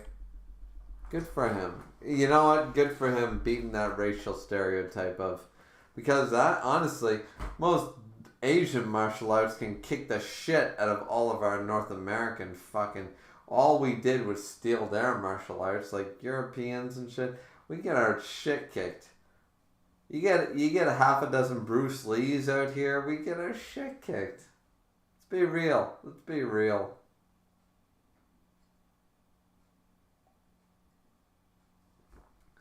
Get a couple of Muay Thai and fucking... And by the way, don't use their martial arts. All of a sudden, can't use Jiu-Jitsu, can't use Taekwondo, we can't use any of the shit that we learned from their cultures. North America has no original fighting style. We have knife and gun. That's what we got. Barista, what's it called? Bayonetta? Some fucking form of fighting. Combat setup. Something like that. Take, let's see, Morobuchi from track and field, for example. I'm pretty good friends with the guy. And he's won races against foreigners, hasn't he? See, winners still win. Doesn't matter if they're Japanese or anything. So basically what I'm trying to say here is, if you can't get anything done yourself, just shut up and watch me, dumbass. Can I say that on air? Race doesn't matter. Oh shit.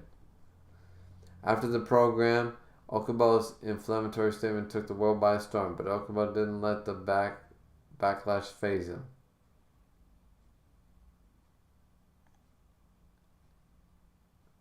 And finally, he became the first Japanese heavyweight champion of Ultimate Fight. Good. The man silenced all the critics with his skills alone. He's built up a record that holds his ground even against the Gao line.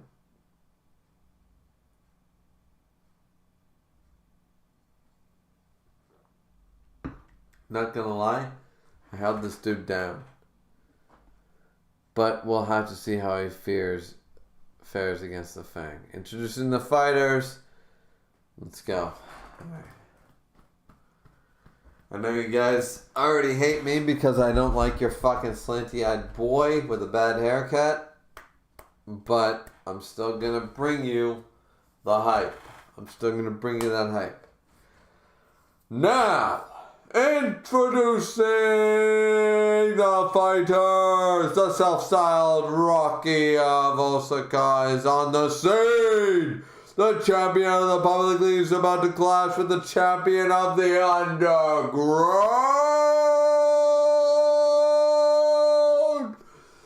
The king of martial arts. Where anything goes. Blows, throws, locks, and holds. This is mixed martial arts.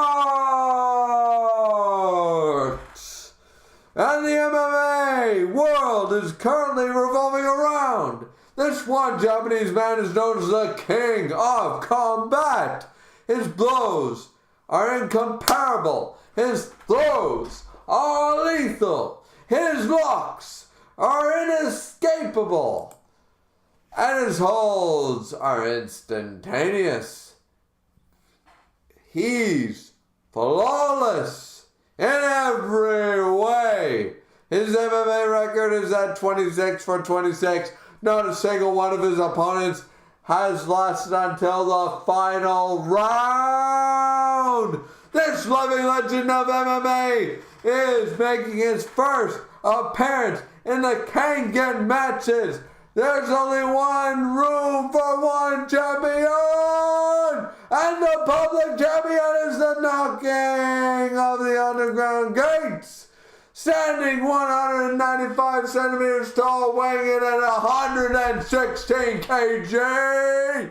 This is his first Kengan match appearance, representative for Muji TV,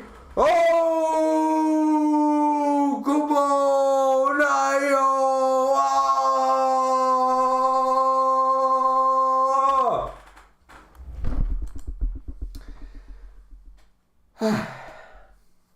Kind of hurt a little bit. The King of Combat, Okubo Naiwa. Hello, everyone. Your hero, Okubo Naiwa, is here. Wait, whoa. Ray sensed him. Gensei sensed him. Cheater sensed him. Oh shit. This man is strong. He's not gonna beat the Fang, but he's strong.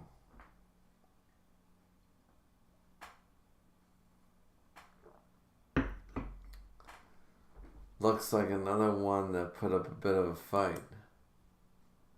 I'm so thrilled. Oh shit, here comes Ryan. I'm so thrilled there's nothing like beating the shit out of the strong guys. Well, forget him. I'll end up fighting the strong ones eventually. Besides, things are going to be really good in the second round. My opponent may be a 10-foot that had some hard time dealing with the Innova style, but I'll put it up with it. I knew it all along, Okubo Naiwa.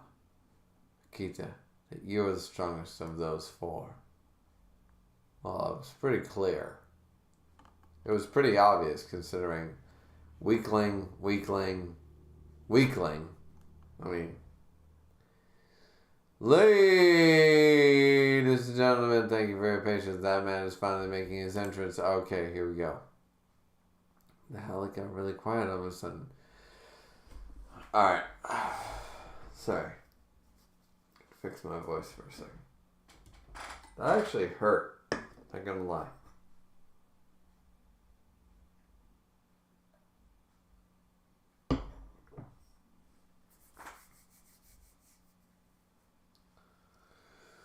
Some call him the Emperor of the Kengan matches.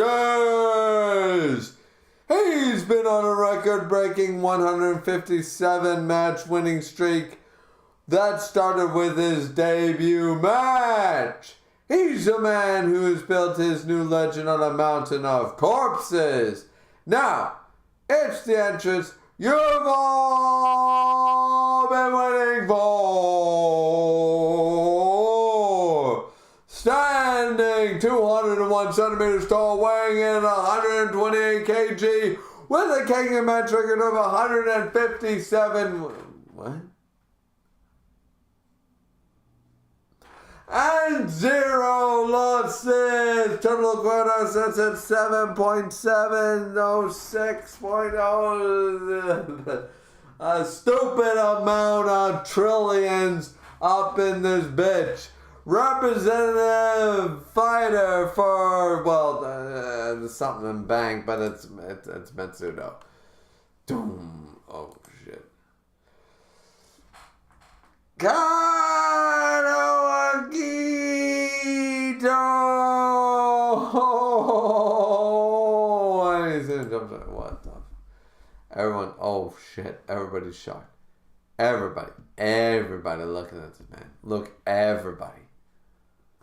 Those who were seeing him for the first time immediately recognized this man's overwhelming power. And those who already knew him trembled before his might once again. What I don't understand is, if this guy's not from the Kier clan, he doesn't have removal. So how is this guy such a threat if he's the Fang again? He's also the 5th Fang. The Fang of Metsudo. He's got no eyebrows. It's creepy. Kano Agito. Man, he's still as scary as ever. King of Strength is Cosmo. So Cosmo's met him before. So is Gensei. It appears that he lives up to the title of Emperor. Or maybe he hasn't met him. Finally, the showdown of these two kings! It's time to start the last match in the main event of the day!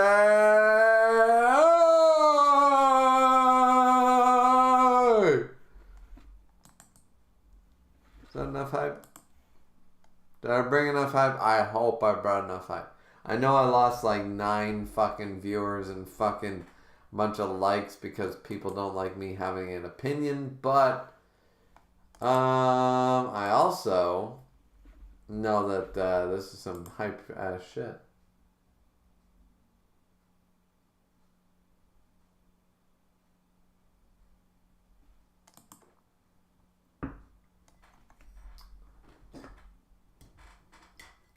Shit. This is why we're bringing back up here. We might go beyond chapter 116.5. Not that I really want to, considering you guys were all cunts. But, you know, if you guys can be bitches to me, I can be bitches to you, right? You know, if you can dish it out, you gotta be able to take it, right? So, in my personal opinion, I think we can go beyond chapter 116.5 tonight. But that leads me to another dilemma, which is, what chapter do I go to? Sorry, this is why I gave my wife this chair. This isn't the new chair, it's the old chair, and it goes down like over time with my weight because I'm fat or some shit.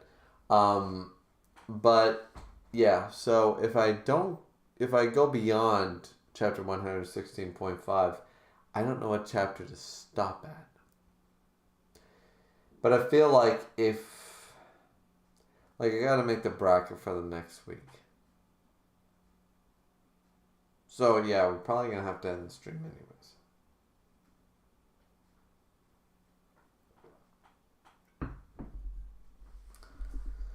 Alright. We'll cross that bridge when we come to it. We'll have to see what 116.5 brings us. So, alright. So, ho. So we have Matsudo there. This is it. This is the match I've been waiting for. Oh, Katsudo wants to do it. See Muji Television. Oh, so he's here with Matsudo. Are you looking forward to this, Atami? Absolutely. Oh, I can hardly wait. So, wait a minute. The body's... Wait a minute.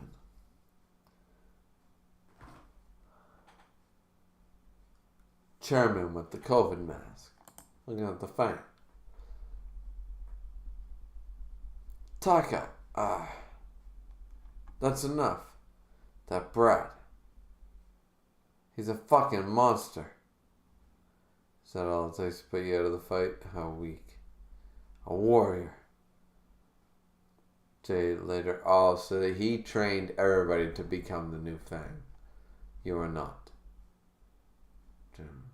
Oh, so you still decided to seize the Fang in spite of your numerous losses. It's just like about you are. So you made him the personal bodyguard. That's it. Fang! Man, this is one hell of a cheer. Can't you even couple of you root for me? But I gotta say, damn, you're quite something. I can just tell by looking at you that you're really, really strong. You're hardly even human anymore. Let's see. If you're a monster, you'd be Zaton. He was a hell of a monster who even defeated Ultraman. But you know, in the end, Zaton was defeated by a human. And I'm the strongest of all humans. Let's go. Listen. If the Fang loses, I'd be more than happy to see the Fang lose. Because I don't even like the Fang. Fang's a greaser. He's Super Saiyan 3 without the good hair.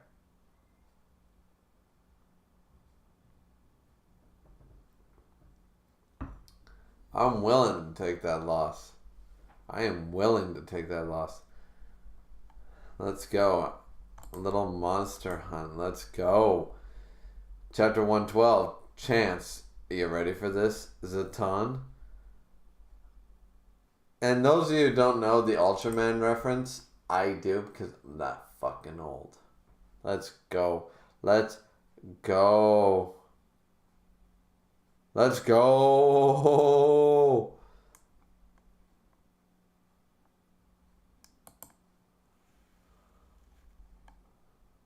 So, Okubo the human is here to fuck you up. Zaton, tell me one thing. This Zaton you speak of, is he strong? Oh shit. Huh? Come on, man. This ain't time to be funny. I don't need to hear you about you don't watch TV. He's easily in the top 10 characters when you hear the words final boss of our generation, right? The final boss? What kind of martial arts does this final boss use? Are you serious? This much of an airhead? You're so goddamn difficult. Yeah, that's like basically saying, like, hello, Frieza. I'm the Goku to your Frieza. And somebody doesn't get it. It's like, the fuck, man? How do you not know who Frieza is? Get with it. Oh, shit.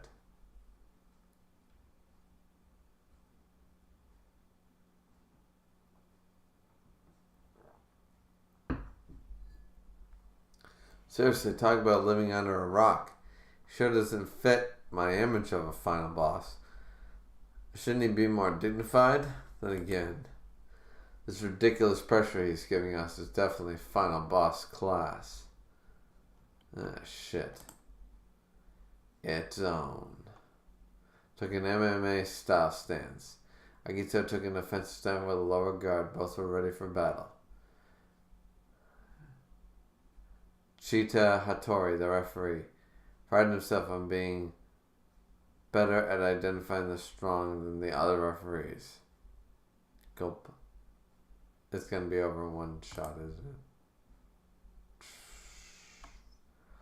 That is the most beautiful panel we've seen in Kengan to date. That is the best panel in Kengan to date. Quote me on it. Chapter 112. This motherfucking panel. This panel is my baby. This panel is beautiful. I love this panel. This panel is gorgeous. I can't tell which one is stronger. One of the strongest men. Really? This dude is that fucking strong? That he's comparable to the Fang? I had this guy mid-diff. But, what the fuck? Okubo. There's the strongest man in underground martial arts, Agito. Let's go. They're like a dragon and a tiger. Fair point. Like, you got two different animals. It's like, put a lion and a tiger and a fucking boar and a fucking... You put like the strongest hippopotamus, you put the strongest fucking animals all in one pen. What are you going to do? A crocodile, you know? What's going to happen? This is a total war between public and underground. I want to witness this as soon as possible. The final match of the first round begin. It commences. Look at that double spread. That's beautiful. That's beautiful. It's a work of art. Oh shit, look at that. That's beautiful. Oh shit. Let's go.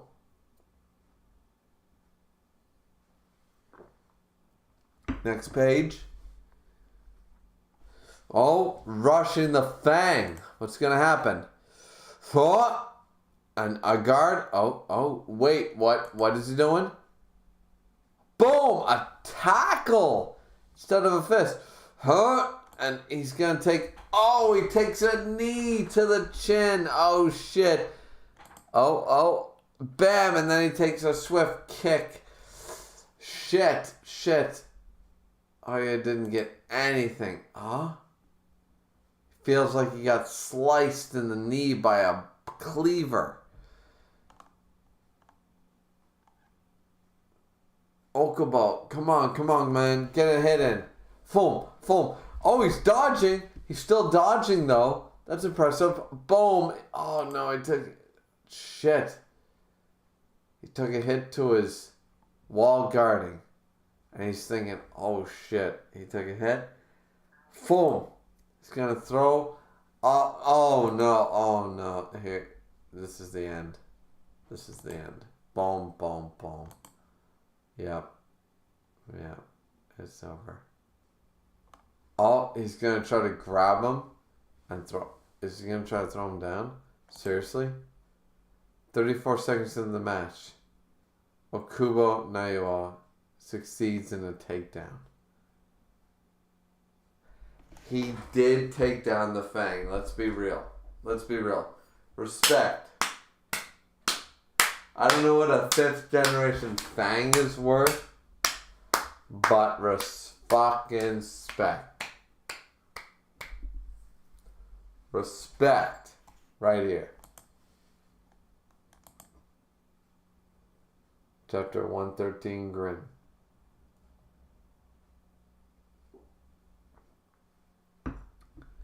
Okubo Naiwa's fighting career began in his first year of middle school on the wrestling team. Before that, he was a baseball player who had hopes of making it to the big leagues. Despite his utter lack of combat experience, he was scouted by a school with a strong wrestling team due to his extraordinary size and build. Yeah, they usually grab those guys. Back in the day, you used to grab goalies for that, you know what I mean? Because bigger size, you know. This was a turning point in Okubo's life. Okubo distinguished himself as a wrestler in the brink of an eye. In middle school, he was the top for nationals. And in the senior year of high school, he won the national championships. The victory earned him a regular spot in the world championships. Well done. But after these championships, Okubo quit wrestling. Okubo switched over to amateur boxing. He demonstrated his natural sense here as well, and despite his short career, he was appointed as a member of the national team. However, not long afterwards, he quit boxing and knocked on the gates of mixed martial arts. His boxing career only lasted 2 years. The response was tepid at best. He won't last long at MMA either, they said, but what they didn't know was that ever since Okubo announced his retirement from wrestling, he did not skip a single day of wrestling practice. Okubo had noticed the importance of grappling in MMA. Somebody once said the strength of a grappling move is 100% proportional to effort. A punch thrown by an amateur they're building all this up to just show that the Fang's so strong. A punch thrown by an amateur may be able to hit a pro boxer by a fluke, but there are no flukes in grappling. There was only one. Inevitability. Boom! Wait, the Fang coughed out blood. He actually did get the Fang in a hold. A heel hold! He got the Fang. Kick! Oh shit. Bam! You're not getting out of this. Oh shit. Then the Fang grabbed him. He managed to dodge Okubo's stomp and switched to an armbar. No. Okubo escaped that immediately. Now he's taken to his side. So switching grappling moves. Grabs the head, switches, boom, a neck throw to a scarf hold. Agito takes the upper hand once again. Boom, switches, and he's escaped again. Oh, so they both escaped. Boom, alright, they're grappling again. Boom, they're doing a grappling game. Boom. They're going on and on and on. The battle continues without even a break. Oh, shit. Okubo gets behind him, but Agito immediately gets him in a lock. It's like watching two snakes coiling around each other. King of Strangers, Cosmo. These are them breaking down. This is hardly even on the level of a first round fight. Cosmo's amazing. He's the King of Stranglers.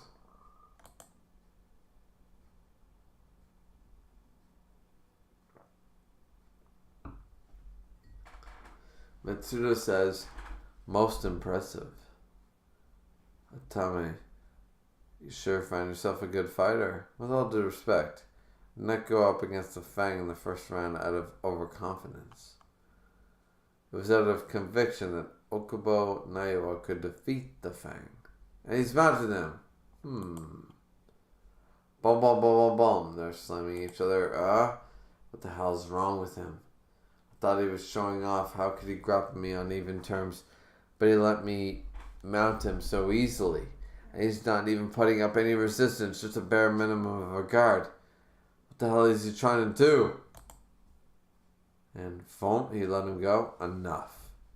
He launched Okubo with his hips alone. Ho ho ho, that boy just won't do as he's told. I guess he wanted to play with Okubo a bit as a warm-up. What am I going to do with him? Am I specifically instructed him to go all out right from the get-go? Sometimes you like Matsuda, sometimes you hate him. Got a lot of nerve talking that way, you old fox. Well, in any case, we've got to see Agito's performance. The rehearsal's over. Soon all your blows, throws, and locks. And you will never reach me. It's over. Shit. Waka's the one saying it. Okubo Nayo is stronger than I ever expected. I've got a lot of credit to give him for lasting this long. Now that the Fang is serious, there's nothing he can do. Nayo has reached his peak of human performance, but a human can't defeat a monster. Tell that to Helsing. Tell that to Helsing.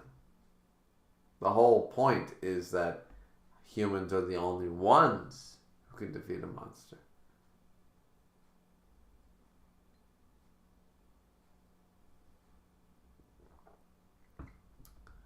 Okubo's attacks won't reach the Fang anymore.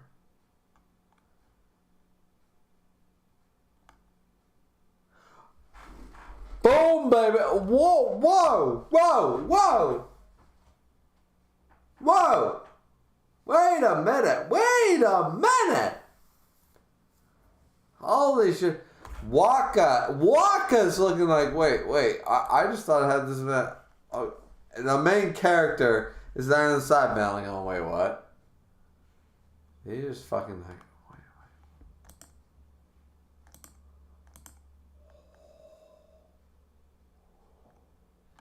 Oh, baby! We got a chapter! We got Okubo going slam, baby! Slam! Let's go! Motherfucking go! Alright. You know, all the Kengan does is make me want to work out more. I already worked out twice today, but I gotta work out a third time now. Well, I can't because I drank alcohol. Don't drink and work out. Bad for your heart. Bad for your kidneys, bad for your heart, bad for your liver. Don't do that. But, yeah. No. Makes you pumped up to work out some more. Makes you wanna... Yeah. Oh, yeah. Let's go. Kengan chapter 113 is some fucking hype shit. Even Waka was like, this is a done deal. And then bucket, boom!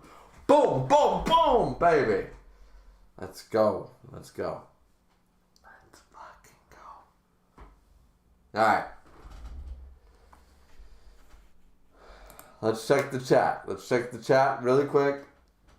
I always say really quick, and then it's never quick. But we're going to check the chat, and then we are going to pause, take a quick break, pull up the thing, and then we will come right back, and then we'll finish doing what we're doing.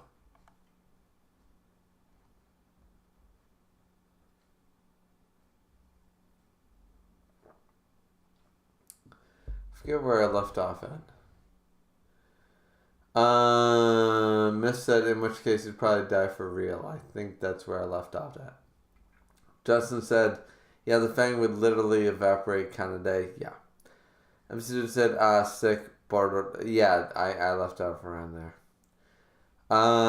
Just said, this chapter is named after my least favorite Jujutsu Kaisen character, spelled wrong, Naiwa moment. Anyway, said, God, nobody in Kengan ever refers to Okubo as Naiwa. Yeah. Because it's Okubo.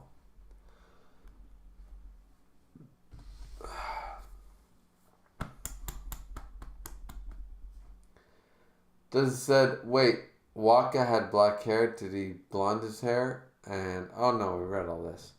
Never said, thanks for explaining that about Shaman King.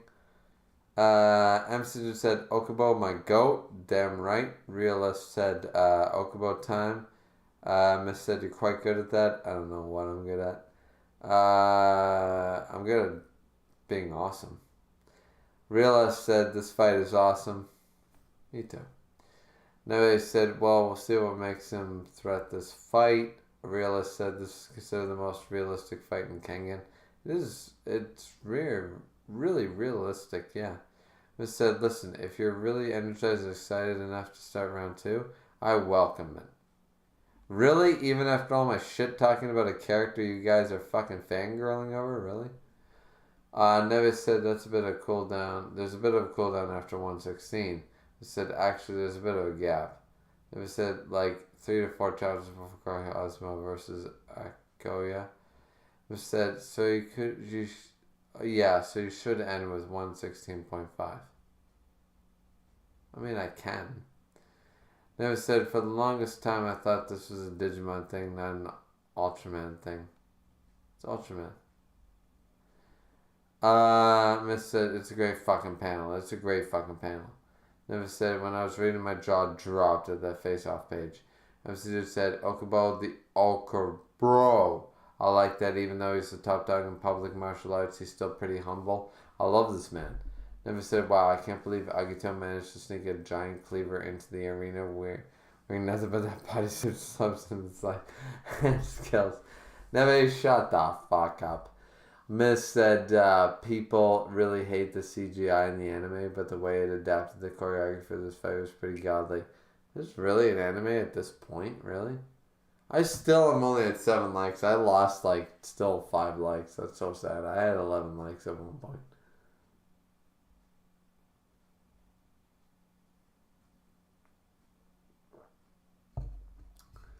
Realist Medell said, even experts watching the anime version of this fight say all these moves are legit. Legit spelled wrong, but still.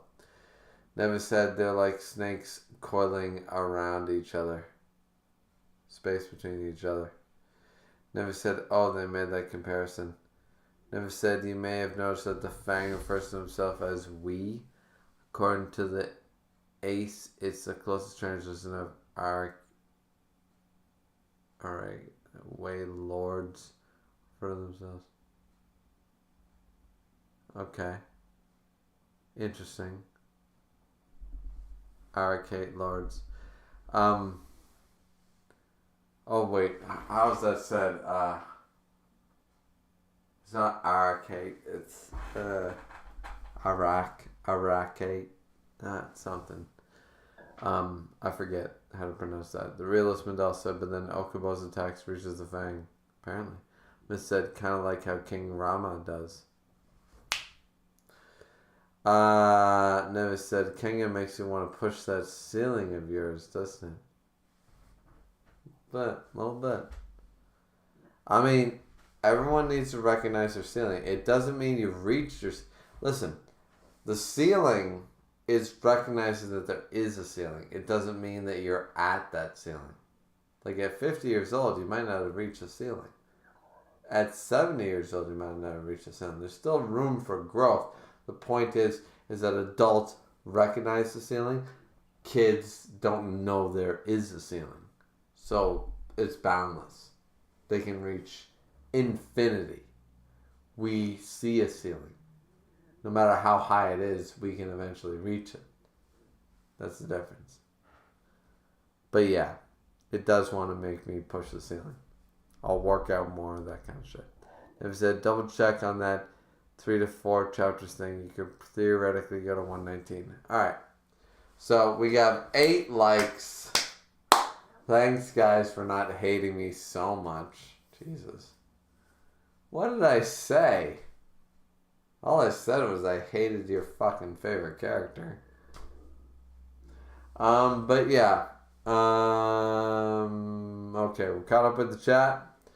We will be jumping back. We're going to read some more Kengan. I don't know how much more we'll be reading. But we're in the middle of chapter 114. Or we're starting chapter 114. So we'll definitely read up to 116.5 like Neve and Miss suggested. Maybe we reach 119 like Neve is currently suggesting. And we will have to go from there. Anyways, yeah.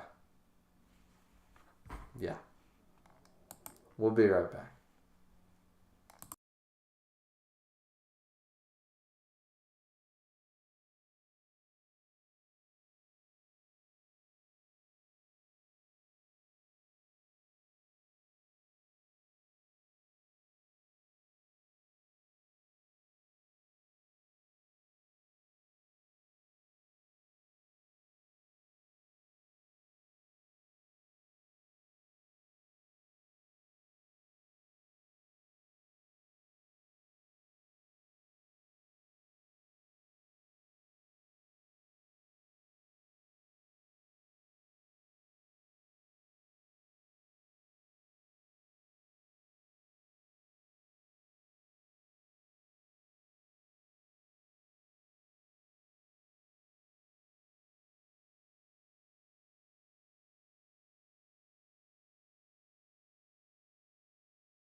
Hello. I'm back. I'm big. I'm not black, but I'm back. And I'm coming back. Where your boyfriend at? You guys are too young to get that joke. I remember that. I remember that skit. Oh, where your boyfriend at? So listen, can I have your number? Can I have it? Can I have it? I remember that skit. That was a great fucking skit. I didn't even know what it was on. It was not on Saturday Night Live. It was on something else. I forget what that skit was on.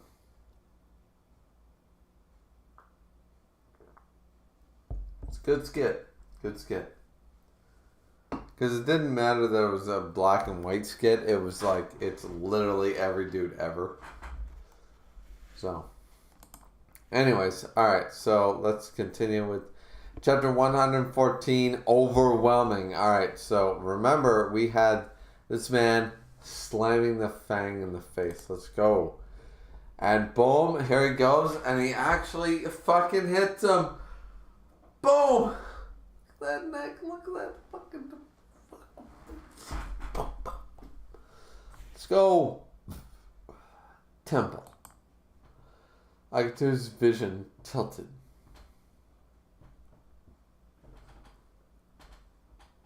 Grab, huh?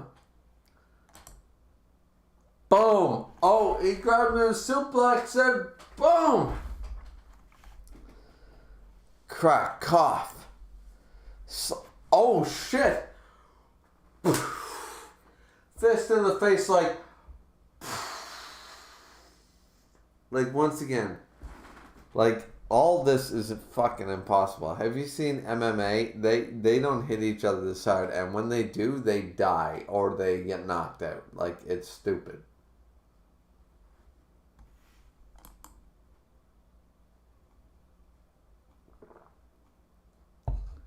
Bam, bam, bam.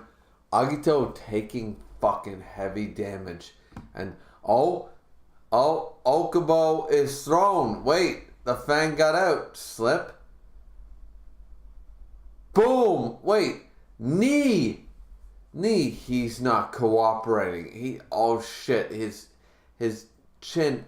Oh shit. Like, once again, that is like a death. I've been complaining about this all of Kengan, but basically taking a hit right here can literally spell a knockout slam death sentence, because that can go like it knocks you out. It's just a thing. It can't help it. It rattles the brain and it's done. This is Okubo's greatest forte. As its name suggests, mixed martial arts is a martial art that combines every means of attack: blows, throws, locks, and holds, meaning that its attacks are ever changing. Boom! He's actually fighting against the Fang. The Fang, I thought the Fang was just gonna be this one hit fucking like ride, just like Aizen level, ding, boom. But apparently not.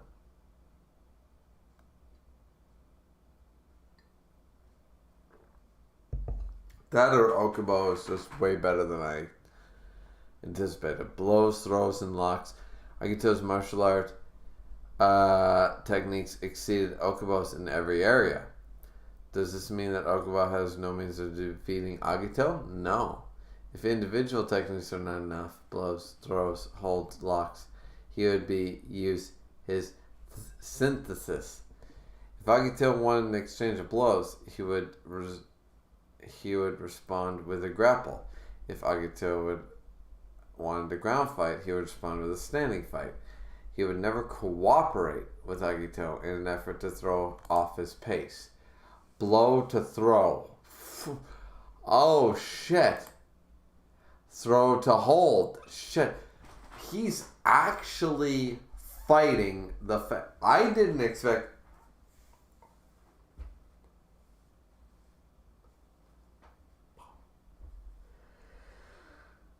Listen, I would love to lose this match. I would love for the Fang to be defeated round one. That would be so fucking meta. That would be so fucking cool if the Fang was defeated in round one. I would buy it. I'd be cool with it. From a storytelling perspective, it would be such a good red herring, fuck you, middle finger to the fans and just go bam. I would love it. I'd be good with it. Let's go. Come on. I'm rooting. I got the Fang picked. I don't give a shit. Let's go, Okubo. Let's go. Win.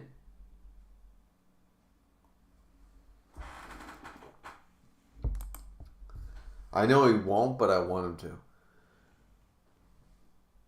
Grapple to grapple. Huh? Bum. Grapple to throw. Boom. Boom. To blow. Boom. Whoa. Ah, right in the face. Is he dead? Is the Fang dead? No, go after him.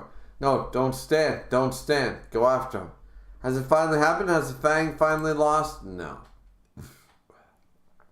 Mitsuda going, he's strong. Even Agito is having difficulty reaching him right now. Which is proof that he has hardly any seams between his blows, throws, locks, and holds. He doesn't need flashy techniques. Overwhelming training and basic techniques is excuse me guys. Okaboka Noya's greatest weapon. Let's go. Bears, lions. No, I don't fight those things. That's more the field of stunt performers, not for actual martial arts. I don't really care about whether or not I fight a bear. All we martial artists need to know is how to defeat humans. And I'm going to prove that in the Kengan matches. I learned a certain eating steaks. What a guy. What a Chad. You know, I unappreciated this guy in the SS fucking Kengan, and I wish I appreciated him more.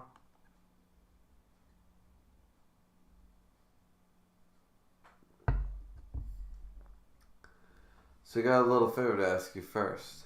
I know I saw something in you. Please win, Okubo. The hell are you doing, the Icy Emperor? Don't give him any breaks, Okubo. The match isn't over yet. There's something wrong. You're up against the boss of the monsters. You can never drop your guard against him. Okubo? He's looking. He heard it. No, Himura. I ain't dropping my guard. The last soccer kick was one I never used ever since I nearly killed my first opponent with it. But with that blow, I kicked him with all my strength. Just like I did that last time. I knew it. I thought it was weird I didn't feel any resistance. And he gets up. Oh shit. Everybody's shocked. That's a face only a mother would. That's Kenpachi's face. Jesus, we got Kenpachi. What the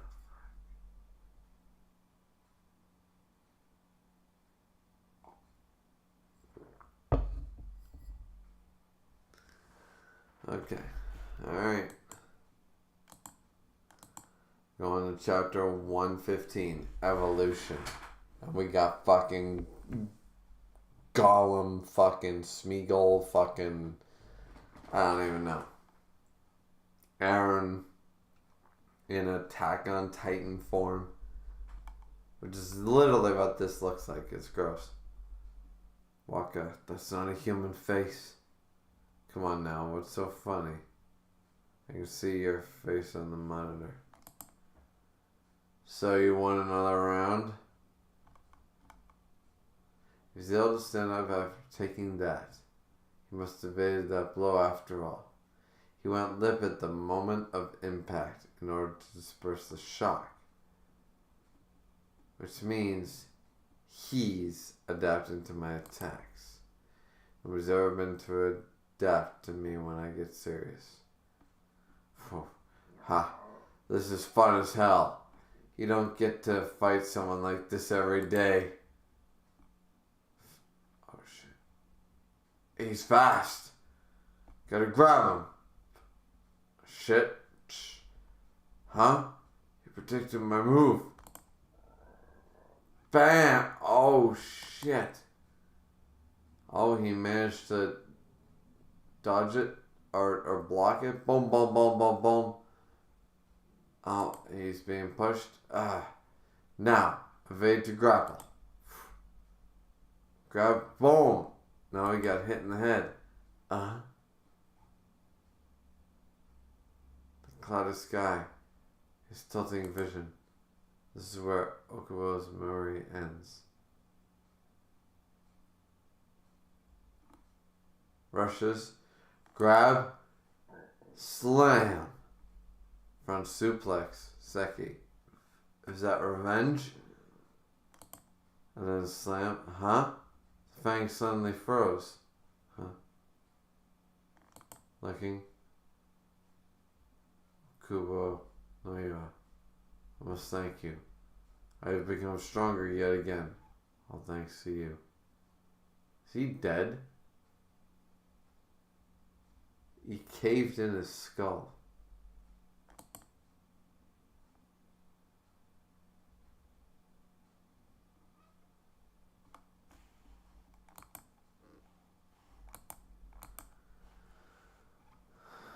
Once again, if he's dead, I call bullshit on every other fucking Kengan fight I've ever seen, because they should have all died from certain punches to the face.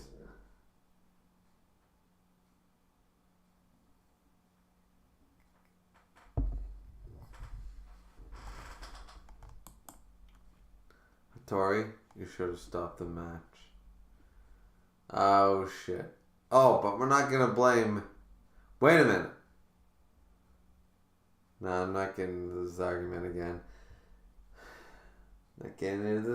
again. Should have stopped the match because I didn't kill or I didn't respect my opponent. Take him away. Stretcher. I need a stretcher over here. It's over. It's over. The Fang won. Is down. The winner of the Public vs. Underground Showdown is the Fang and Matsudo, Agito. It's a close one. Agito's merit is in his evolution, and it looks like he gained a level in this match. No regret that I made Okubo my fighter. I'm sure that he can make it one day.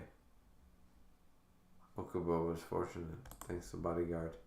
If it had been a bit more of an even match, he would have definitely been dead by now. Kinda. Wakatsuki, it's been a long time. We'll watch your match against Morigoshi Gozo. You've improved yet again. Well, that was nothing. I haven't revealed my trump card yet. So you're the one to win your way through the left block? It appears that there are at least 2 fighters that outclass you. 2 fighters that outclass him in the left block? Saying that Mutsubo and Seki? Those are the only 2 that I can think of that outclass him. Do you really have the luxury of worrying about others? You'd better watch your own step. Wakatsuki's usually so gentle, but now he's baring his teeth. Huh, looks like there's a nice little party over there. That's, huh? Isn't he? What do you want? Huh. They'd have a better eye than that, you greased up asshole. He's a champion on the left block. It's gonna be me. The Asura, Tokita, Oma, let's go! The main man himself. He watched that fight and he doesn't give a fuck. Let's go!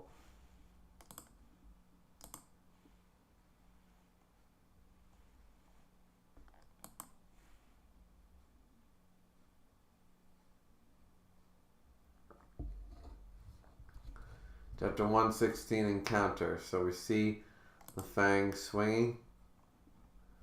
He's okay, alright, he's alive. Okay, Okubo is alive. I lost, didn't I? The hell? Halfway through, I was keeping up with his moves until about halfway through. Or so I thought. But he evolved in mid-fight. How the hell are you supposed to beat a guy like that? There are surprisingly few fighters who have lost their lives to the Fifth Fang. Now they're all referring to him as the Fifth Fang as though they've known this the whole time. Like, that sort of pissed me off.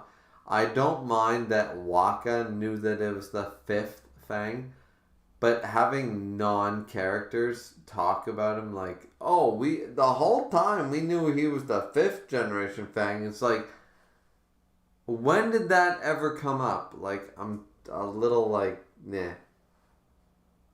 You know? Sort of like One Piece with the hockey.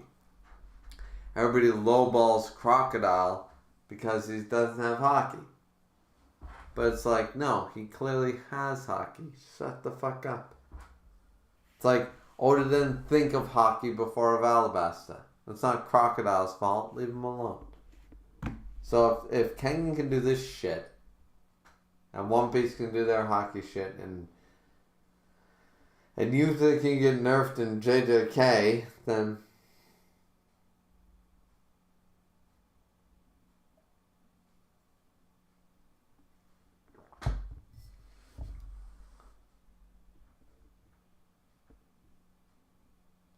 but the majority of those who have fought the Fang are retired as fighters. Fang kills the fighting spirit.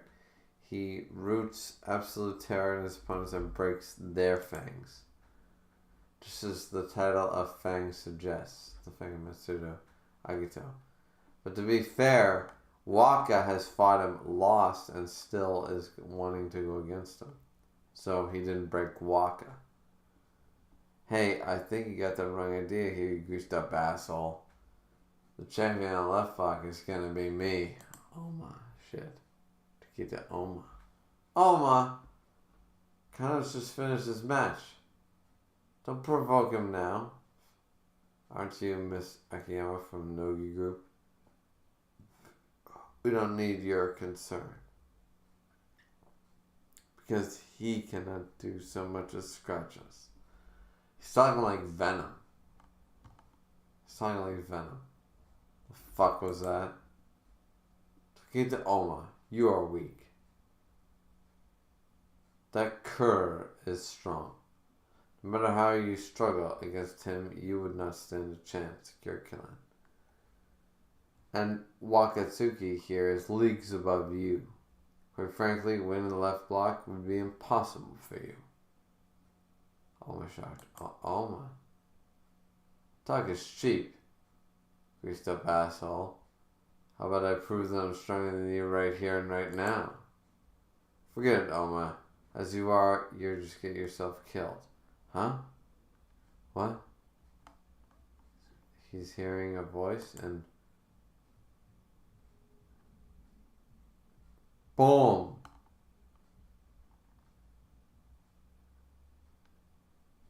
Fang just... 1, 2, 3, 4. Shit. Utterly miserable. We will say it once more. You are weak. What was that?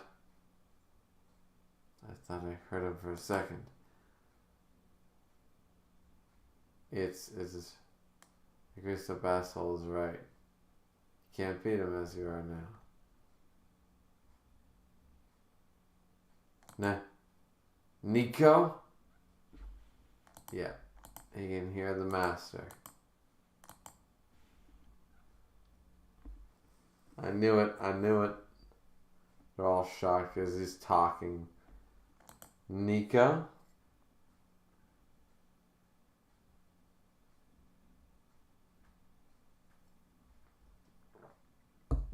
He's about to do some Ichigo shit.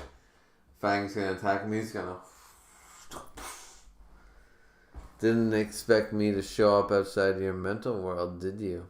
Do you think that was actually alive for a second? Well, sorry. I'm just a figment of your imagination, so of course they can't see me. You're such an idiot.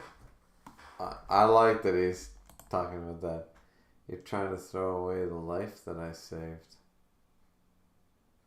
What was that? I still can't remember, huh? Just remembering the shock he took. Well, anyway, you're weak as you are now. You can't beat him. And you definitely can't beat him.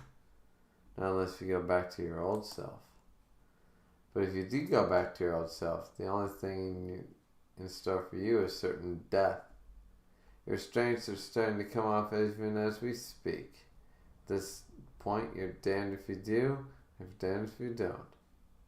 I know what the fuck you're talking about. Get lost, Nico. He's going. Snatch. Oh, the bodyguards. You're that geezer's thud. No, wait, they did sneak up on him, but they still knocked him almost out in seconds. Any fights outside of the matches are forbidden. You better control yourself, Kano. Fights? We were just kicking a pebble out of our way. Isn't that right, Wakatsuki? Looks like the three crows are all here. Katara Haramatsuda's Supreme Forces. The closest man to the Fang. Takeya Minoru and the previous Fang of Matsudo. Moromi Masamichi. Oh, so he was the fourth Fang. Interesting. So who's the third and the second? A message from the master to all fighters. Come on up. That is all. Kengan annihilation tournament round 1. All matches completed. Match 1, winner Cosmo. Match 2, winner. Yeah, alright, match 3. All the winners. We know the winners. Wait, what do they consider? Wait. Match 14, winner Bando. They do consider it Bando. Alright.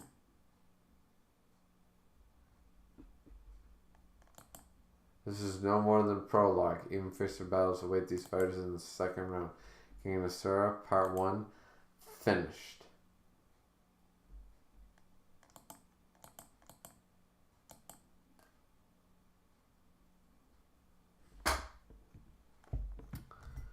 Well, shit, son.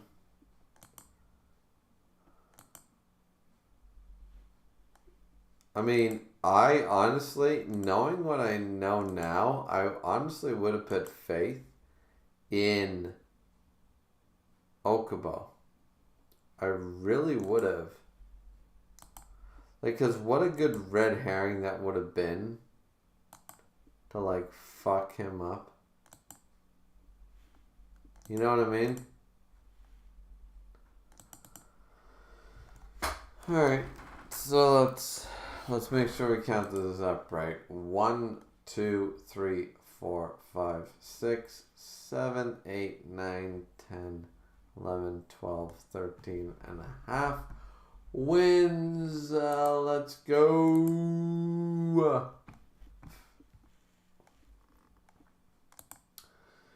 Let's go.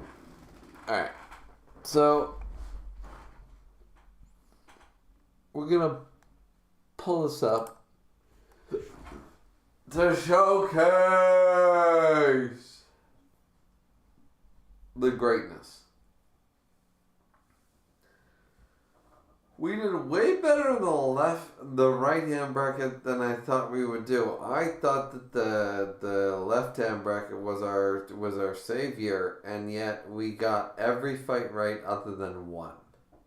And only because I felt that the main character vibes, the MC vibes, were coming off too strong with Sao Pang.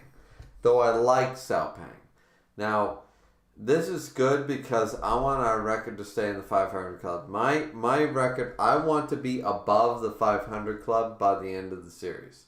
I want my record to be above the 500 club by the end of the series, right? So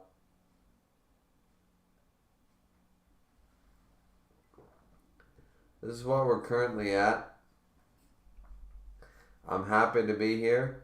I'm happy to be at 13 and a half and 3 losses because I feel like we're going to take a lot more losses. Because storyline progression tells me one thing and my gut tells me something completely else. You know. But I've been wrong before. So, yeah. Is what it is, right?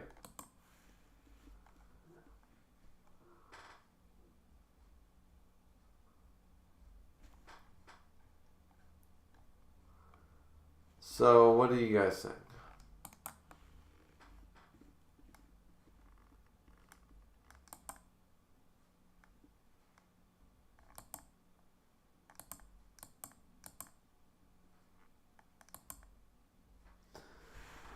I think I'm gonna read the chat and then we're done.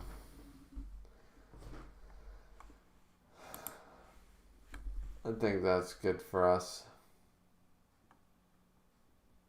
Let's see. Scrolling up, we got Kengan. Makes you want to push that ceiling of yours, doesn't it? It's a real ceiling, my man. Or my girl. Nevis said, double check on that 3 to 4 chapters thing. You could theoretically go to 119. I could, but it's almost 1 o'clock in the morning. I'm good. Nevis said, I don't care if I can see the ceiling. It doesn't matter until I touch it and try my hardest to push it back. But the idea is that, so the thing is, then you're still a child, Nevis. Because you don't know your ceiling. Adults know their ceiling. That's the difference. Adults know their ceiling. It's not a bad thing to know your ceiling. It just means that you know where you topped out at. And then you move on to something else. Or you perfect what you've topped out at. You can only be so good at some things. Your brain and your mind and your body will only allow you to be so good at certain things. I will never be a great dancer. I will never be able to dance like Channing Tatum, even if I tried for 20 years. I might be able to dance pretty good, but I ain't got those hips. Sorry, I just don't, you know? I know that about myself. It's one of the ceilings that I reach. An adult recognizes all the ceilings in their life. And then they pursue the ceilings that they haven't reached. You can break through the ceiling, sure. But only in one aspect. You have to sacrifice other ceilings.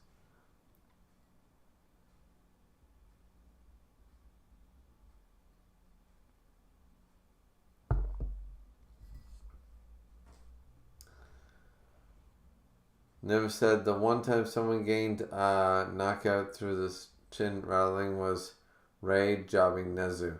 Yeah, which that should happen a lot more often. Never said Okubo's synthesis is really fun to read. I'm not sure the words to describe it, but it produces some form of satisfaction. It was really awesome. Miss said Okubo is a tremendous lad. He is indeed. Never said a lot of people rank Okubo very lowly when it comes to power scaling. I don't know why. This dude fought the Fang. Very stupid people do. Exactly. Miska is not wrong in that regard.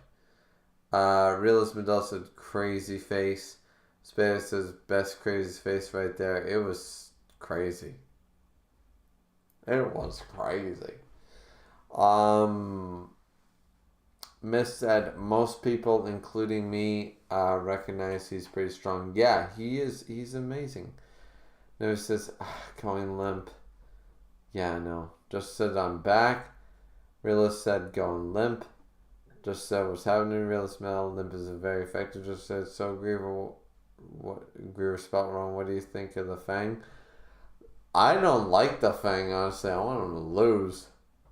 Just said also, an injury like that probably wouldn't kill a man. Brain damage, yes, but not killing. I've seen that. I've seen less kill a man. I've watched a man die from less, so don't tell me what can and can't kill a man. That's all I'm saying. I've watched a man die. And there's no visible... Yeah. We're not getting into that, but I've watched a man die from less, so no.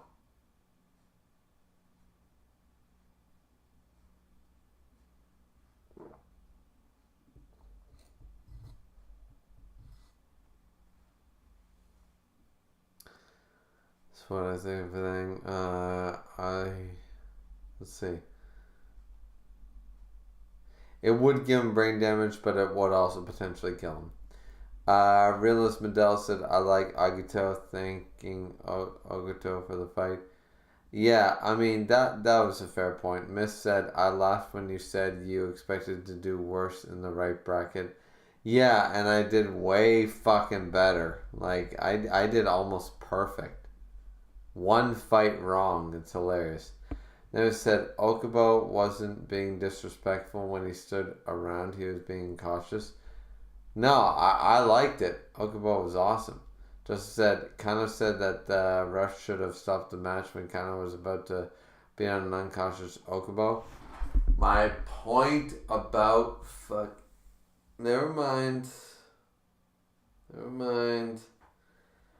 It's my whole point about Gao Lang walking away because he did the right thing. Should have stopped the match. Right. They've said, do you see what we meant by calling your predictions interesting now? That I was right other than 3 matches total? Yeah, I'm pretty fucking good at this, aren't I? Just said Griever sounds dead inside. A little bit. This said we knew Era was the first from that bonus chapter. But I didn't know that before I picked the bracket, MC Dude. MC said, which didn't come out until some point way after the series started. Exactly. I said, oh, whoopsies, I take that back. Exactly. I didn't know that information. Hence, I would have actually had one more win under my belt had I known that. Just said, everyone much think that Oma is crazy. Someone was like, he must be weird to be in the same hallway. He's not ready for the Fang. He's clearly not ready for the Fang. But, you know, he's got balls.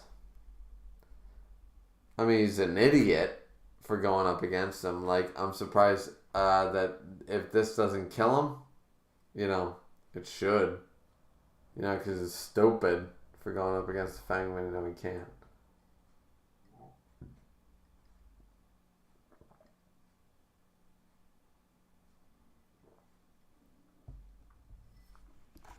Just said, actually, now that I think about it, only like Waka, Cosmo, Ray, Sawpang, and Kokri aren't crazy out of the people still left. A little bit, yeah. Noctaro said, nice. Miss said, good stopping point. Spadek said, this was really good stream. Good hype fights. When do you think you'll make the round 2 list? When we get the round... Are we going to get a round 2 list? Are we going to get one? Like, are we going to get one like this? That's, like, more blown up? Because if we're not, then... Shit. I'll talk to Missy and Neve about that, because if we're not, then I'm going to have to do something, yeah. Yeah, I'll fix it. I'll make one, but I don't know when I'm going to make one. Miss said, well, that's good to an extent. The Fang is the closest thing the tournament has to a main villain, so I think it definitely is supposed to want him to lose. Yeah, I do want him to lose. Actually, shit. I don't have my headphones.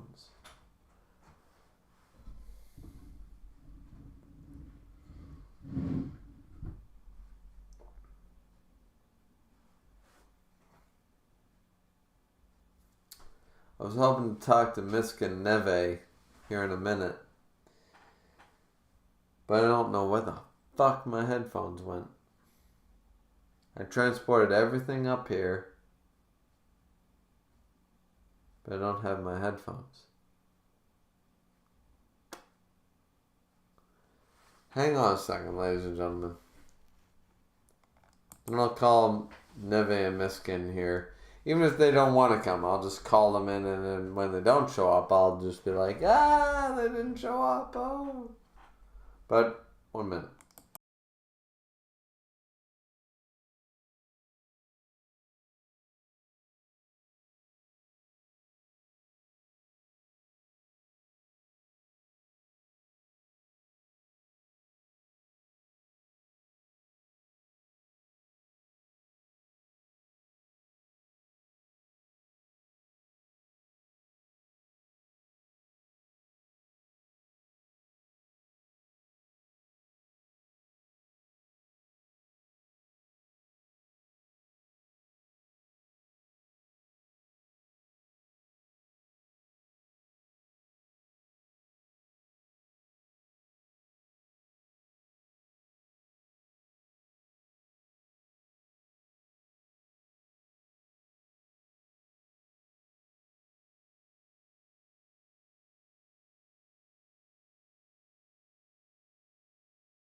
Alright, so let's check back with the chat, even though we only have a couple people left in here.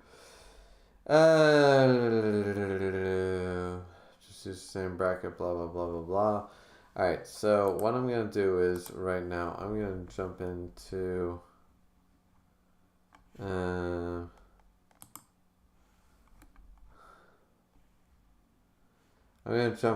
my chat in the general chat, and if anybody is willing to come in and chat with me for a little bit about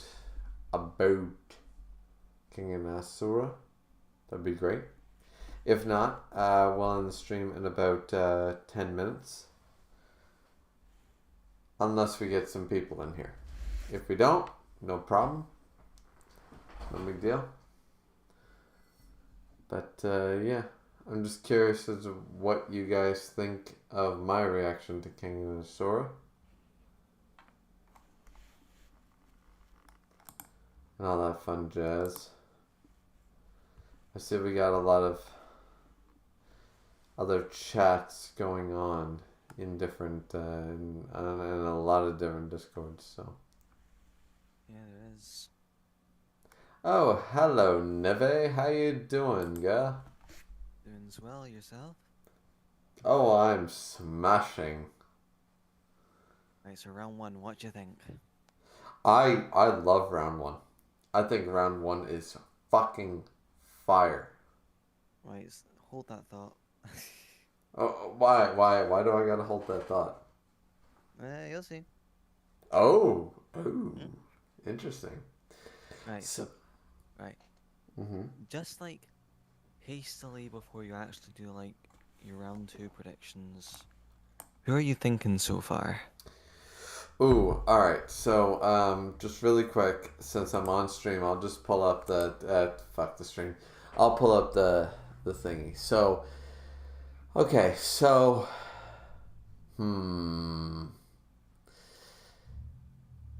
I got Cosmo for the first round.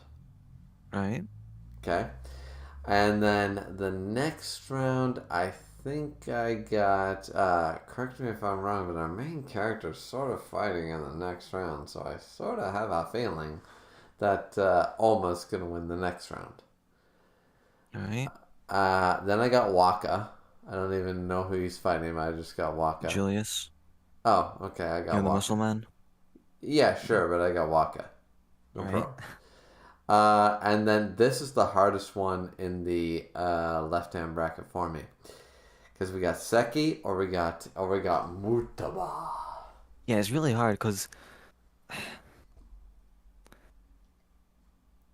Yeah. See, you can't say shit, can you? I. Honestly, I'm thinking like, see, here's the problem, Neve. Here's the problem. Right. Is because I heard you guys talking a lot of good shit about Seki. But I've also, before I started reading Kengan, I mean. But I've also heard you guys talking a lot of good shit about Mutaba. So Exactly. I'm a little conflicted. I'm thinking Seki wins, but I'm probably going to go Mutaba on that one. Right. I'm probably going to go Mutaba, even though I think Seki wins, and I won't be unhappy with that loss. Because if Seki wins, then I'm going to go, okay, Seki versus Waka, let's fucking go. Yeah. Now, for the other fights. All right, so Rai's going to beat Salpan. No problem. No diff. No diff right there. Well, I'm not saying no diff. I'm just saying like he's gonna win, like that's just obvious. And then here is one of the biggest storyline says Setsuna wins. Power scaling says Gensai wins. I got a big issue with this fight. I want to go Gensai. I really do. I've been wanting to go him the entire time. But Setsuna, from a storytelling perspective, says he has to win because Setsuna needs to fight Oma. But then I'm thinking, well, there could be backyard fights and shit, you know. So I'm torn about that one. That one I'm still undecisive. The next fight would be Sen versus Sen. Right. Don't even need to look. And then the next one, Gao Lang versus the Fang. Oh, this is another good one. Honestly, it'd be really cool. Once again, I said red herring. I said it during the fight, during the stream. This very stream that we're talking, which we're still live, apparently. Yeah. I said that it would be really cool if the Fang lost in round 1. It'd be even cooler if the Fang lost in round 2, because everyone's like betting on the Fang. Like, oh well, yeah, the Fang. You know, it's like Rocky Balboa. He's gonna win. It's like, well, sometimes Rocky lost. Have you ever watched a Rocky movie? He loses a lot. So I'm thinking like, maybe if he's gonna lose, Gao Lang seems like a good time to lose, you know. I know that that's a very 10 to 90, like a 1 to 9 chance, but I feel like I'm willing to take that bet.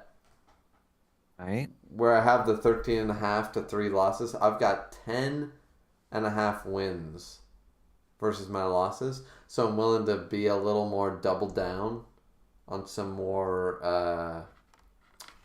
red herrings, so to speak, in the fights. And it's hilarious because, as Miss pointed out, and Neve, you were saying that like some of my picks were interesting, and I was so concerned about the right hand bracket. Meanwhile, you guys are laughing your ass off, going, "You got like every fight right. What the fuck are you talking about?" Yeah, that's what you meant by interesting. So, what do you? All right, let's say, all right, Neve, Right. what do you think about my thoughts on it? Is there anything that you disagreed with on any of the takes I've had in all the round 1 fights, starting from round 1 with Adam Dudley to Cosmo, all the way to the end with Ogubo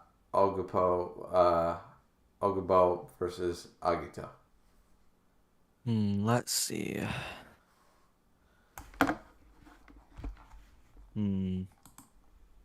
With Adam, I can't remember, like, I don't remember you having a problem with Adam's thing being like his wacky trunk strength, being able to lift him up. No, I didn't have a problem with that. Yeah, so no issue there. For a call-up, like, I feel like you're far too hung up on the cheating thing. That might just be me. On the what thing? On the whole cheating thing. Because, like, to an extent, like, how do I put this? What am I even trying to say here?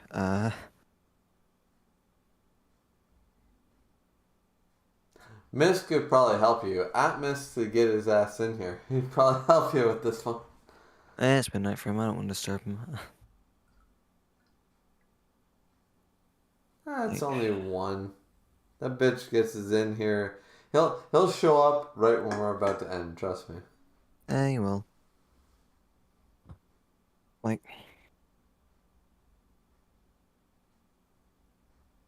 we'll come back to that after round 2, I suppose. Because I don't have to worry about what I'm saying when it comes to Hiyama and Akoya's cooperation. Mm-hmm.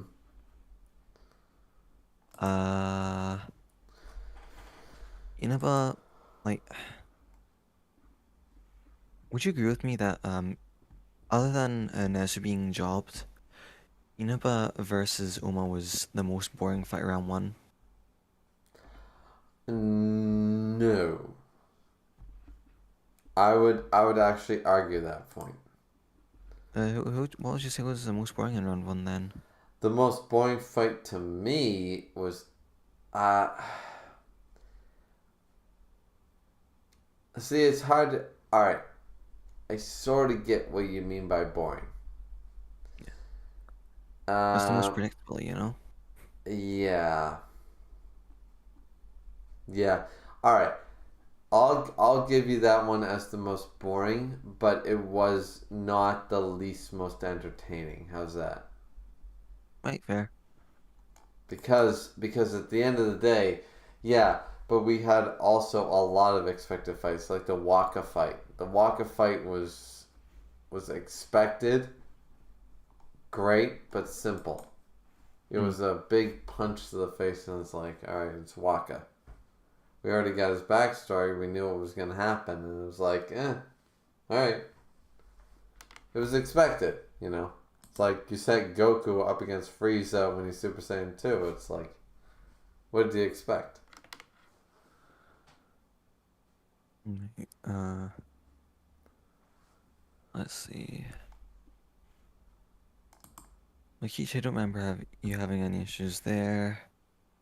I didn't have a lot of Um, issues with a lot of fights, honestly. The left hand bracket left me, other than Adam Dudley, I didn't like the 2v1 mm, the 2v1 fight. But and I took my loss properly with the Cure Clan mm, beating Robinson. yeah. I took that with grace, I felt. But everybody else, I won and I accepted those wins.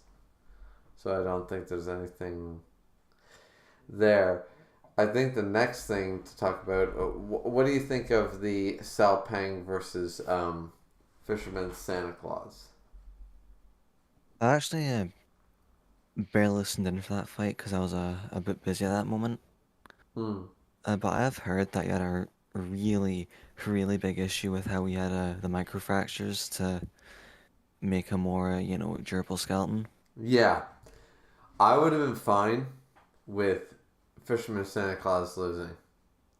Like I feel like that this betting on the rounds has made people assume that I'm biased towards a certain fighter, and it's creating a bit of a problem.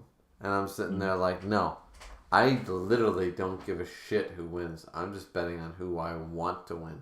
Doesn't mean that I because at the end of the day, I hated the fact that this dude apparently we saw a shot of him as a 5-year-old getting slammed in the face with an iron hammer, and I'm supposed to accept that that's some fucking skull training shit. Like that didn't blow his fucking brains out like a shotgun. And I'm supposed to sit there and accept that. And then he did that repeatedly, and I'm supposed to accept that that's okay. Like, and then we go back to the fight, and I'm supposed to expect that a dude who can fight humpback whales is allowed to have a pressure point on his neck kill him. I'm like, mm, no. I don't accept the fact that a child can get hit in the head with an iron hammer to the face and not fucking die, and then repeatedly, and then all of a sudden some fisherman who can fight humpback whales with bare knuckled can fight humpback whales can die from a pressure point. I don't buy it. I'm sorry, mm, I just don't buy it. You know. right. That one Fair felt enough. really unbelievable. Like, don't get me wrong, this is manga logic. There's a lot of unbelievable shit, but unbelievable versus it's basically you're going Super Saiyan 2, you're going Planet Buster versus Naruto level, and I'm just like, I think the stakes are sort of stacked too high right now. Why don't you dumb it down a little bit? You know, it just felt like you're going unbelievable. Now we're going unbelievable times 3. Right. So I didn't like round 1. I like Sao Pang. Here's the problem: is I really like Sao Pang, and I'm glad he's moving on Mm. because I like him as a character. I just hated his explanation for why he's strong. having a Wolverine skeleton because he got his head bashed in as a kid. It's like every kid in the 90s is sitting there going, yo, we're all got adamantium skeletons, motherfucker. Shut the fuck up. We all got thrown down the stairs. Shut the fuck up. You know? So, Yeah, like, I don't he has like a cartoonish version of what Kroki has, because, you know, like, his training, because at the end of his fight against Rihito, the narrator said, oh yeah, the Kaiwan style conditioning is tantamount to self-harm, Yeah. with how much, you know, he repeatedly destroys himself. But self-harm is also, whose fighting style was it? I forget which Kroki. one. Yeah, Yeah, where Gensai. where you pound your fist up against the post and stuff, and that's normal karate tactics. That's self harm. Getting your face bashed in is fucking abuse. Let's be real. There's a line, you know. So I didn't like that one, but Rai beating. I really wanted to vote for Nezu, but against Rai, Yeah, I had no glad you choice. didn't. Yeah, I had no choice. And I love Rai. Like he is, as Neve, you have watched my streams. You know, I am pleading the simp. Being a simp for the woman you love, that's not being a simp. That's being a good husband. Fuck that shit. Yeah. You know. Then we knew Gensei was gonna beat Rihito. I felt bad a little bit. I did reading that fight. I was like, oh. I know it's gonna happen. I was worried for a minute. It's like, don't tell me he's gonna pull some razor's edge and cut his throat because I'm gonna be pissed. But no, Rahito lost. That's fine. Ren lost to Setsuna. That was only natural. Yeah. Sen winning, natural. Bando versus Hanafusu. Now, what do you think about this fight, Neve? Like, the way I feel with it, you know, it creates this air of mystery for Atsumi's fight in round 2, which I'm not going to elaborate on. You know, just keep that mystery going, and because, you know, if I say anything, that of course would be a spoiler. So, I'll say with, like, That's really with the fight unfortunate. itself, Mm-hmm. like, I will say, the end felt way too abrupt. Like, this band was like, sure, I'll snap your neck there. No build up to it. Doesn't feel like it'll be a last exchange. No, it doesn't. It So sort of happens, you know? yeah, all right. So well, as frustrating as that is, because I can't get an honest opinion out of you for that one. I did not like the way that fight ended or went down. I like once again like the difference is like Neve, you compared it to Faust, right, from Shaman King, right? Right? And the difference is that Faust explained his bone abilities. He explained everything.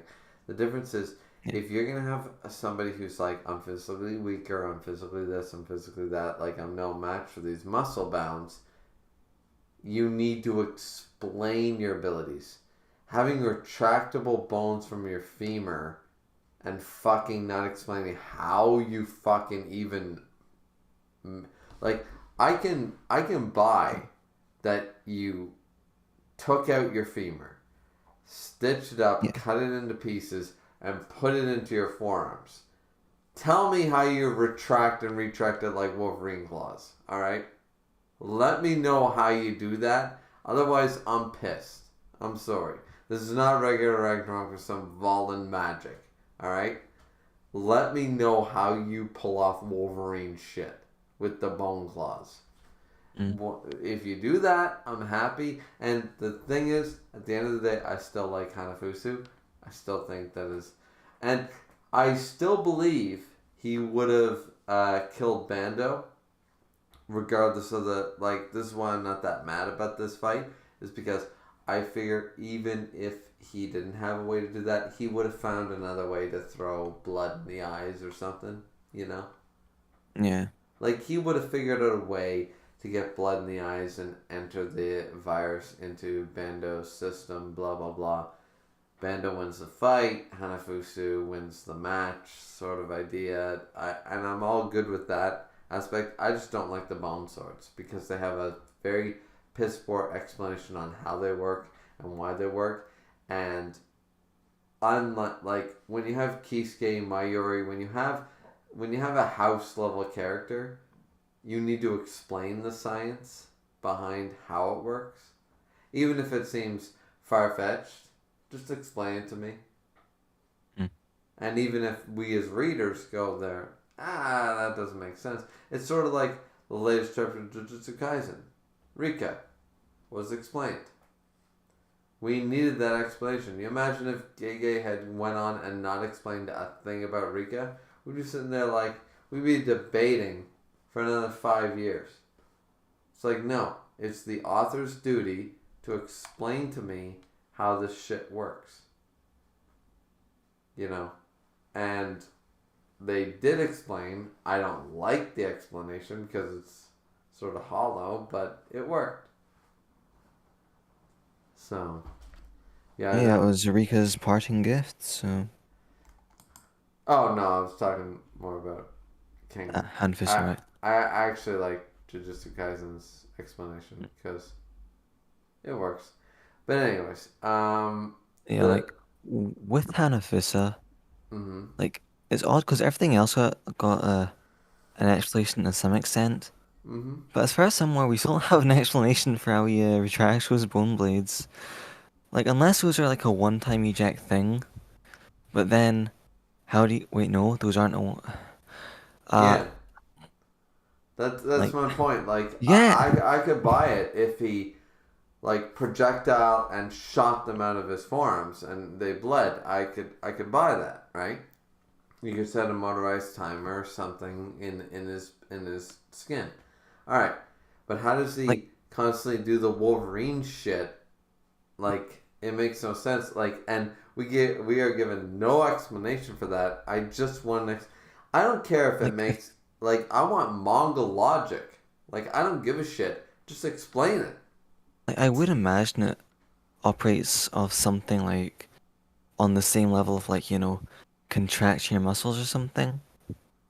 Because that seems to be how Sanjo likes to explain me magic and that. But Like how if that Uma were the can consciously case, control his heartbeat. but if that were the case, I would want that still. Once again, Yeah, I want to sure. explain exactly. Yeah, just tell me that that's how it works. Tell me that you have to do the Spider-Man thing or some shit. You know, you have to hit two fingers on the palm of the hand to release the blade. You know. Like, well, lucky for you, he's not a combatant. He's a doctor more than Yeah. he is a combatant. So that doesn't need to come up too And much. and listen, I really even after this fight, I still really like the guy, and I'm not unhappy on his method of winning because as we talked about, he would have found an alternate method to get blood on him. Mm. So I'm not mad about that he won. Well, he lost, but he won. You know. But yeah. And when it comes to Kaneda, I wanna save him for like a time where like we're both awake and some other people would like to give their piece are here. Oh yeah, yeah, And you've yeah. like finished Astra, so I won't have to spoil anything. Yeah, that's a big thing because I'll admit a little bit here on stream. I went a little bit off the rails with that one. I'll admit Yeah. that, but I still hold true to my guns. I don't like the character. There's no reason for me to like the character. And after reading everything I read, at best he's a mediocre character with dreams of grandeur, and that's my full opinion of him. Right. He's sort of this character who's mediocre at best, who sits back and goes and complains that he's worked hard, but he's not Michael Jordan. And it's sort of like, well, you don't have talent. Sorry. And I'm sitting there going, well, it sucks to be you, man. But you know what you could be? You could still be the assistant captain to Michael Jordan. Which is still a great position to be. You know? He's still a smart lad. Yeah, so... Anyways, as you said, we'll talk about that one later. Once again, I admit that I went off the rails on that one a little bit. You're getting quite violent there. It's a little bit intimidating to watch. Yeah, I was pissed. You know what? You know what it was? What? It was this guy I knew in high school and up to college, right? And he's exactly the same person as this Kanade character. Except more of an asshole, I'm assuming, right? A little bit, but more actually, less of an asshole, more of a dreamer. More of a dreamer than Kanade could ever be, right? This dude thought that he was shooting for Mars. Not the moon, not the stars. He was shooting for fucking Mars. This guy was a dreamer.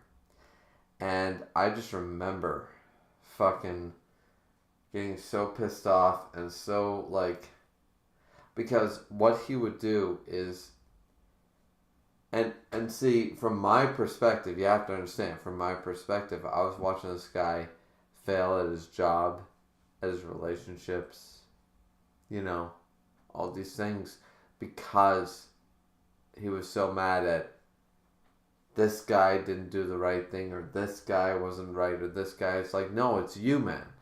You're the problem. It's not the job. It's not your boss. It's not your girl. You're the problem. That doesn't sound like someone who's a dreamer. If he's going and blaming other people, right? Then he doesn't have the resolve to follow his own dreams. He's looking for excuses. Right, exactly. And I was seeing some of the same lines in this guy, in Kanade. I was seeing the same fucking lines I was hearing in this guy.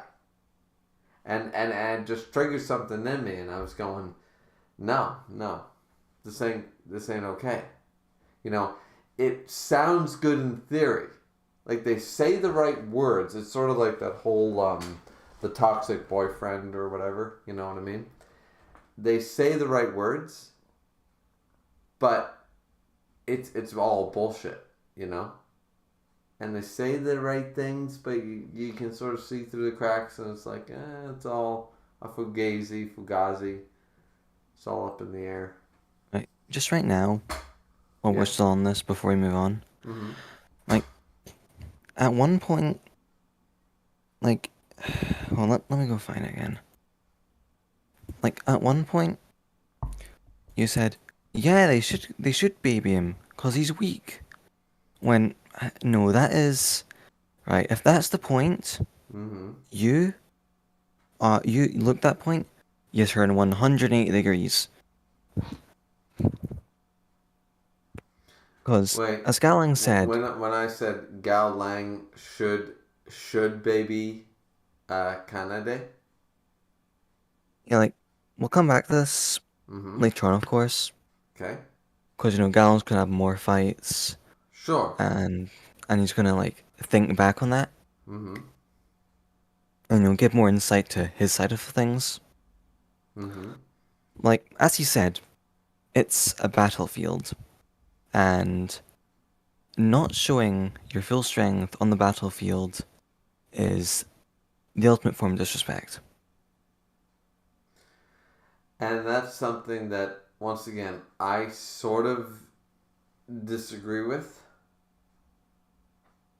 Because I think it's more... Because, Alright, here's the biggest problem, Neve. Right. And I'll tell you right now. Is that I have read and watched and done the real So What. The person that Gao Lang is based on, right? And as I said in the thing, he killed a man in the ring. He refused to ever fight ever again. He fought 12 times after that, and he never fought fully. According to most times, he threw a match or whatever. Because he couldn't bring himself to hit anybody with his full strength ever again. So, based on that, I'm basing my experience with this character on a character that I've never seen. That's my problem, and that is actually my fault.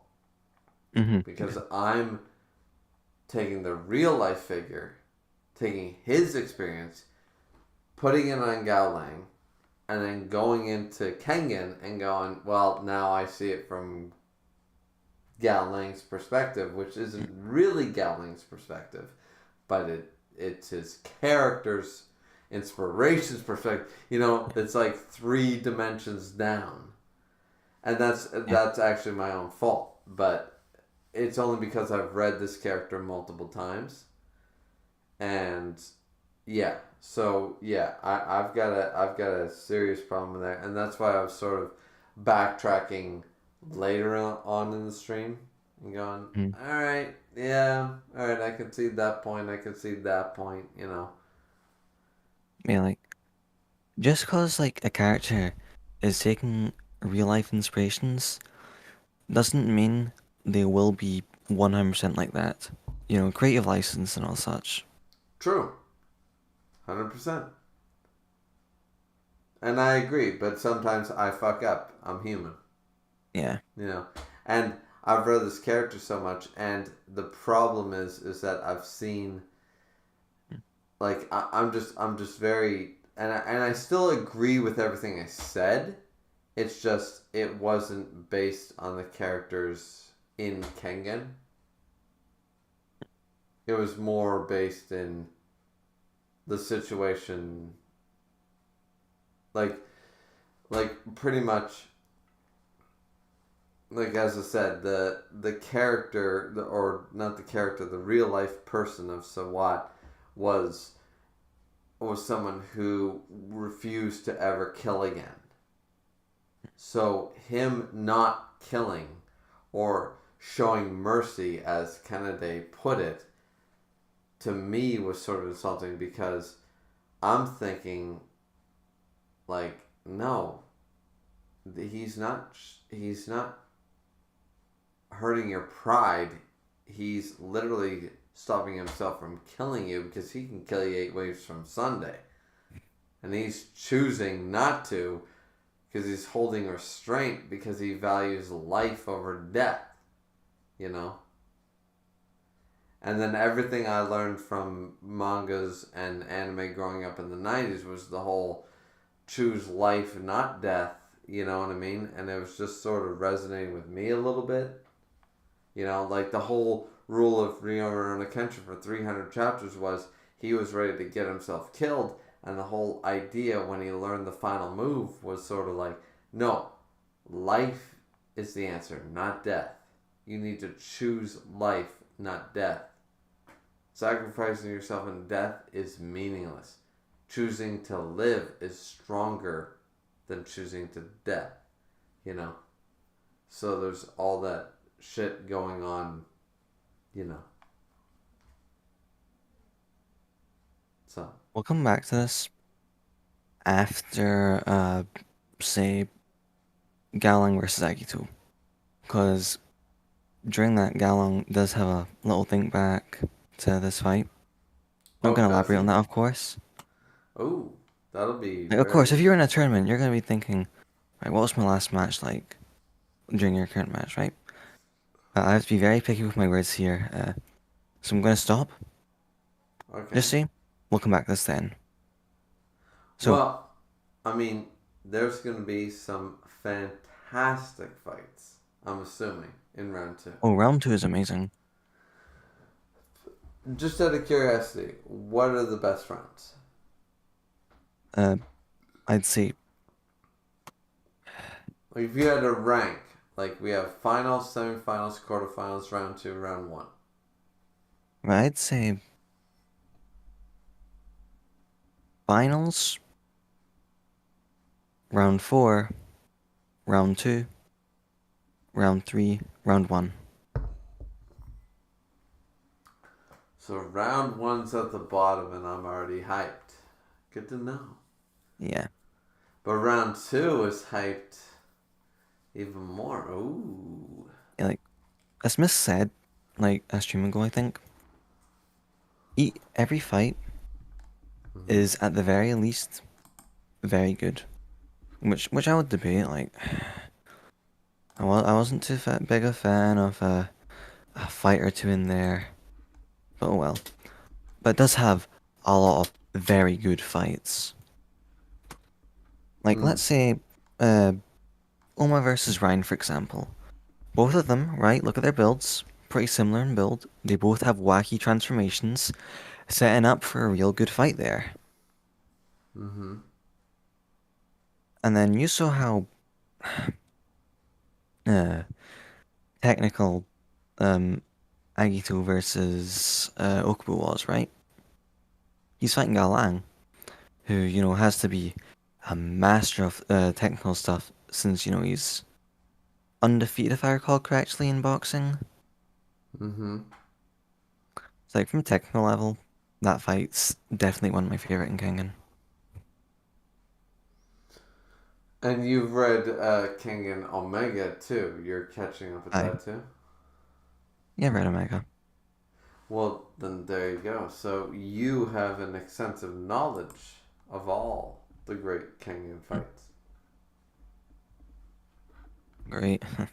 So yeah, like I'm just it's sort of like the reason I asked that, Neve, is simply because it's sort of like, all right, you it's like, all right, Lord of the Rings is your favorite book. It's like, yeah, I can agree with that, but how many books have you read? One. It's like, Mhm. oh, okay, Lord of the Rings is the greatest book of all time, but I'd rather you read 1,000 books before you tell me that, to have some level of, you know, credence or credit, to your name a little bit. But the fact that you've read and you've seen all the fights, so to speak, and now you're telling me that certain fights are like, yeah, let's go this way. You know, it's sort of like, remember when we were hyping you up about Torco? Yeah, and then lived up to that hype. Yeah, and then we were living exactly. So it's the same idea. Like you're sort of hyping me up, and you're going, all right. How about this one? How about this one, Griever? And I'm sitting there like, all right. I can see it. I can see it. All right, let's go. It's the same idea, right? Like, Mm. and I understand you don't want to give anything away, right? Like you don't want to overhype something, but you also don't want to give any secrets away. You're gonna like, Yeah, oh exactly. yeah, oh you're gonna like, oh It's Kita very versus hard. Waka. It's like, oh wait, oh Kita fights Waka. What? Wait, what? You know? Whoa. Yeah, exactly. Like you don't want to do that shit. It's the same with us. Like when we were doing the Torque thing, it's like we don't want to tell you, but how about that Metara shit? You know? It's like. Yeah, it's a good thing I never mentioned Kuroki actually being a clone of Rihito that kills everyone and then nukes everyone, and Omega's Well, actually alive. shit. It's so sad. It's so sad. Yeah, I Actually, can't believe that. I do have one question before we end the stream. Right? Have you been catching up with Band Reads Torco? Um, I mean, has he been reading more? No, but I was just He's- asking. But I also saw that always misclick Bob Reads Torco. mm. Have you been catching up with that one too? And when it comes when it comes to Ban's Fred, like recently, whenever he's been reading, I've been asleep. No, that's too bad. Like I caught up with the Bob one. Bob doesn't seem to like Torco that much. No, he does like it. Just that he's more like, how do I put this? Judgmental isn't really like the correct Critical. word, I'd say. Yeah, critical. And like he has said, he's been entertained by stuff. It's just that he hasn't been posting everything that he's found, Yeah. to be intriguing to any extent. Well, I mean, I thought it was banned reading, so Hmm. I was reading through some of the stuff, and then I caught up with a lot of stuff, and I was about to argue a bunch of the points because he's just blatantly wrong with some stuff, and I was just like, oh shit, this is Bob. Never mind. Mm. But yeah, I was just checking if anybody was checking in on banned, not Bob, but banned reading Yeah. Toriko because we need banned to read more Toriko. Never. Yeah, we do. And like, when was it that I actually started to make him read? Wasn't it like May last year Mm-hmm. that I made him start? Yeah, It's two been months now. almost a year. And he's still not even 200 chapters in. Like, I feel like once he gets to the gourmet world, he'll be like Mm. off to the races. Because isn't that what happened with you? Like I remember Uh, you. No, I remember I had to literally watch you reading it on my job site because you couldn't wait. Because I remember texting you and I said, hey, Nevin, just wait 30 minutes. I'm going to be home in 30 minutes. Just wait. And you couldn't wait and you were live streaming while you were reading some of these Jiro chapters and shit. And you were just like, no, I'm not waiting. mm. Because you were so hyped. Like 300. Once you get to chapter 300, you just read the rest of Toriko. That's just what happens. Against that. Like, there's What? definitely Really? parts where I need to, like, take breaks. You can't keep, like, how do I put this? I mean, especially with the Beluga existing, you can't really read all that in one sitting. Well, true. But I mean, there were whole sections. I remember Yeah, there are whole sections that went off the rails. It yeah, was it was like the food great. festival. You read the whole thing. You just don't Yeah. stop. And then all of a sudden you get to the Jiro shit, and then you just don't stop. And then yeah, there's Mm. certain sections you just don't stop. And then the end part, realistically, stopping seems kind of stupid, Yeah. you know? And honestly, one of the best shonen endings of all time, and everybody complains about it, and I'm sitting there like, honestly, I didn't even know the series was ending when I was reading it. Mm. And I was reading that shit with 2 weeks. See, the difference between all you people is that, what do you mean, you people? Yeah. Um, I was reading it week to week, and I didn't know that the series was ending. So I was reading it, and I was going, "Hey, series is good. Series is good." Then all of a sudden it was over, and I was like, "What?" You know, it didn't feel like it was rushed or anything like that, like a lot of people say about a lot of shonen endings and stuff like that. But So with the round two, which fight are you looking forward to the most at the moment? Mutaba versus Seki. There we go. That's my most favorite fight. I think I'm picking Mutaba, but if Seki wins, and I think Seki will win, but then I can see Mutaba winning. It's the top tier fight. It's the top tier fight. Out of all the fights, this is my fight. I got Yeah, Mutaba and Seki. That's the best fight. they have two of the coolest people in the tournament. It's gonna be so good. I'm so excited for that fight. And so let me guess, we're gonna go back down the left hand and the right hand going forward. Yeah, that's just how it goes. Oh, awesome, awesome. So what you're telling me is that looking at the bracket, I gotta go through 1, 2, 3 matches, and then I get to Mutaba versus Seki. All right, I can do that. Well, I know Cosmo's gonna win. That's no problem. And Almo's gonna win. That's no problem. And then we got Waka. Well, Waka's gonna win. That's no problem. Fuck Reinhold. Fuck that motherfucker. Mm. And, I mean, we haven't even really seen him fight, and it's Waka. It's Waka. I mean, really, I mean, like, he's the you look at Waka, then remember, look at Julius. Look at how beefed up that man is. yeah, He yeah. is. But Waka's the one who walked away from losing to the Fang, but walked away from it.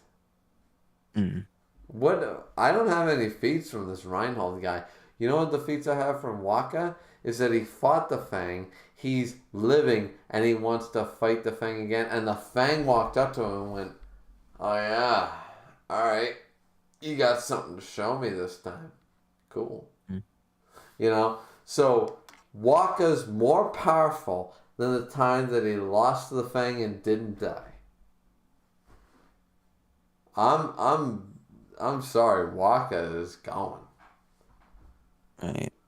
Like until he fights Oma, Waka's winning.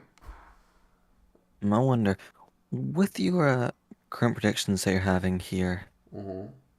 maybe you think you maybe try and predict who can go to the finals? Just based Oh, off your current predictions. Oma Setsuna. Right. That's been my prediction since day one. Oma Setsuna. And I hate that prediction because I think Gensai will beat Setsuna.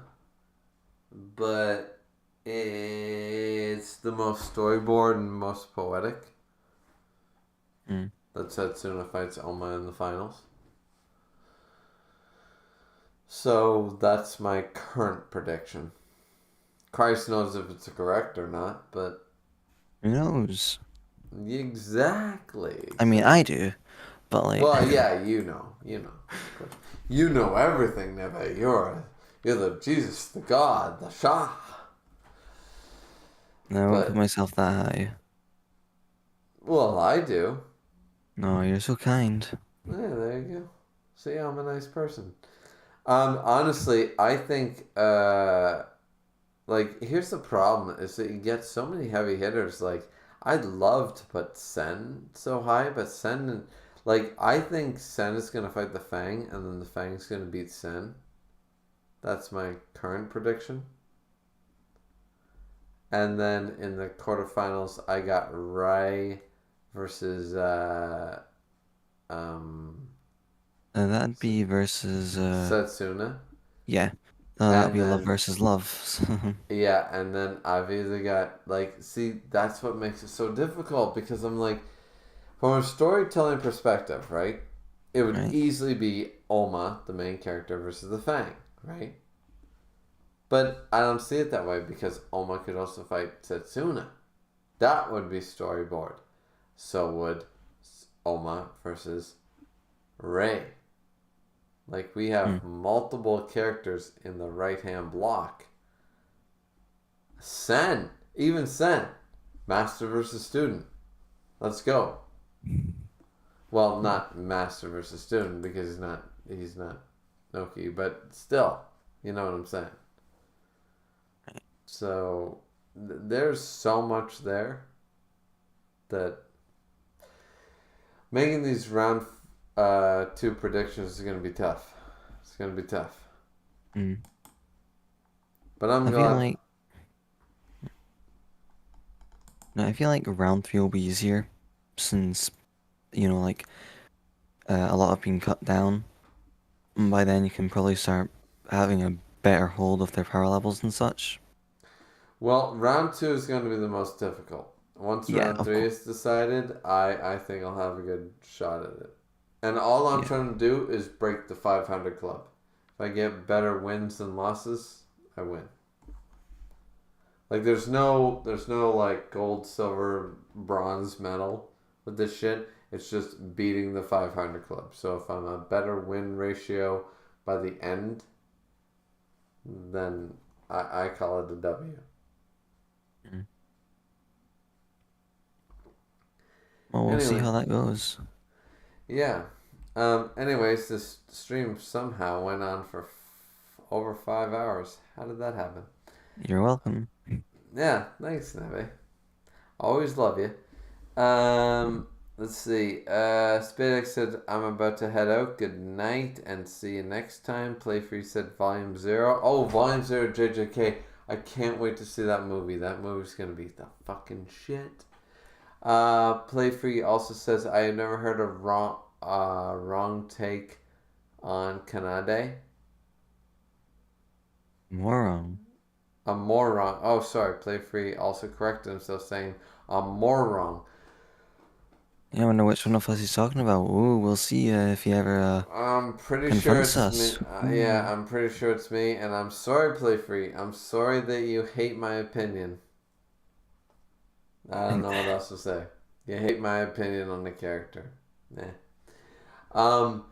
Anyways, Okay. all right. So thank you, ladies and gentlemen, and thank you very much to Neve for keeping all of us entertained. And we will see you guys back here next time. We'll be back here next Friday. I don't know if the office will be finished by then, but we'll be back regardless.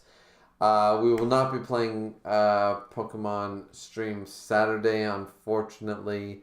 We're just going to be playing the matches separate and recorded blah blah blah. Artists will have to record all our matches, unfortunately.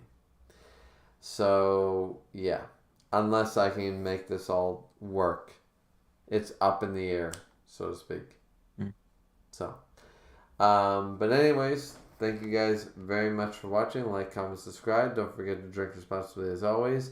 And big thank you to Neve for sticking around and chatting to this old drunken face of mine. So, say hi to Neve, everybody. Bye, actually. Ooh. Oh, bye. Bye is the right Yeah, one. because the stream's ending. Yeah, exactly. Night, night. All right. Sleep well and drink even more responsibly. Ooh. Ooh. Nighty night. Nighty night. There we go.